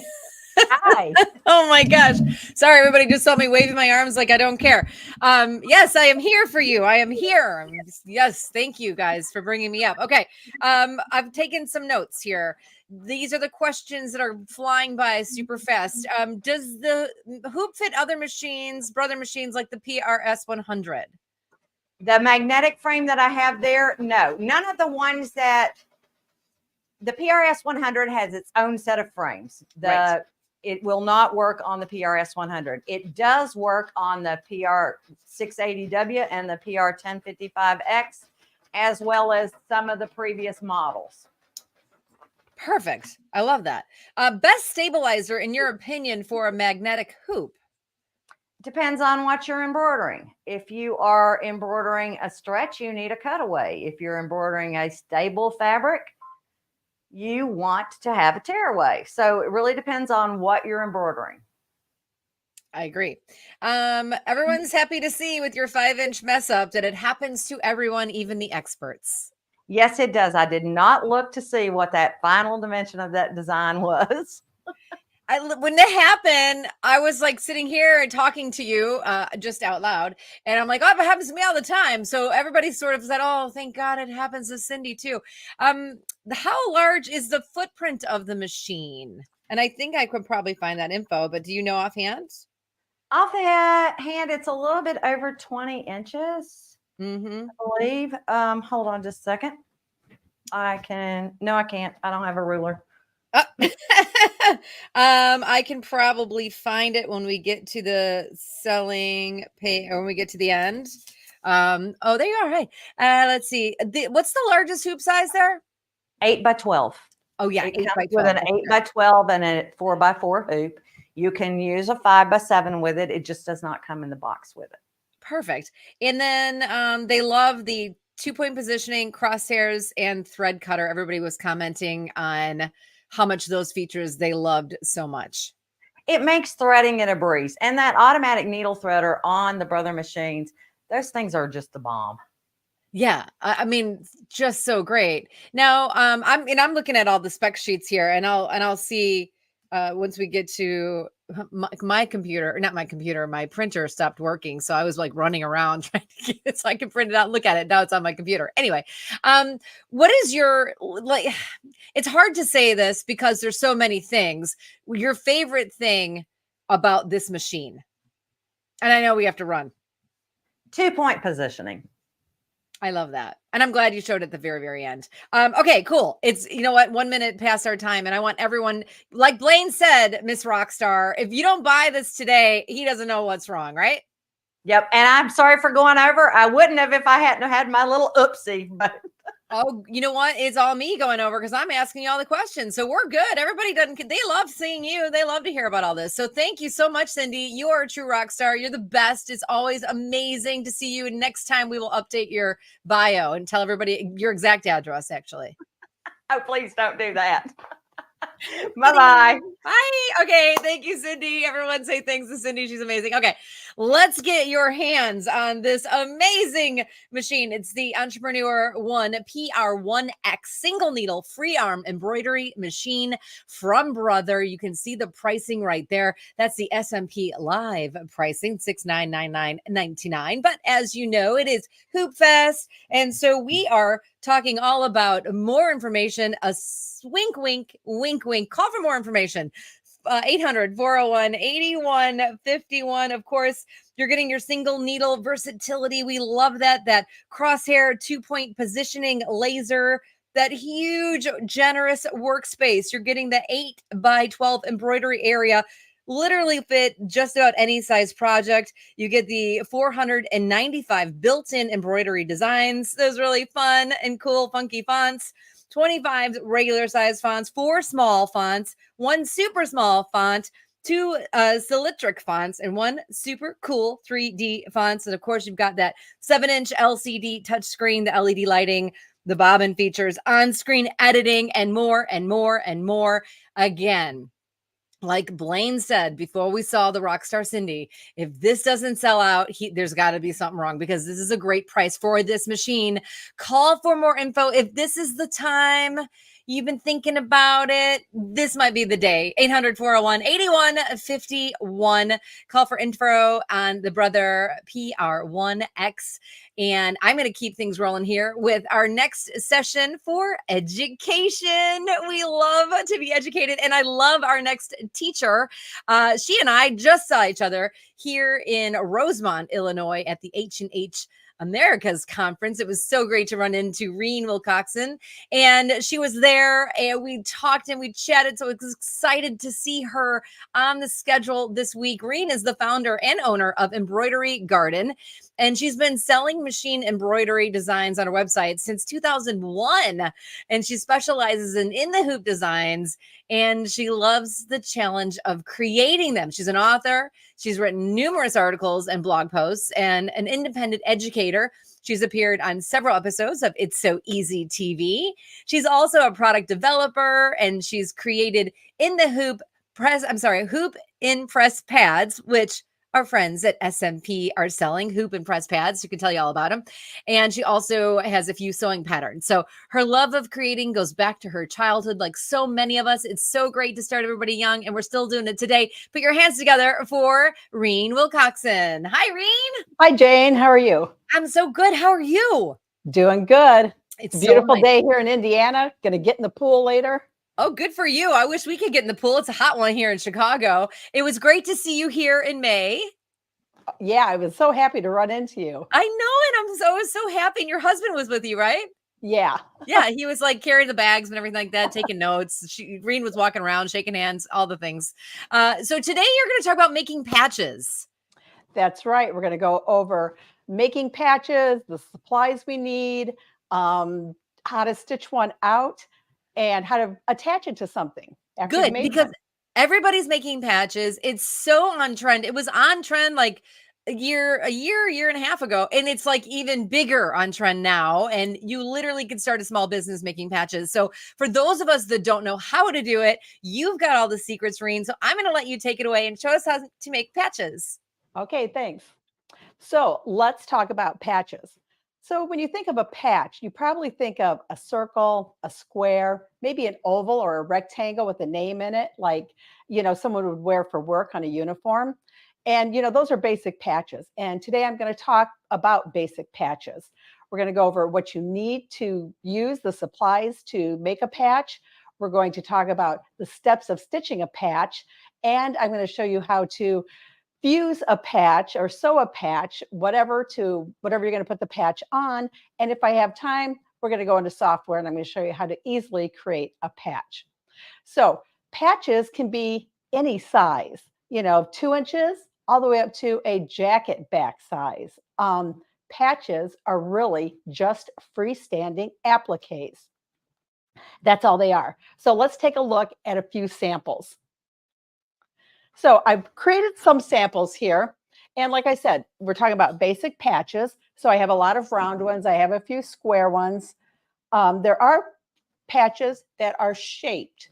So for this patch, what I did was I brought in this little airplane, added some lettering, and I created an outline around it. And it kind of follows, the little curves of the lettering in the plane, but it's an applique. But we turn it into a freestanding type of design so that we can attach it to something. A lot of these patches are stitched onto a material. It's a nice, sturdy, heavy material. We're going to talk about that. And then some of them, like this patch, this pink, a little hard to tell, but this is all stitching. So patches can be stitches and not have a fabric type base to them. This one is also stitching. These two patches, they don't have an edge on them. Most of the time we think of patches, we think of a satin stitch edge or the marrow type edge, which I'm going to show you here in just a second. But this patch doesn't have anything along the edge. This is a twill fabric, and we're going to talk about that in a moment. And it is creating the edge of this patch. Same thing with this patch. This one has no finished edge on it.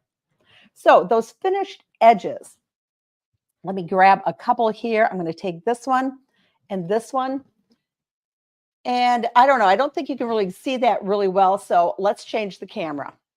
And I'm going to hold them up here and see if you can see the difference. Let's see, let the camera focus. And the blue one is a satin stitch. You can see it's nice and tight. It's a satin stitch. Now the light green one, you notice it looks a little bit different. This is a marrow stitch. It's actually a faux marrow stitch because to create a true, real marrow stitch, you need to have a special machine.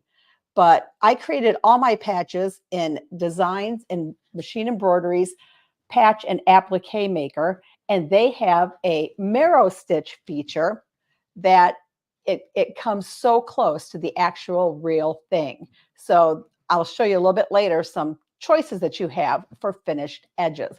So let's go back to our patches. This one here it's a shaped patch. It has a nice satin stitched edge to it. I have a couple of patches here that have a covered back. Now, why would you want to cover the back of a patch? Could be a few reasons. You might want to give this to someone and they're not going to be able to sew it onto something. They're not going to be able to fuse it onto something. They're just not real crafty or anything. But you want to give them something as a commemorative type thing. So maybe putting another piece of the twill on the back side is one of your options, and I'll show you that later. This one is also covered on the back side. This one, I could really kind of use this almost as a little business card, I think. Hand them out. Another way, a reason you might want to cover the back of a patch, and I'm going to bring up a photo here. Let me just change my, let me just bring this photo up.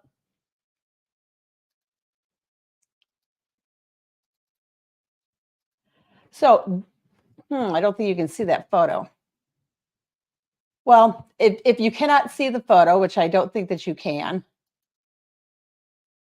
I'm not able to share the screen here in this demo, but what I created was a travel tic-tac-toe game. And I used patches. I made really small patches. Mine were probably about 2 inches. And I covered the back side of those patches because, you know, they're just going to be used as the game pieces on a tic-tac-toe board, you know, for when you travel for your kids. So I wanted those pieces to have a covered back. So those could be a few reasons why you want to cover the back side of a patch. So let's talk about some of the supplies you'll need to stitch patches with. You're going to notice in a lot of these patches, especially this one and this one, that the lettering is very small. Let me get one that looks a little bit where you can see it a little bit better.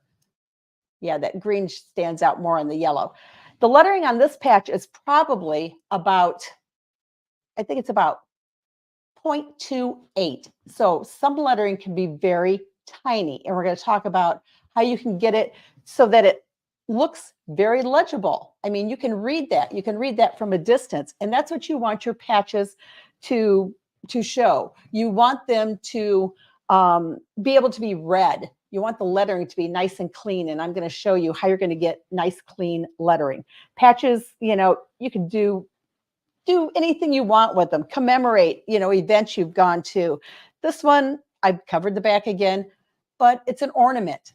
Again, it's a freestanding applique. So let's talk about some of the supplies that you'll need.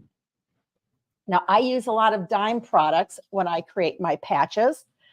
And one of the supplies that you're going to need a heavy-duty water-soluble stabilizer.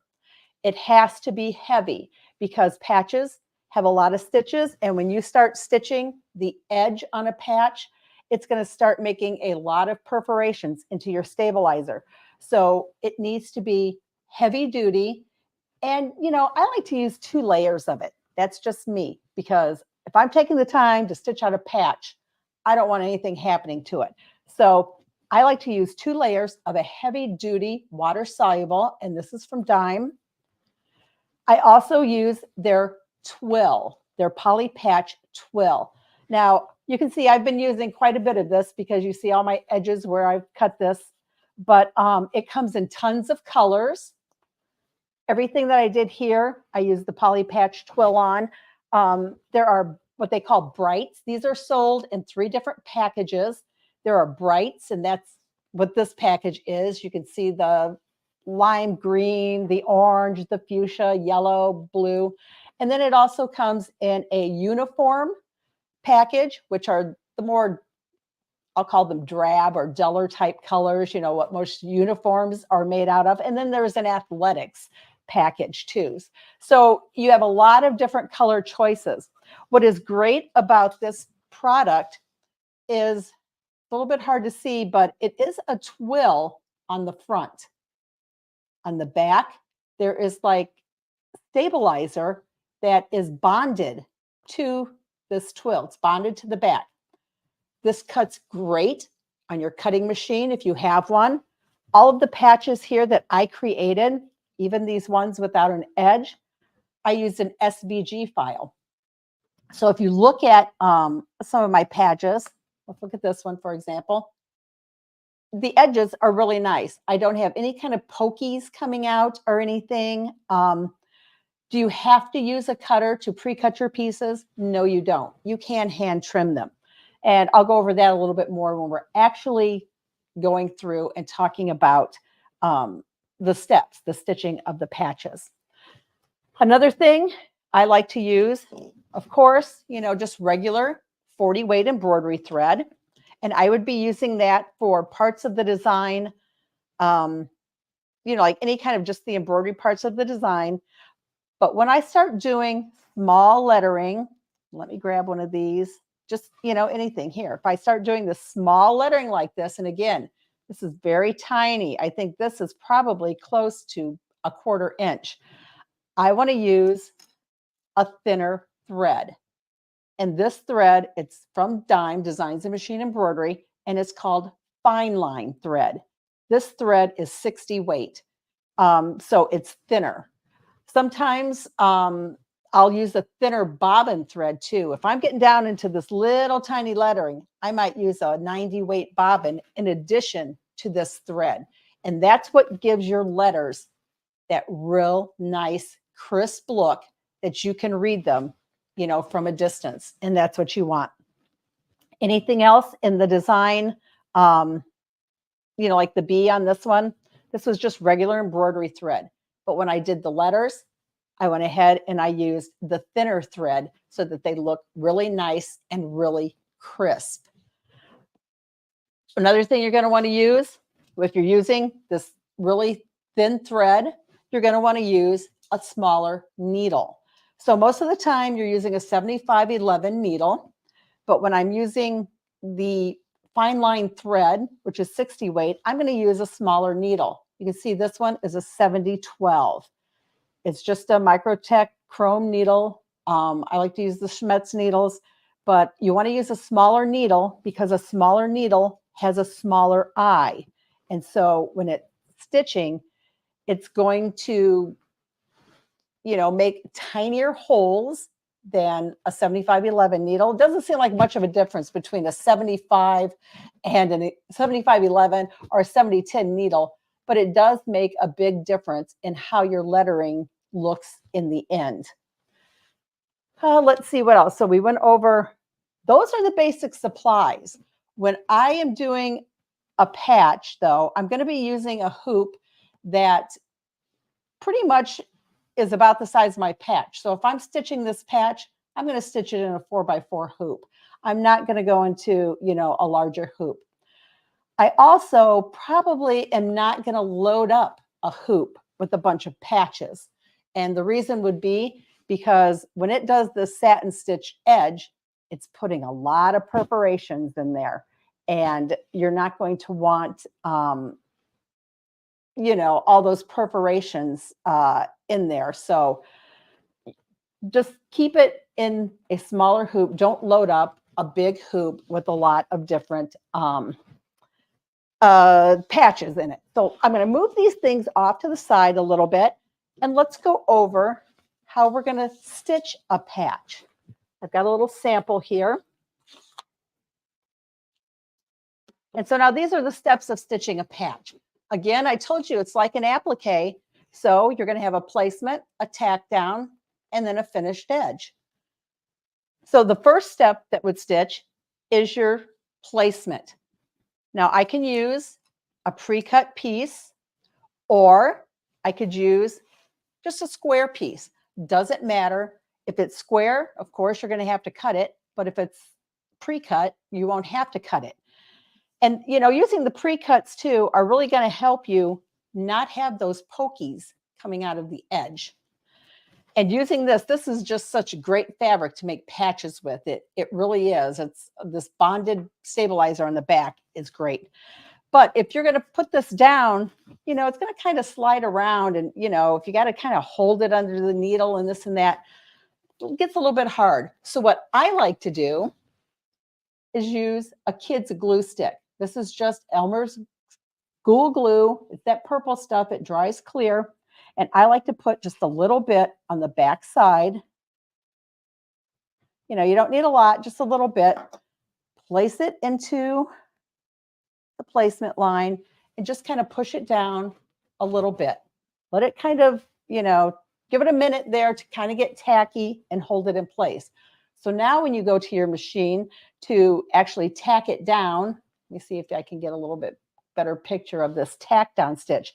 Because see, it goes very close to the edge. You don't want it coming in too far because when you get to your satin stitch edge, you don't want that tack down showing. So by doing that, see, I can't even move it. It's stuck down. So next is your tack down.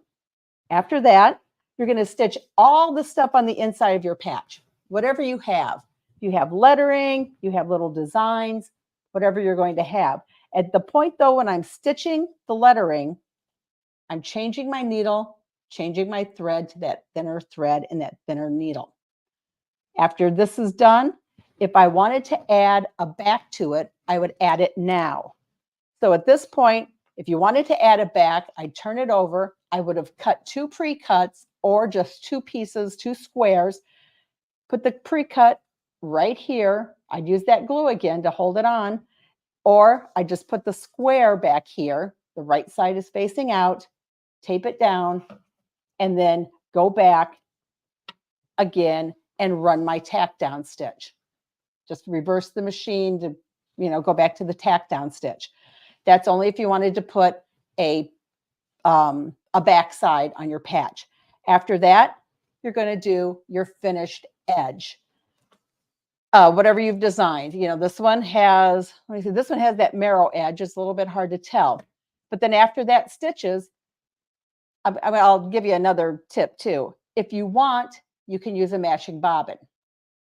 If you don't, which I didn't, you can see my white bobbin thread here a little bit, because this patch is definitely going to go on something. So I don't really need to change my bobbin. I mean, you can't see any bobbin thread from the front here, right? So there's no need to change it. So now the patch is done. And all I'm going to do is just kind of push on the stabilizer from the back and from the front. And it just kind of tears right out. I'm going to set this aside because I'm going to go back and finish those patches later. But now my patch is done. I could clip off that little thread. But now, what are you going to do with your patch? Maybe you want to put it on something, a jacket, a suitcase, a hat, some other things like that. So there are different ways you can put a patch onto something, and you can use different methods. So let me just grab a few things here. So let's go over glue.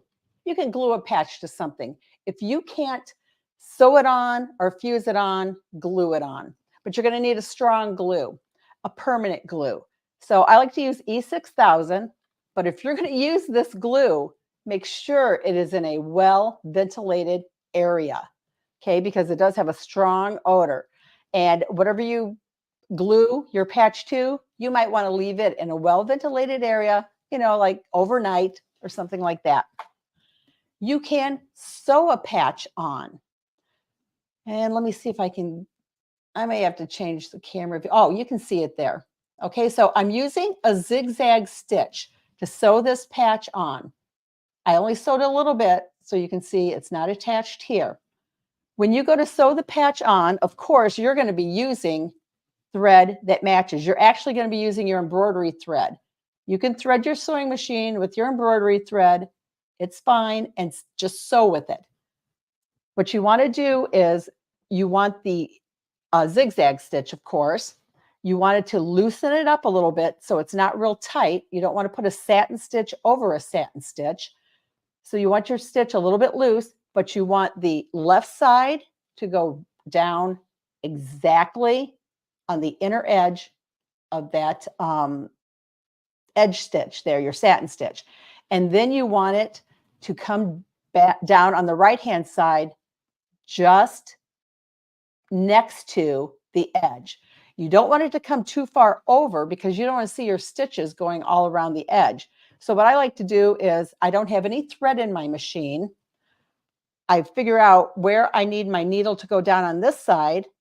Then I use my needle up, needle down, and I see where it needs to come down on this side so that it is exactly along this edge. If it's not, then I make an adjustment, but then you would just sew it all around. And I made myself a little note. I used the zigzag. I used it from category 1, stitch 9. I set it at a 4.0 width and a 2.0 length. The other way to do it is to use Dime's patch attach. This is a permanent fusible product. Let me grab, here's my patch. And what you're going to do, I'm going to cut these threads off real quick. You're going to follow the instructions on the patch attach. There are 2 layers. This is the top layer. The bottom layer is the layer with the glue on it. You're going to want to use something like a Teflon sheet because you do not want to glue this to a wool mat or to your ironing board. Turn your patch to the back side. Another thing you want to do is you do want to get out all of that. Let me just start it here. I kind of brought this over here to start. This is that stabilizer. You don't have to get it all away, but you do want to get, you know, it out of the big areas here so that the patch attached, the fusible will really adhere to it and make a great bond. I'm just going to cut out a little bit. You can see I just took out some of it, but I would come and get the rest of this out. You're going to take this and have the glue side down on the back of the patch. I'm going to take my iron. Again, you are going to follow the instructions, and I'm just sort of heating this up. I'm activating the fusible. I'm just going to give it a second here. All right, the thing is, this has to cool. Right now it's really hot. It has to cool. So I'm going to give it a minute to cool. And while it's cooling, I'm going to show you these patches. So these patches are just like this patch. They do not have a finished edge. This is just that twill on there. You remove the stabilizer because you want this fusible attached to the back of the twill fabric, not to the stabilizer. I fuse these on with the exact same stuff, patch attach, and look, you can't even, there's no way I'm going to get that off of there. So I can't sew on this hat, so I used the fusible, the patch attach on the hat to get my letters on. After this is cool, and I don't know if it's really all the way cool, but we're going to go ahead and do it anyway. I'm going to peel it off, and notice it's not sticking here, but I have glue going all the way around. I can see that, you know, I really didn't let it cool enough because I can see the glue kind of bubbling, but we're going to be okay. I'm going to take my scissors and just trim close. I am not cutting my stitching at all. I'm just trimming really, really, really close. I'll try to do this quickly. But this is going to be a permanent bond when it's fused on. And then all I'm going to do is peel this off. And again, I don't think that I let it fuse enough. Here it comes. And you can see how shiny it is. That's the fusible. Now, if you have any little bits showing on the edge, and you can see that, just take your fingers and kind of roll it to the back side. Because if you go to fuse this on something and you have any little bits of glue there, you're going to see that on your finished, you know, your garment or something. So just make sure anything rolled back to the back side. And that's it. So you can either fuse patches on, you can sew patches on, or you can glue patches on. And I wanted to go into the software and show you, but I ran out of time. So Jane, if there are any questions, let me know. Hey, Reen, that was a great presentation. Everybody loves it. They're gonna have to go back and rewatch it. We've only got a couple of seconds left, but the pokies are when the edge stitches fray, or you cut them, right? Is that what you're talking about when you say pokies? Right. The little pokies are like if I were using a cotton fabric or even a twill fabric, it frays. Right. So when you cut it, you're going to get some little pokies sticking out. But if you use this Dimes Poly Patch twill, this stuff doesn't fray. It's cut and it doesn't fray, so you don't get those pokies. Okay, good. That was one of the questions. Does that twill fray? Do you need to change the stitch density when you're using a lighter thread? So for all of the patches I did, I'm assuming they're talking about that small lettering. Yeah. I created all my patches in Designs and Machine Embroideries Patch and Applique Maker, which you can get from Sewing Machines Plus. All the supplies I showed come from Sewing Machines Plus. You can get them in that software. They have what they call micro fonts. So they're already ready for you. All you do really is just type in what you want, and the density is set. Perfect. But if you were doing with something else, yeah, you would need to lower your density. And the finished edge, the beautiful. So one of the things didn't have the finished edge. The other one did have the stitching. Is that part of the software program, or if you were doing that on your own, what would you use? If you did not want to have an edge like these patches, I kind of did these a little bit differently. Basically, it's a collegiate font with something on the inside, so the letters were cut, and there's just no edge. It's something that I created in software. Inside of the Dime software, you can create this edge very easily. The marrow edge, the faux marrow edge I showed you, you can create that very easily. Okay, so that's all part of that software too. Right, you can create these letters too, like this in the software. I love the letters. You kind of got to know how, though, Yeah, no, I mean, it's really cool. I think, somebody wrote, I tried to make a patch once and I did something wrong. So this demo is great. And then the next question was, how do I make that edge so perfect without cutting it? And you were cutting around the patch attach, and then you were like, don't cut the thread. So I think everyone's kind of like either gets it or they're cutting the edges. So again, another tip on the edges, what I like to do, I'll take a lighter, and it's just the heat of the flame. You're not getting the flame on here. It's just holding it close enough that there's a little bit of heat there, and it kind of melts those edges just a tiny bit. So you're not going to get snagging or, anything like that too. That's a great top tip right there. Okay. Well, Reen, that was an amazing demo. Everyone really loved it. I think we're going to have a lot more patches being made starting tonight. Sounds great. Thanks a lot, Jane. And Reen, where can everybody follow you? Your website? Embroiderygarden.com. I'm on Facebook, and I'm also on Instagram. Perfect. It is wonderful to see you, Reen. Thank you so much for joining us at Hoop Fest. And I'll see you soon. I'll talk to you soon. Okay, everybody. Wow. Reen was amazing. I know my mind is going crazy thinking, oh boy, I'm going to have to start making patches now. So that was super fun. And of course, she had all of those supplies, and hopefully we can get those to you or put a list somewhere else. Or you just have to rewatch it. Right, Blaine? That is right. And speaking of watching it, Jane, if they've missed anything from day one or day two, and they want to go back and check it out, it's on our YouTube channel. They can go watch it.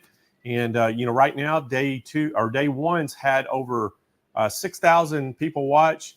Day two's had over 5,000 people watch. And we got a ton of people watching it today. So, again, if you miss anything, you can always go back. Of course, we can always go back, and it's so much fun to go back and rewatch, especially when we're making notes about the things that we want to see. Because sometimes it goes so fast, you're like, "Wait, I gotta go back." Because so much inspiration. I'm telling you, like from day one till today, I'm like, wait, day one, I wanted to do the painting inside the thread. So, oh yeah, that was good. Yeah. Well, we got two sessions left. Okay. And I'm gonna bring you back in about 30 minutes and. Hey, we're going to get to our next one. We're all about Dirky hoops now. And we have Dawn Chase going to come in. Now, Dawn, she's an accomplished sewist with over 40 years of experience under her belt. In 2007, she started an embroidery business selling embroidery and applique items in her local area, followed shortly after that by opening up an online store and creating personalized applique shirts. She merged her love of embroidery and quilting 10 years ago by starting a business called Creative Applique.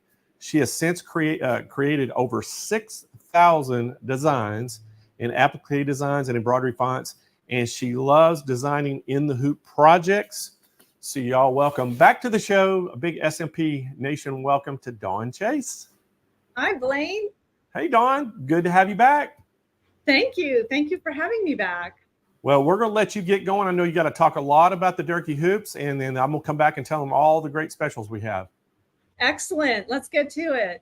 Hi, everyone. Thank you so much for joining us today, and thank you for having me on SMP Nation and Hoop Fest. Thank you to Blaine and all his little elves and helpers for putting on this amazing event for all of you.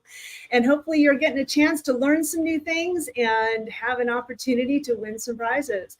So I'm really excited to be here today to talk about a brand new Dirky Easy Cap Frame. Now, let's get into it right away because I've got a lot to share with you.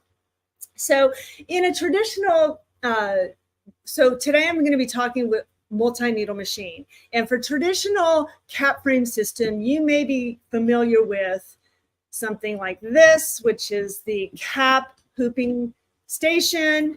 This is the cap frame. And then, of course, you need to have the cap driver. This is what attaches to the machine and makes the whole thing spin and turn around and stitch. These are awesome, and your machine may have come with them. But if your machine did not come with them, then it would be a really hefty price tag to purchase something like this. Not to mention having to store it, having to have a place to mount this, to be able to hoop everything. So with Dirky, they are amazing in their ingenuity to be able to take something that is three-dimensional and make it flat so anybody could stitch it. So this is a cap frame that Dirky has already. This is a separate cap frame that you go ahead and you put this on your embroidery machine just like you would any frame. But you might be familiar with the Dirky blue adapter arm and the easy frame. Now these easy frames come in many, many different sizes, and these blue adapter arms are made specifically for your embroidery machine. And I know Blaine sells a lot of different ones for different machines, so you'll have to check that out. But this is something that Dirky has had for a while on their website, and they are absolutely amazing. But these are just for flat items. So Dirky got to thinking, what can we do to use the easy frame blue adapter arm to make caps? And I introduced to you today the Dirky Easy Frame Cap Frame. This frame attaches to your blue adapter arm. It's not an individual frame, but it attaches to the blue adapter arm. So let's talk a little bit about this frame right here. It's super light. It's all metal construction. This is, the blue part is anodized aluminum main frame and the stainless steel top plate here. And as I mentioned, it attaches directly onto any Dirky Easy Frame blue adapter arm by simply loosening the thumb screws here and sliding it onto the frame like so.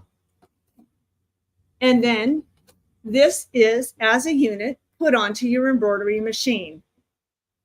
So if there's something, let's do a hat comparison, because there are so many amazing things about this easy cap frame that you might not be aware of just by looking at this.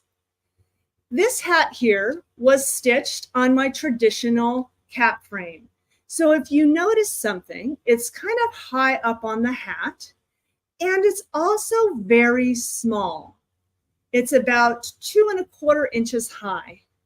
That's one thing about traditional cap frames. Most of them can only stitch at the max about 2½ inches high. Now I want you to keep this in mind as you look at this hat and see how much larger the design is.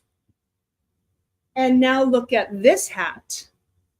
Look at how much larger the design is that you can stitch on these Dirky Easy cap frames. But wait, there's more. This is going to be mind-blowing for you, I think, because you can also stitch on the back of the cap. And you can do it all while the hat is hooped once. You don't even have to unhoop the cap in most instances. And we will show you how to do that in a little bit. But oh, wow, look at how much larger the design is that you can stitch. Isn't that amazing?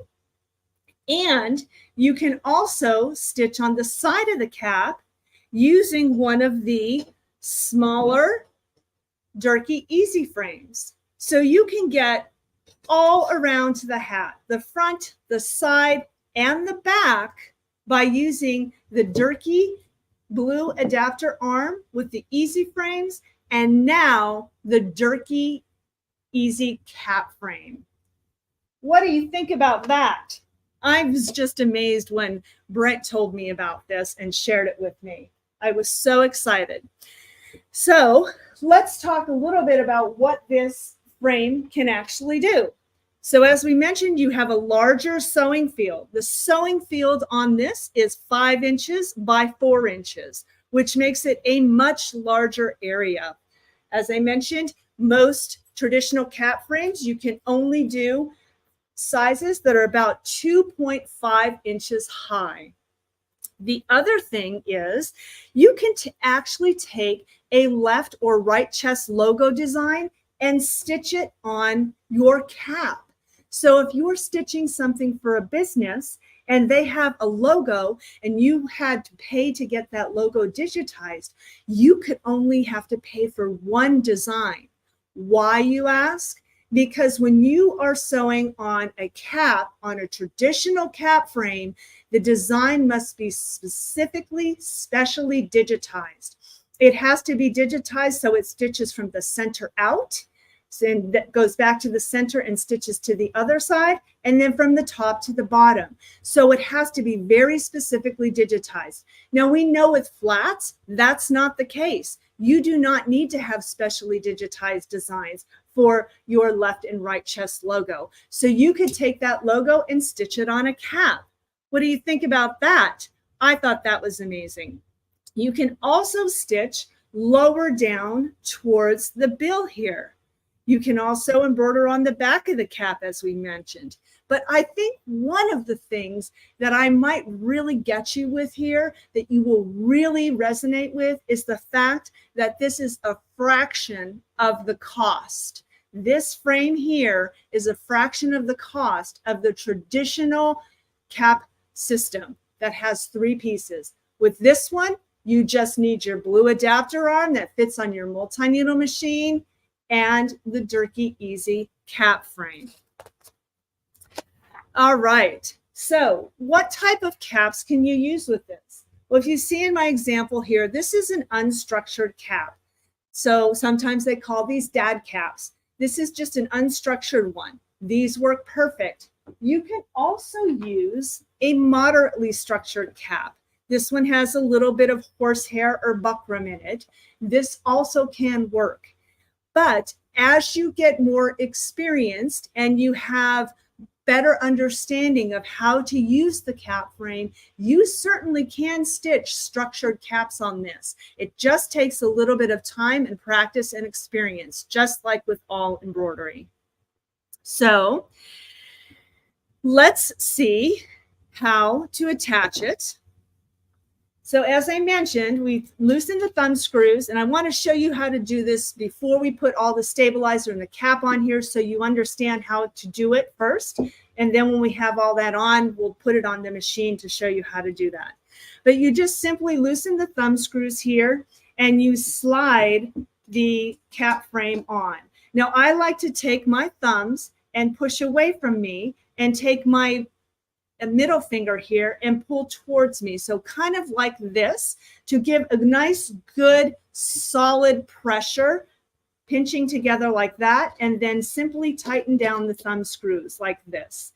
And that way I make sure I have a nice, even part here so that it is nice and secure and straight on the arm. So that is something to be aware of. When you receive your Dirky Easy Blue Adapter arm, the thing that you need to be aware of, and it is in the instructions, you always put the blue adapter arm with whatever easy frame you're using. You attach the easy frame to the blue adapter arm before putting it on the machine.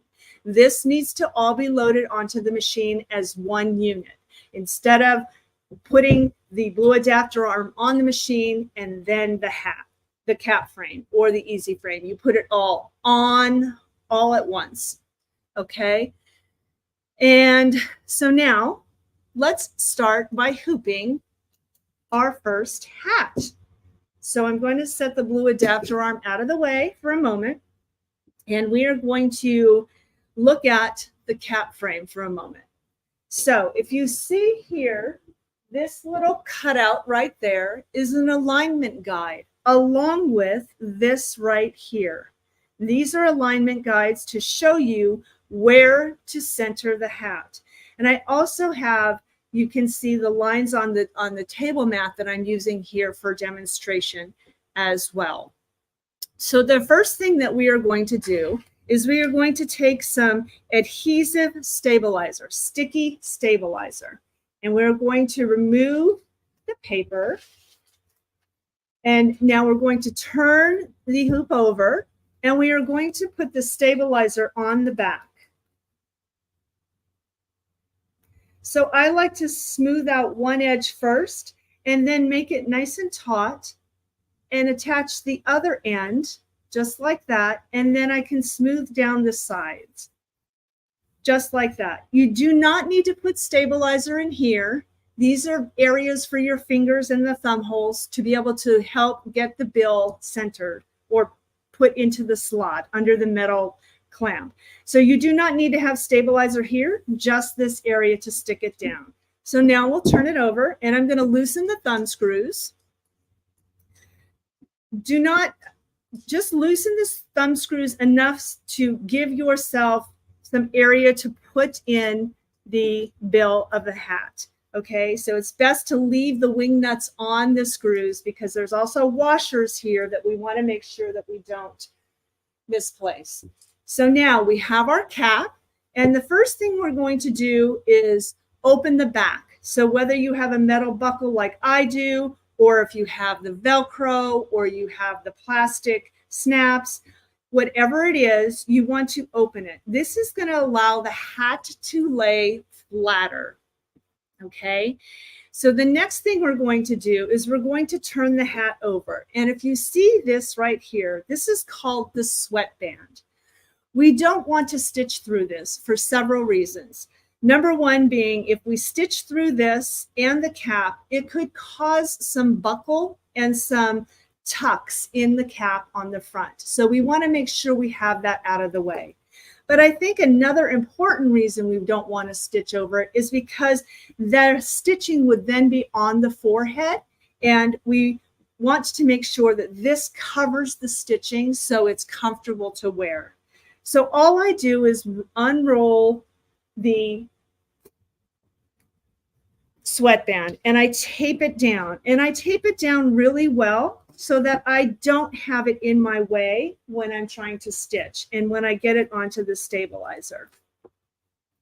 So however best it works to tape down to just make sure it's not going to roll back in on you. So now we're going to turn the hat over once we have that done. And the next thing I like to do is I like to take the hat and roll it in towards the top of the hat. This helps to get that sweatband rolled in and again out of the way. It just makes it easier. And also, when I roll it in, it takes the strap and tucks it up underneath there as well to make sure that it's going to be out of my way. So the next thing I'm going to do is I'm just going to flatten the bill out just a little bit. Now I'm going to take the hoop here, the easy cap frame, and using my index finger and my thumb, I'm going to pull up towards me. So I'm creating a space in there to be able to slide the bill of the hat in. And I just simply get it started under there, take my other hand and slide it in. That easy. Now you remember me talking about this center mark here is your alignment guide. Now with a lot of unstructured caps like this, they have a seam line going down the center front of it. So that's a great way to be able to know that you have it centered exactly where you want it. But I also wanted to show you, if you can see on the silver metal clamp, there are alignment guides there. So if you have parts of stitching that are on the bill or other things that may be on the bill, those alignment guides will also help you to line up the hat. So now that we have the bill under there, I like to look here on the back where my guide is, and I have the table mat right here with the line going, and I just like to walk it back. So I take my thumbs and I'm pressing down on the hat, walking it down to make sure I have this seam here going along this line. And I'm using my other hand to smooth it onto the sticky stabilizer. And now I will hold my hand as I smooth out the rest of the hat to flatten it down. Just like that. And now the cap is hooped. How amazing is that? So I also like to get a little tape as well if you need to tape this so it's out of your way and doesn't get caught on any needles or presser feet. So now that we've got this hooped, I thought it would be a better time to be able to explain to you what size design is best to use on something like this. So you definitely could use a square design, but to be aware that if you use a square design, you don't want to come very far down here close to the bill, because if you have a square and you bring the center too close, it's going to get into problems with the seam here. So be aware, if you use a square design, it may need to be a little higher up on the hat. This is a great reason why to print out a template, so you have the template and you can see where it's going to fall on the hat. This is also going to enable you to be able to see exactly where you want it placed once you get to your machine.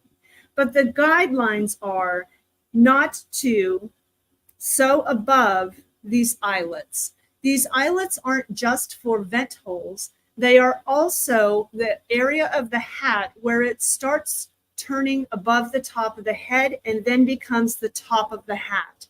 So stitching higher than this, the design may not be seen.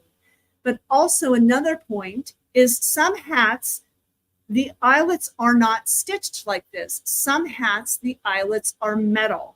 And we definitely want to keep our machine and needles away from stitching on the metal. So it is best to keep a design below these eyelets here and above the bill. So I usually like to use as a guideline about a good 1/2 inch or 3/4 of an inch above the actual seam of the bill.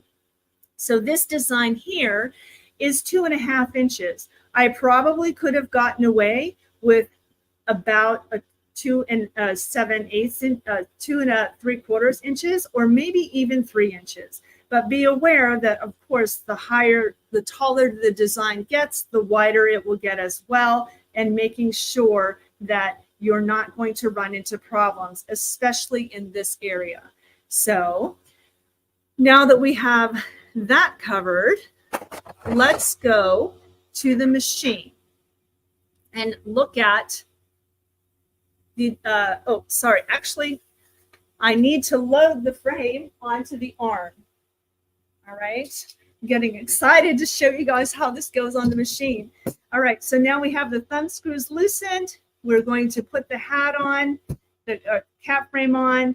I've got my thumbs that I'm pushing against the against the frame as I tighten down the thumb screws here.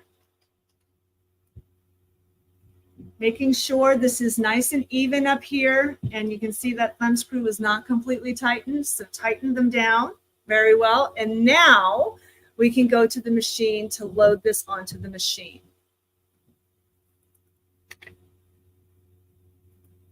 Okay, so here we are at the machine, and you essentially load it to your machine just like you would any other frame. Any other frame on your multi-needle machine.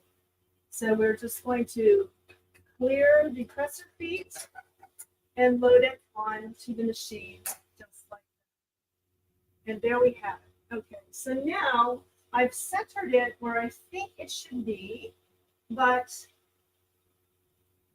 I think that's a good spot that I like for where the design is and where it can be seen. But the most important thing that I want to do while I'm at the machine, regardless of where the design is right now and what it looks like, is I want to trace. And just on every single Dirky easy frame, it states to trace your design before you use it. When you load the design to the machine, because this is not a frame that comes with your machine, you're going to need to choose a frame size that is larger than this frame. So in other words, you would pick since this has a 5x4 stitching field, you would want to pick a frame size that's larger than that, so that you have the room to move the frame forward and back as you need to get the design where you want it. So right now, I'm going to trace the design.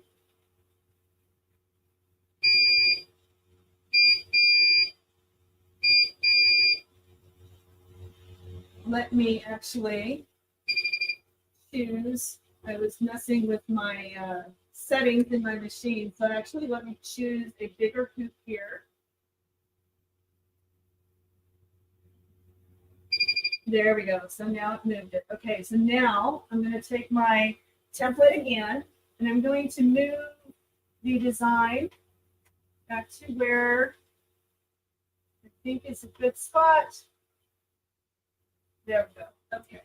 So now that was a perfect example to show you how I chose to design a frame that was too small for this frame. So in hashtag real life, there we go. So now I will trace the design for you, and you can see how it will trace around it to show me exactly where it's going to stitch. And that looks like it's pretty spot on, so I'm happy with that. In the interest of time, because we have a limited time today, I'm not going to stitch the design because I want to show you exactly how to stitch on the back of the hat.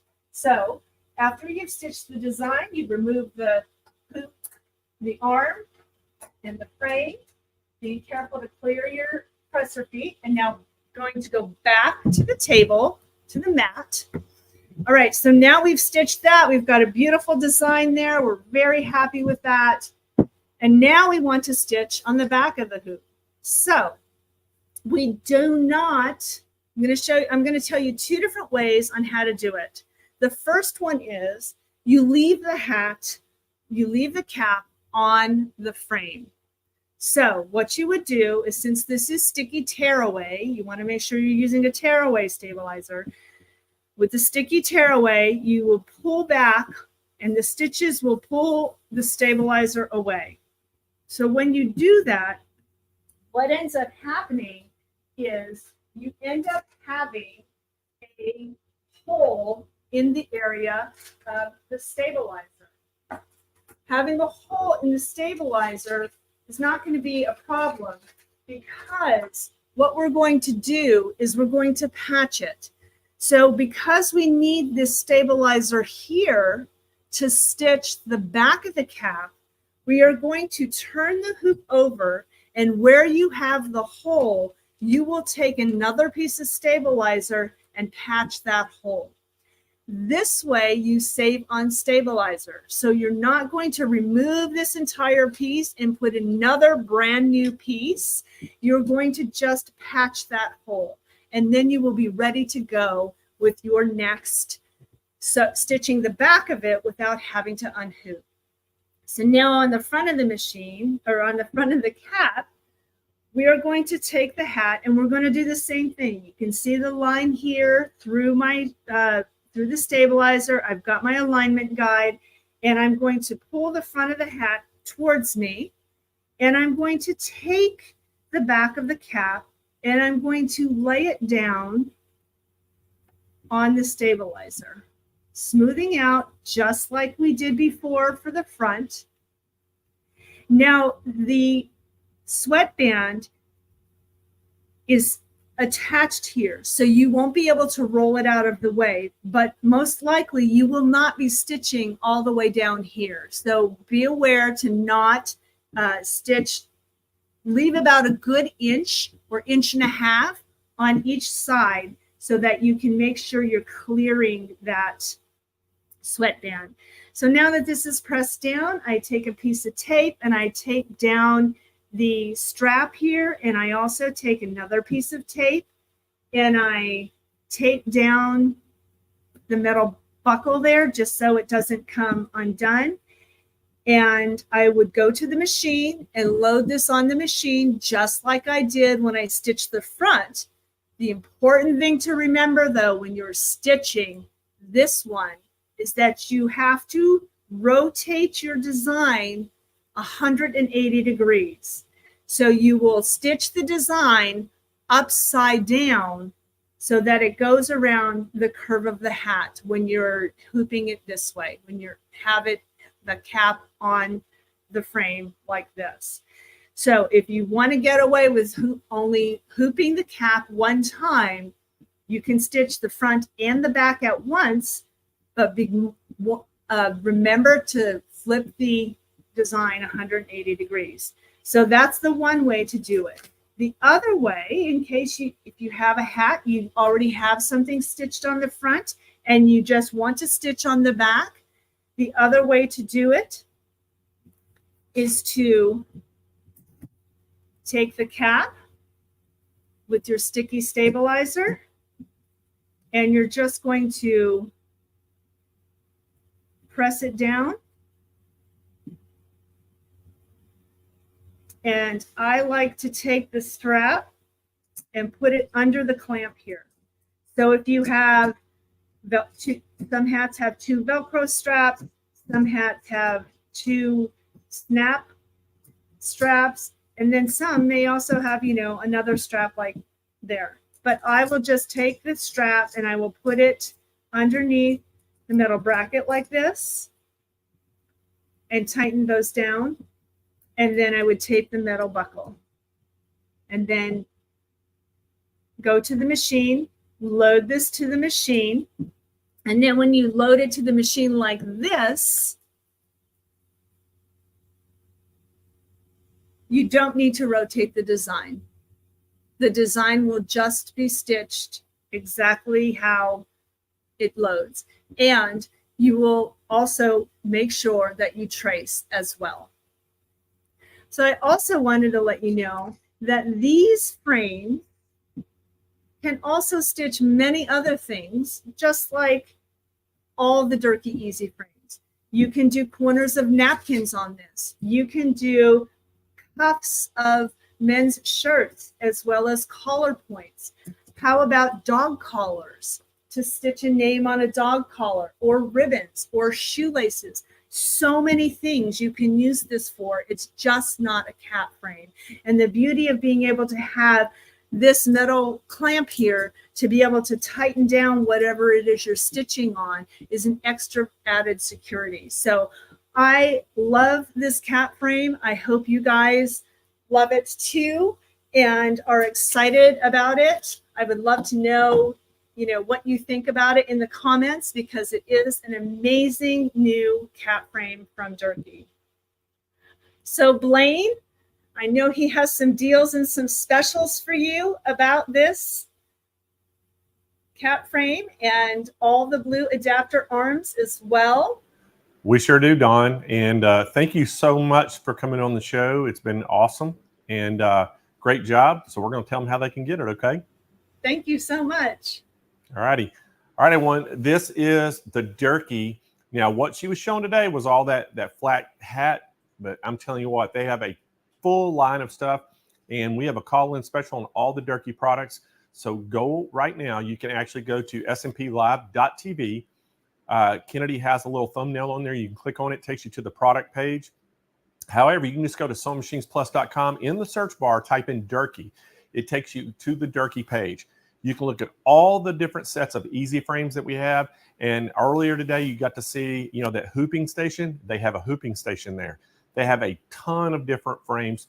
Now, these hat frames that she showed today, not only do they fit on the multi-needle, but they're also going to fit on the flat machines, the one needle flatbed machines. So they're going to fit those. They have a lot of different brands. You're going to be able to get Janome, Bernina, Brother, Baby Lock Naturally. And then there's some different ones in there for Five Viking and all that. So make sure if you have any questions, give us a call at 800-401-8151. And if you're on the website, you can actually talk to one of the live chat agents too. They're very, very knowledgeable about this as well.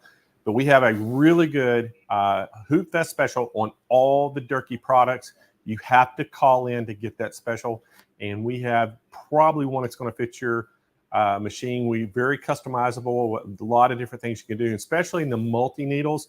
All you have to do is have that adapter arm that fits your machine, and all the Dirky easy frames will fit it. And Dawn was using a SWF 15 needle, so we have all of it for SWF, Brother, Baby Lock, Janome, all the multi needles that we carry. We have easy frames for it. So get on the phone right now and get that call. We have financing available as well for them. So, all right, we are going to continue on. Let's bring Jane back in. Hey, Blaine. Hi, everybody. Well, hey, Jane, you know what? While we're waiting for our next presenter to get on board here, let's do a giveaway. What do you think? Let's do it. I love that even more. So what we're going to do, I want got? everybody in the chat right now just to put the word go, G-O-G-O. Go. One word, go. One word, G-O-G-O. Okay. Yep. And they're going to get a chance to win a sew mat, and we're going to give 2 of them away. Cool. So put the word go, G-O-G-O, no spaces, in the chat right now if you want a chance to win one of these sew mats. Now, Jane, they come in 13 different colors, 4 sizes in each color. So, Kennedy, you think we ought to spin the wheel? They had time? Let's do Spin it. that wheel. Go, Blaine. Go. I like it. I'm trying to get a little trickery on them. Oh, Sandra Warren hanging with us on YouTube today. Sandra, it's great to have you here. Congratulations. You win the most amazing SMP sew mat. Blaine, should I tell her how to get it? Let's wait. We're going to go to our second winner, and we'll tell them both at the same time. I love it. All right, Kennedy, spin that wheel again. Here we go for our second winner.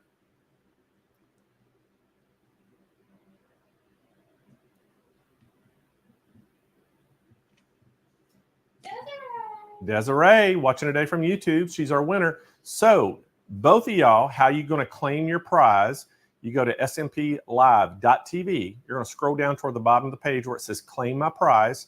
Fill out all that information complete. And most importantly, in the notes section, both of y'all are going to put in there what size of sew mat you want, what color, kit submit, and we're going to get that shipped out to you just ASAP.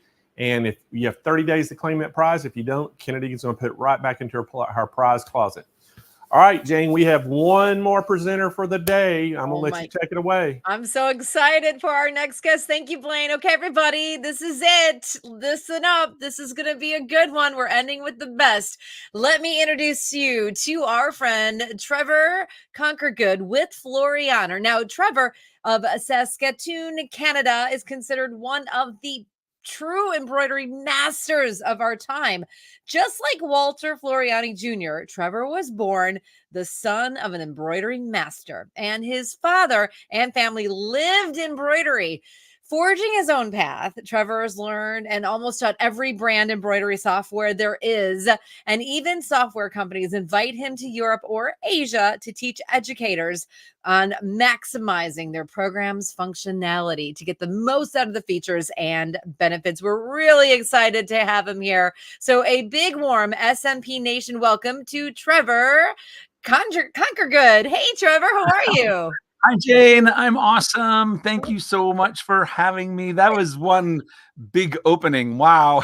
Well, we are just closing out day 3 with the best there is, Trevor, and that is you. I'm super you. excited to say hello and have you on the show. And I Thank you, love Jane. your background with all of It's a that little bit beautiful chaos. thread. Yeah, I know the thread. It's my happy place, right? You can never have too much thread, Jane. I say more is more and less is a bore, so you might as well have it Okay. all. You are a fun girl. I like you a lot. Thank you for having me. I can't wait to show you guys about the Floriani bundles that everybody's talking about at Hoop Fest. Oh my goodness, what a great week you guys are doing. We're doing so much fun this week, but we can't wait to see this amazing the product and the bundles from Floriani. So I'm going to let you take it away, Trevor. Okay, yeah, thank you so much, Jane. Thank you, everybody, for coming to visit me in Sunset Stitches here. I'm Trevor from R&K Distributing and Floriani, and yes, I do live in Saskatoon, Canada, but our office is actually in Knoxville, Tennessee, you guys, and I love visiting the United States. Jane, I had to show you the towel that I made. This is for when I come to visit you guys, right? So that if I hit the beach, I've got my SMP Virtual Hoop Fest towel. Isn't it cool how it looks awesome on the white towel? And there's nap control in there. Can you even see it? You know, I'm only like this far away from my camera. How close do I have to get before you can even notice the special nap control? That's a trick that you can do for any embroidery design. If you're sewing it on a towel, you can add nap control. And as you know at Floriani, we love to do embroidery with our software. And so I was going to share my screen now. So what I'm going to do is just bring up a couple of slides that you guys can learn about the software. And so if you guys don't mind to just bring my slides up for me now. And then first of all, this is my email address. So if you guys ever need to get in touch with me as the software manager for R&K Distributing, it's tconquergood at rnkdistributing.com. Yeah, that looks great, guys. Thank you so much. So we're going to talk about Floriani Fusion today, you guys. This is the most amazing software for an embroiderer. It'll allow you to do so many great things, and I want to show you some of these features. And there's an amazing embroidery bundle that's called the 20th Anniversary Collection. And the reason I bring that up is it's part of the bundle, right? That SMP has the most amazing special bundles. But before I forget, I want to talk about the Floriani Garden Thread Party Set, because I know you have some of those there at SMP. And I just want to give a quick shout out to Barb, who just won some of our Floriani. She won a Floriani embroidery software, you guys. She actually bought the software, the thread. This thread pack has coupons inside, and so if you buy the thread, you may get a gold ticket inside, and there are all kinds of great prizes that you might win. Anyway, I thought you guys might be happy to hear about Barb at my recent event won Floriani software in her box. Yeah, but there's some amazing bundles, and I won't go through all the details because you guys can find them on the SMP website and study which one is the best for you. But the first one has like the large spools of thread, your 5,000 meter spools, has a nice assortment of all of our Floriani stabilizers, has a beautiful embroidery collection, and of course the software that I'm going to show you guys.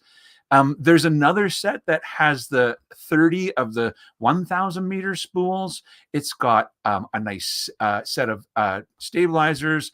There's an embroidery collection, that 20th anniversary collection in there, as well as the Essentials Toolkit, you guys, which is a really awesome toolkit. And this is probably the best value of all the ones that they have. It's called the Embroidery Essentials Kit. It's got the toolkit. It's got the beautiful 20th anniversary design collection, the software. It's got a nice pack of Floriani embroidery thread, some stabilizers, and it's only like $5.99. It's an unbelievable bundle, you guys. So let me go ahead and bring up the Floriani software. So that's what I meant to click on there. And just explain what I was saying about the towel, right? Because here's the hoop vest, and you can see that there's some white thread back there. Well, let me just copy the blue color and start a new design and paste it in.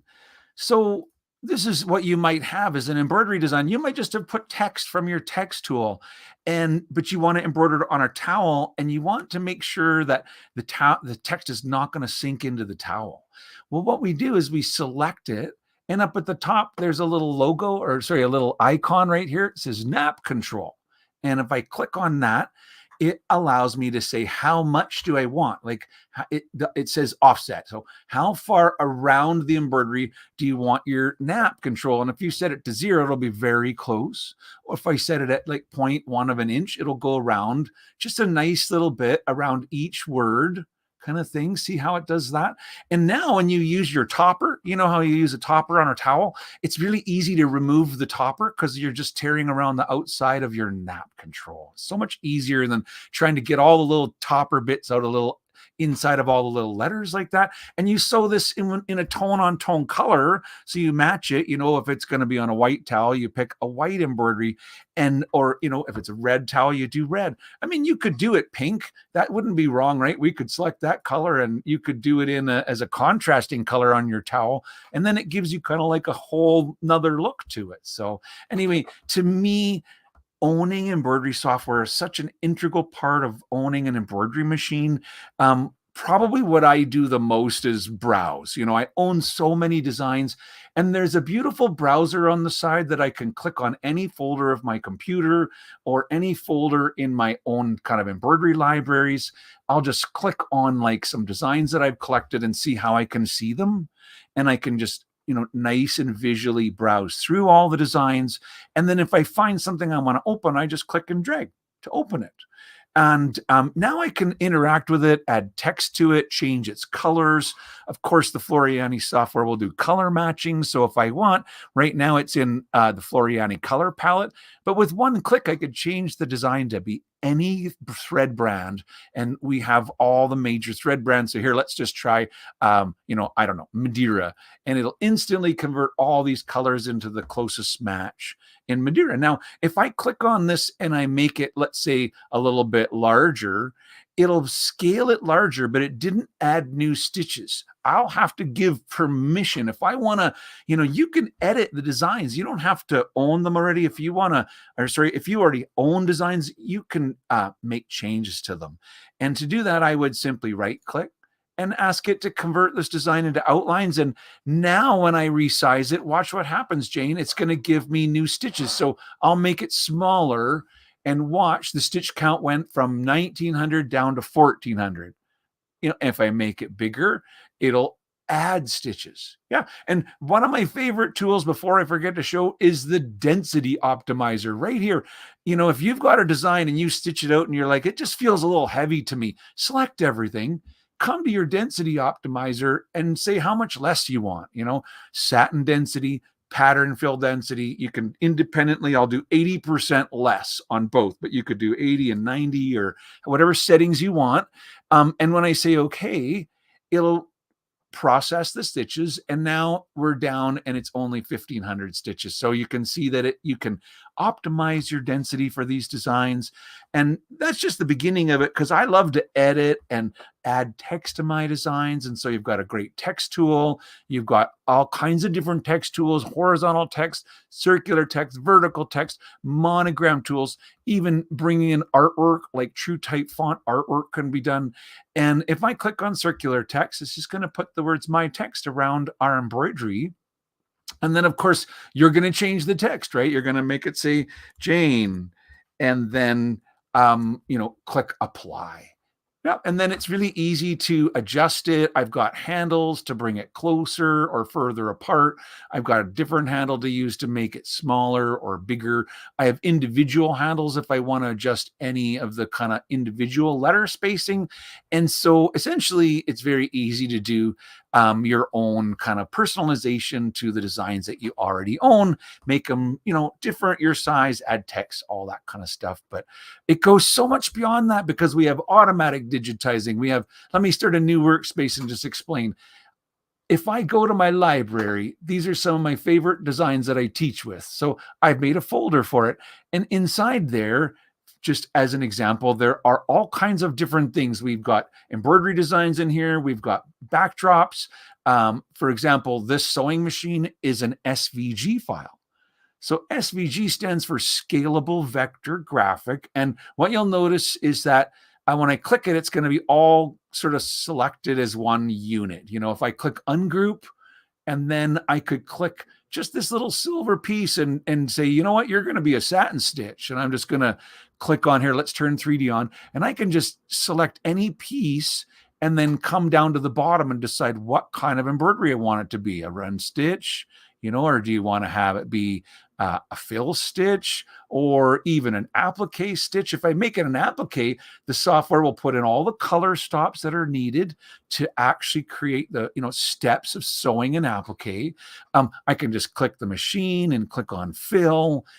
Because it's so vector SVG, it means that this was an image that's really made up of shapes, and I can very easily select these shapes and then just select on the kind of embroidery that I want to make it into. It's kind of like paint by numbers, but with thread, right? Because you select your shape and then you assign a kind of embroidery. So here I'm going to put a filled heart on top of a filled machine, and it's a pretty large area, that heart. And so if I wanted to remove the stitching underneath, I could just right click and ask for remove overlap stitches, and the software allows you to set like an amount, that an overlap amount if you want to have sort of a little bit of overlap. But when you're done, essentially the pink flower will have taken a small bite out of the blue sewing machine. And so you can kind of see now, if I just pick it up and move it over, that my sewing machine has a little hole kind of cut into it. So it's like a cookie cutter, you just remove the stitches from underneath. So this is kind of what, if you already have artwork shapes, it's so easy to create embroidery. But let me start a new workspace and show you, what if you don't have artwork? What if your artwork is a JPEG? And when I say a JPEG, what I mean is this image there's no shapes in my sequence area. This is simply a background or a backdrop. And if you look really closely, it's actually made up of pixels. There's no, it's not a vector image. Somebody needs to digitize this thing, Jane. And that could be me. I could take my pencil and go click, click, click, click, click, which is totally a possibility, right? We have different pencil tools, but I'm going to do the magic wand, because then I can just click and it'll automatically put whatever shape I click on, it outlines it. So if I click on the tree, it outlines the tree, and then I can hide the backdrop. See, so now I've got a shape for the tree that I can select and I can fill in with thread. And so what we're talking about is called digitizing, right? Where you start out with an image, and that magic wand is simply like an auto trace. It works really great when you have clip art like this, where it's easy to discern all of the colors. With not many clicks, I can literally create this whole embroidery design. So auto digitizing is awesome. And that's kind of like semi-automatic, because we still get to decide what gets made first and what gets made second. And I'm really just kind of clicking on the shapes to create them. Automatic digitizing is when you use the magic wand, or sorry, the wizard hat. The wizard hat, if I open up the wizard hat, it allows me to interact with my, pick an image kind of thing and say open. And then you go through a series of questions. What size is it? How many colors is it? And you can interact with these things. How strictly shall we trace it? Is this the background color? What do you want for locks and trims?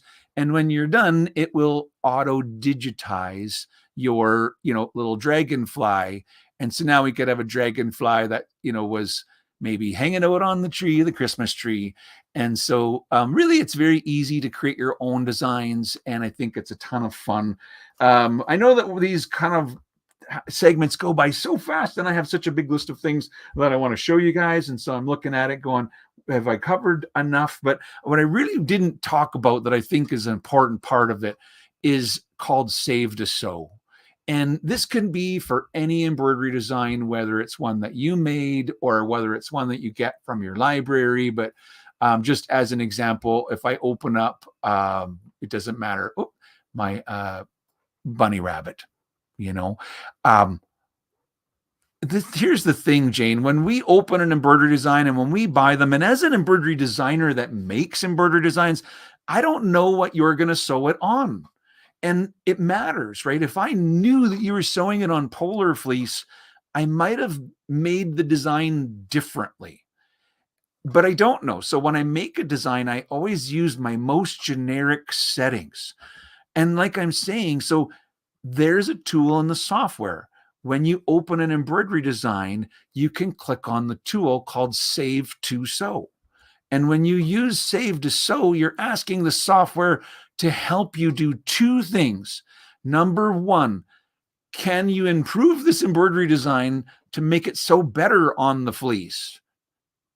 And number two, can you please give me the Floriani recipe on how to embroider on fleece? And so I click Save to Sew. Open any design, click Save to Sew.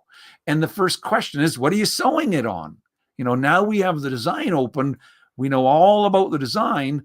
What are you sewing it on? And these are based upon the Floriani family recipes. And I knew Walter for many, many years, and he was the fifth. She said I was the second generation in my family. Walter, he's the fifth generation in his family, you guys.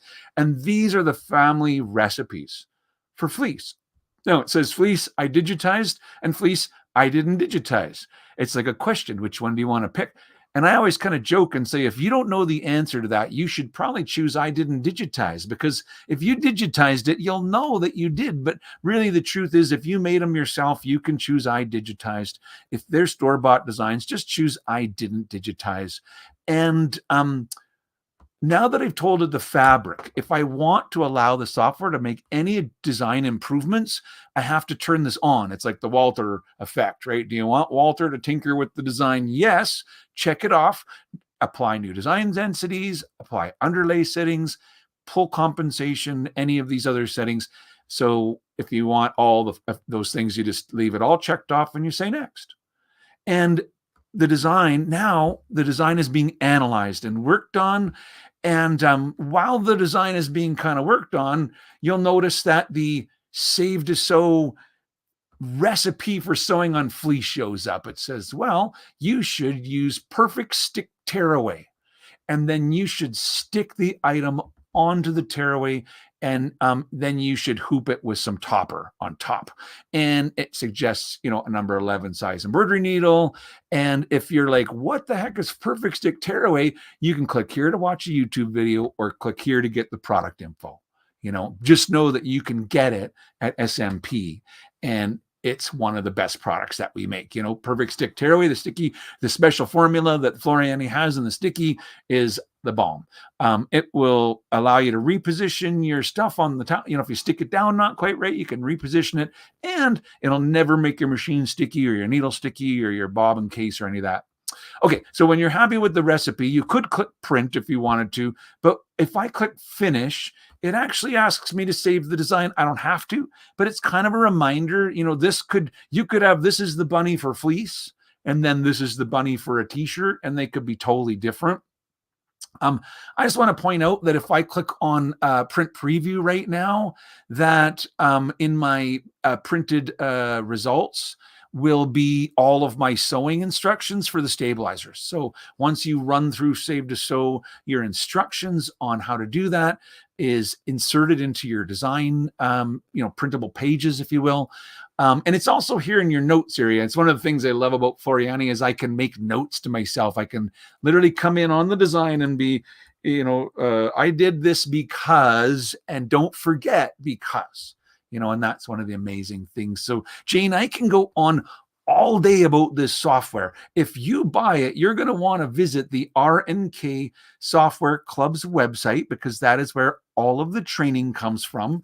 And basically, we would love to have you. There's a toll-free phone number. If you need help, you can literally call R&K's office 9 to 5, Monday to Friday. Somebody literally answers the phone, Jane. How many software companies can say that, Jane, that somebody actually answers the phone right when you're so that said, am I back on screen now? That's awesome. So I can come back and talk to you guys.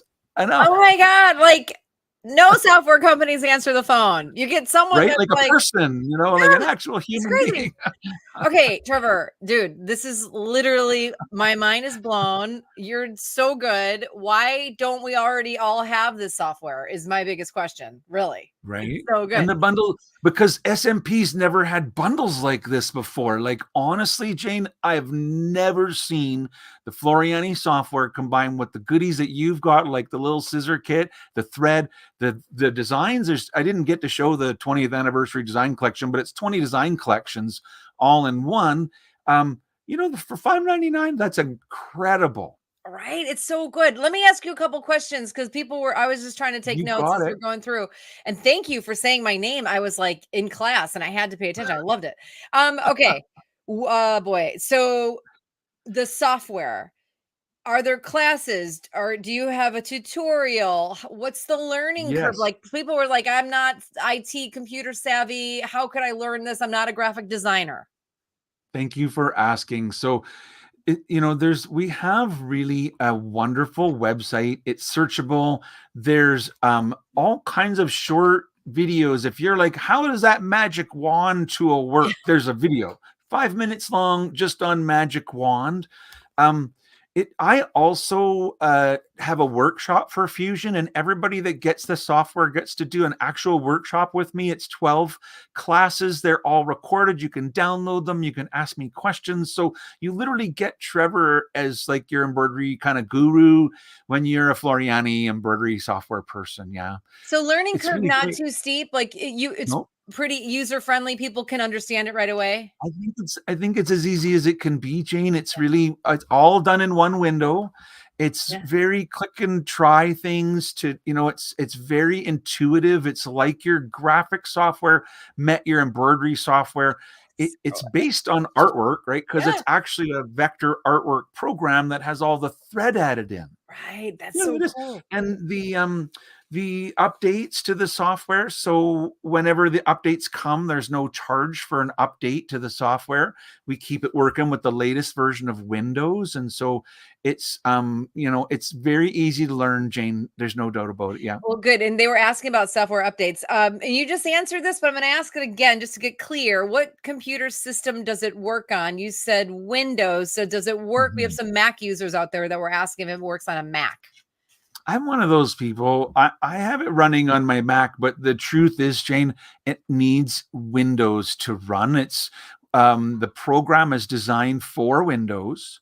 And so anybody who's got a Mac that wants some help with that can ask me because I'm doing it. Like I travel with my MacBook, but I have Windows on my MacBook. So it's kind of like three-finger swipe. There's Windows, three-finger swipe. There's my Mac. And it's kind of like 2-in-1. So the truth is, no, it runs on Windows, specifically Windows. Right. And I do know that's the parallels thing. You can go back and forth. How much can you size up or size down? It's, the truth is there's no technical limit. The software is going to let you. Where I think the learning, and that's where the workshops come in, because really what the learning there is, Jane, how big is the stitch?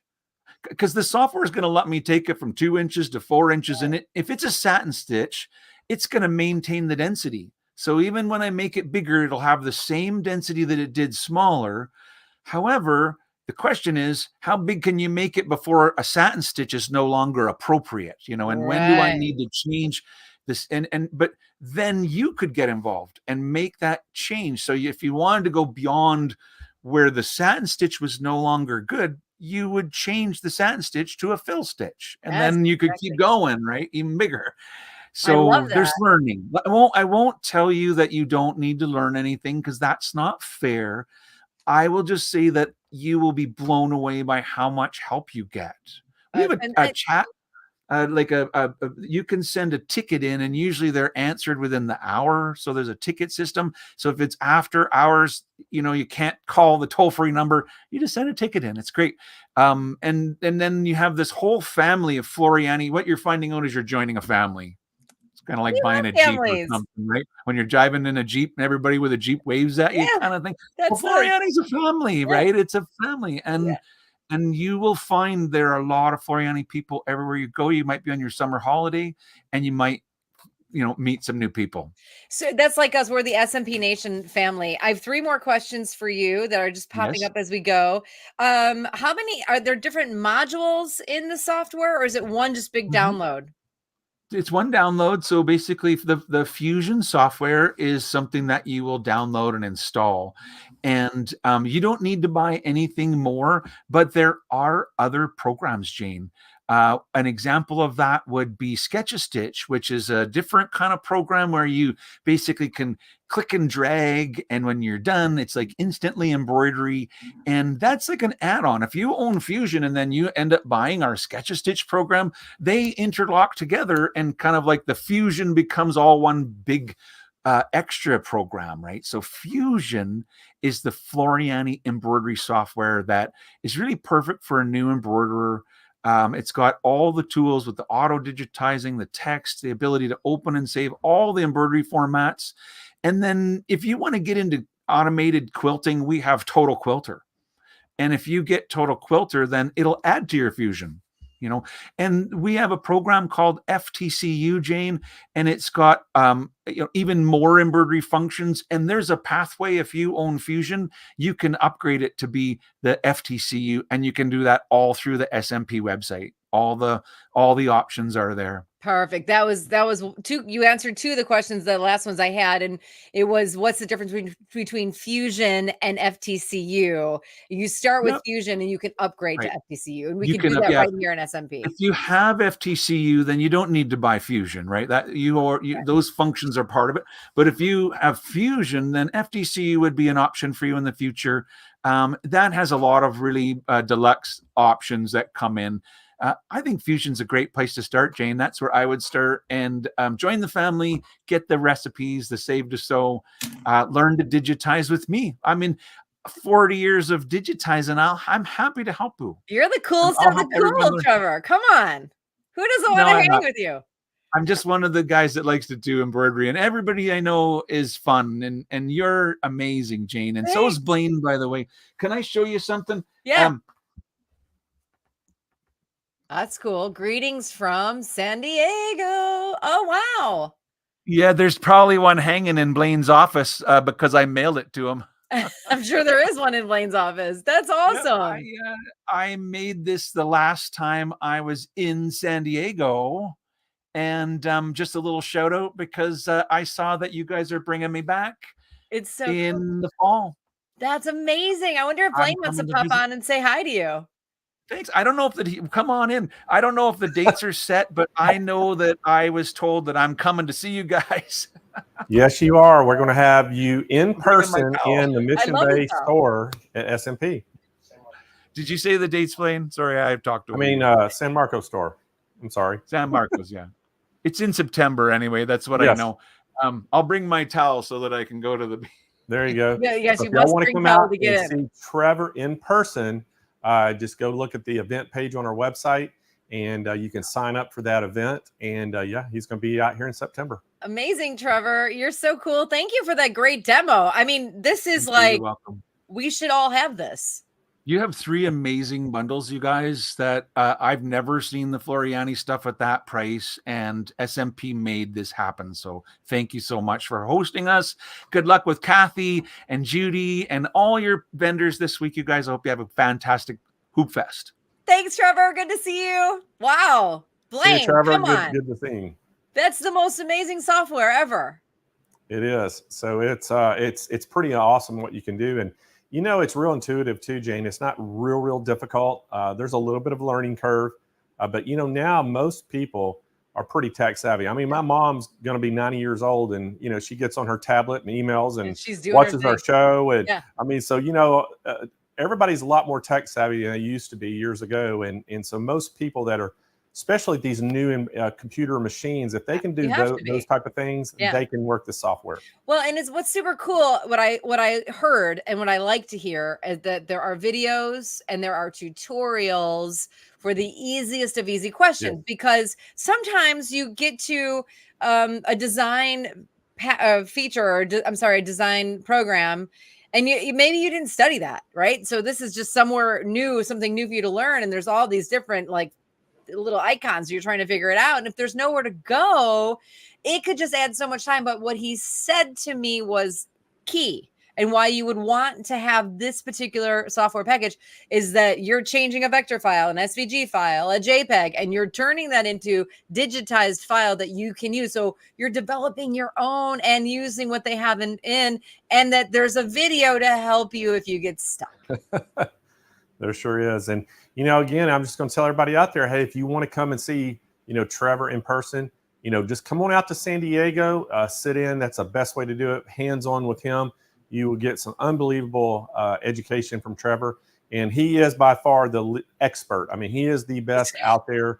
So, yeah, we'd love for y'all to come out. And again, if you want more information, just go through the event tab on our website. I don't know if we got it posted yet or not, but I know it's coming in September. How cool. I mean, I just want to like run around in his brain because he's, you know, like this is like, that is just like speaking another language to me. I'm like, wait, what? Like I pick up little bits and pieces, but he's fluent and this is how he thinks. And it just comes out and it's like perfection. So yeah, that's really cool. Oh, and by the way, I don't know if y'all even kind of picked up on that, but he showed you the card. Yeah. Well, he drew that freehand. So that was, he drew freehanded the San Diego skyline and gave that to me, and we actually have it framed. So he's an artist. Yeah, he's truly an artist. It's pretty awesome. Yeah. So, all right, Jane. Hey, we're at the end of day one. I know. Day three. Sorry, day three. Day three, not day one. Are you putting up the bundles for the software? Yeah, let's put them up. Yeah. I think we don't have an overlay, Kennedy. Nope, no overlay for it. So they just, basically, if they want to check out the bundles, just go in the search bar on our website right now. Just type in Floriani, and you can go check out all the bundles. And again, if you have any questions, just call us at 800-401-8151. They can talk to you about all the bundles. And if you're on the website as well, you can talk to the live chat agents, and they can give you some information about it. And what's cool is Trevor did say, I've never seen the bundles at this price ever. So that is like true. We have the best pricing ever on this. Yeah, that's so crazy. That's so crazy. Good. All right, cool. So just in the search bar, Floriani, Fusion. Yeah, you can go check out all those bundles. And again, you can just call. The easiest way to just be call and ask them, you know, about the Floriani bundles, what the pricing is. We have great Hoop Fest pricing on them. Very cool. Wow. I'm so excited. All right. I can't believe this is wrapping up day 3, Blaine. This is nutso. And this is your and mine last day. I know. And then the real pros are coming in to take over, Blaine. Yep. So we got Angela Wolf and Kennedy Cook coming in, going to host a Thursday and Friday. And Roger's going to be here helping Kyle. So they'll everybody get to see Roger and say hi to him again. So it's going to be lots of fun. I know it's going to be tons of fun. I'm going to have to watch on my phone while I'm traveling. Yeah, we're going to miss out, aren't we, Jane? I know. We're going to miss out. I love hanging with everybody, but you know, we'll be there in spirit, right? Yeah. Well, we got some stuff to give away to close out the day, and we're going to pick our 3rd finalist for the Dream Studio giveaway, Jane. It's all happening right now. What we want to do right now, we're going to start giving something away. So in the chat right now, I want everybody to put the word cook. Cook for Kennedy Cook. C-O-O-K for Kennedy. C-O-O-K. Yes. Cook for Kennedy. And we are going to give away a $25 gift card. That's right. $25. For some lucky viewer. And so put the word cook, C-O-O-K. And what I'm going to do, I'm going to go ahead and tell them what the next giveaway is. Okay. It's our event bags, or the second giveaway. So if you want a chance to win that, I want you to put the word Kyle, K-Y-L-E, in the chat. That's right. Every time we put them both in the chat, and we'll get that going. All right, Kennedy. Ooh. Kyle just said, see if they could spell his last name. His last name's Hoovervorse. Hoovervorse. It's hard to say. It's hard to spell too. I can actually spell it now easier than I can say it. All right. Kyle is way easier. Spin that wheel. Here we go. Let's go, Kennedy Cook. How many cooks were in the chat? 278. Too many. All right, here we go. Kathy back. Oh, Kathy back watching on YouTube. Congratulations. You just won a $25 gift card. So you need to go to smplive.tv to redeem your prize. And you need to scroll down to the bottom there and fill in all the information. They will send you that gift card via email. So you could use it right away. That is exactly right. And you have 30 days to claim your prize. And if you don't claim it in 30 days, then Kennedy is going to take it and put it in her wallet. Yep, she's going to take it back. All right, so next up, we are going to give away a set of our event bags. The keyword was Kyle, K-Y-L-E. So Kennedy, spin that wheel. Go, Kyle. Yes. Debbie. Debbie Spoto? Spoto? Spoto. Debbie Spoto, congratulations. You're the winner of the event bags watching on YouTube today. Debbie, it's been so much fun hanging out with you. Go to smplive.tv to redeem your prize. Scroll to the bottom, fill out all the information, and the amazing crew at SMP will send that out to you. And you have 30 days to redeem your prize. Otherwise, Kyle takes it home with him. That's right. No, that goes back in the prize closet. Even the, All right. Okay, next up, we are going to give away a sewing machine. Oh, boy. We're going to give away another SE700 Brother sewing machine, sewing embroidery. And the key word on this is going to be Klaus. Oh, C-L-A-U-S-S. There like you go. Santa with a double S for extra special, my friends. There you go. Jane Klaus. So it's Klaus, C-A-L-U-S-S. C-L-A-U-S-S with a C, not a K. I saw a K go by. No, yep. It's got to be a C. C like Santa Claus. So put it up on the screen, Kennedy, so they can see it. Make sure they know how. There it is. Y'all see it right there. C-L-A-U-S-S. Make sure you spell it right. This is for the Brother 700. Oh my goodness. SE700 sewing and embroidery machine. It's a good thing we're not using my maiden name. Try spelling that. It's a good Greek last name. Manzuris. Monsieur. No. Not even going to attempt it. Nope. Manzuris. But this one is a lot easier to spell. All right. Kennedy, spin that wheel. Let's go, Klaus. Oh my goodness.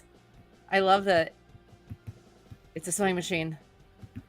Leah Thompson watching on Facebook. Leah, it's been so fun hanging out with you today. Congratulations. You win the SE700 sewing and embroidery machine. Amazing. Go to smplive.tv to redeem your prize. Scroll to the bottom, fill it all out, and the cool kids at SMP will send it out to you as fast as they can. And by the way, I know you're watching because you had to put Klaus in the scroll bar. You have 30 days, so redeem your prize right now. There we go. All right, because everybody's watching, right, Blaine? Like you could say you have 30 days, but they're watching now, so you might as well. Good. I mean, but they got, maybe they don't want to go stop watching the show to go, claim, but they just don't forget. Go claim it.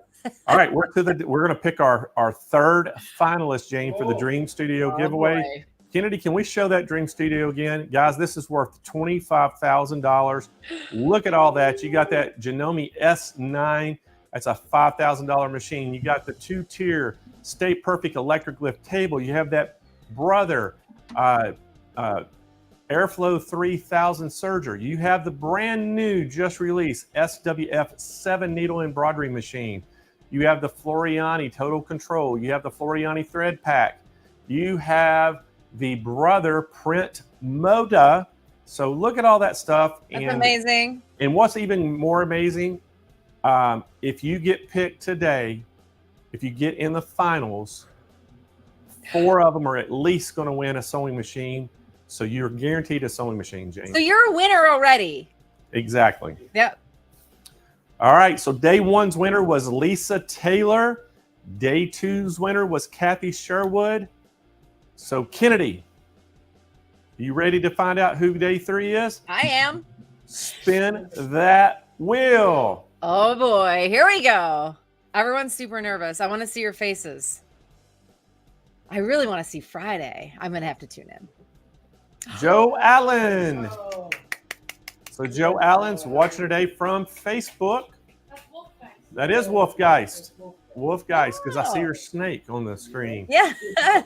So Joe Congrats. Allen, what we need you to do is go to smplive.tv. You scroll down toward the bottom of the page where it says claim my prize. Fill out all that information complete.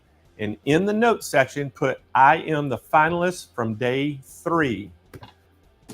And there you go. Wow. 3 finalists down. That's amazing. Wow, It so is. exciting. Congrats, Joe, and everybody else that won today and earlier this week. I'm sorry I won't be here to see the grand finale. I know I'm gonna miss it. So, well, anyway, everyone, thank y'all so much for joining in Hoop Fest on day 3. Tomorrow, we're gonna kick off the show about 10 minutes after 8. The stream will start. Kennedy will come on air about 8:15. Then Angela Wolf will be joining her. They're going to be hosting all day. They'll be in here with Kyle and Roger, and they're going to be here for the next 2 days. And Kennedy on Friday will announce the winner of the Dream Studio giveaway. So they're going to pick another finalist tomorrow, and then Friday midday they'll pick their 5th finalist. They'll put them all in the hat, and it's going to be a great time. More specials, Jane. We still have tons of specials happening.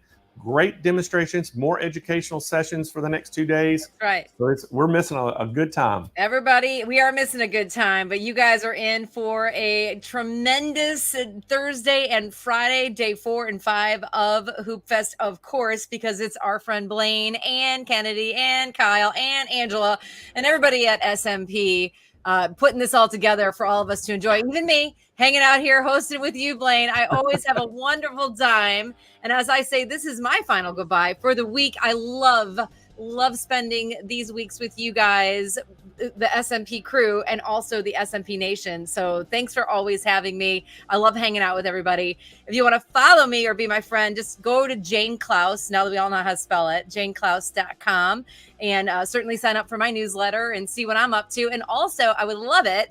I have a podcast. It's called Creative Living. And if you could, it's at everywhere you find your podcast. So Apple, iTunes, iHeart, Spotify, all those places. So just search up Creative Living with Jane Klaus and find a couple episodes to download. Like it, rate it, subscribe, write a review, all of the good things. But I thank you guys so much for always being great supportive and all the fun conversations we have together. All right, great. Y'all go check out Jane. And remind everybody out there, all the pricing on Hoop Fest this week is going to be good all the way through close of business, end of day on Saturday, which will be 3 p.m. Pacific time.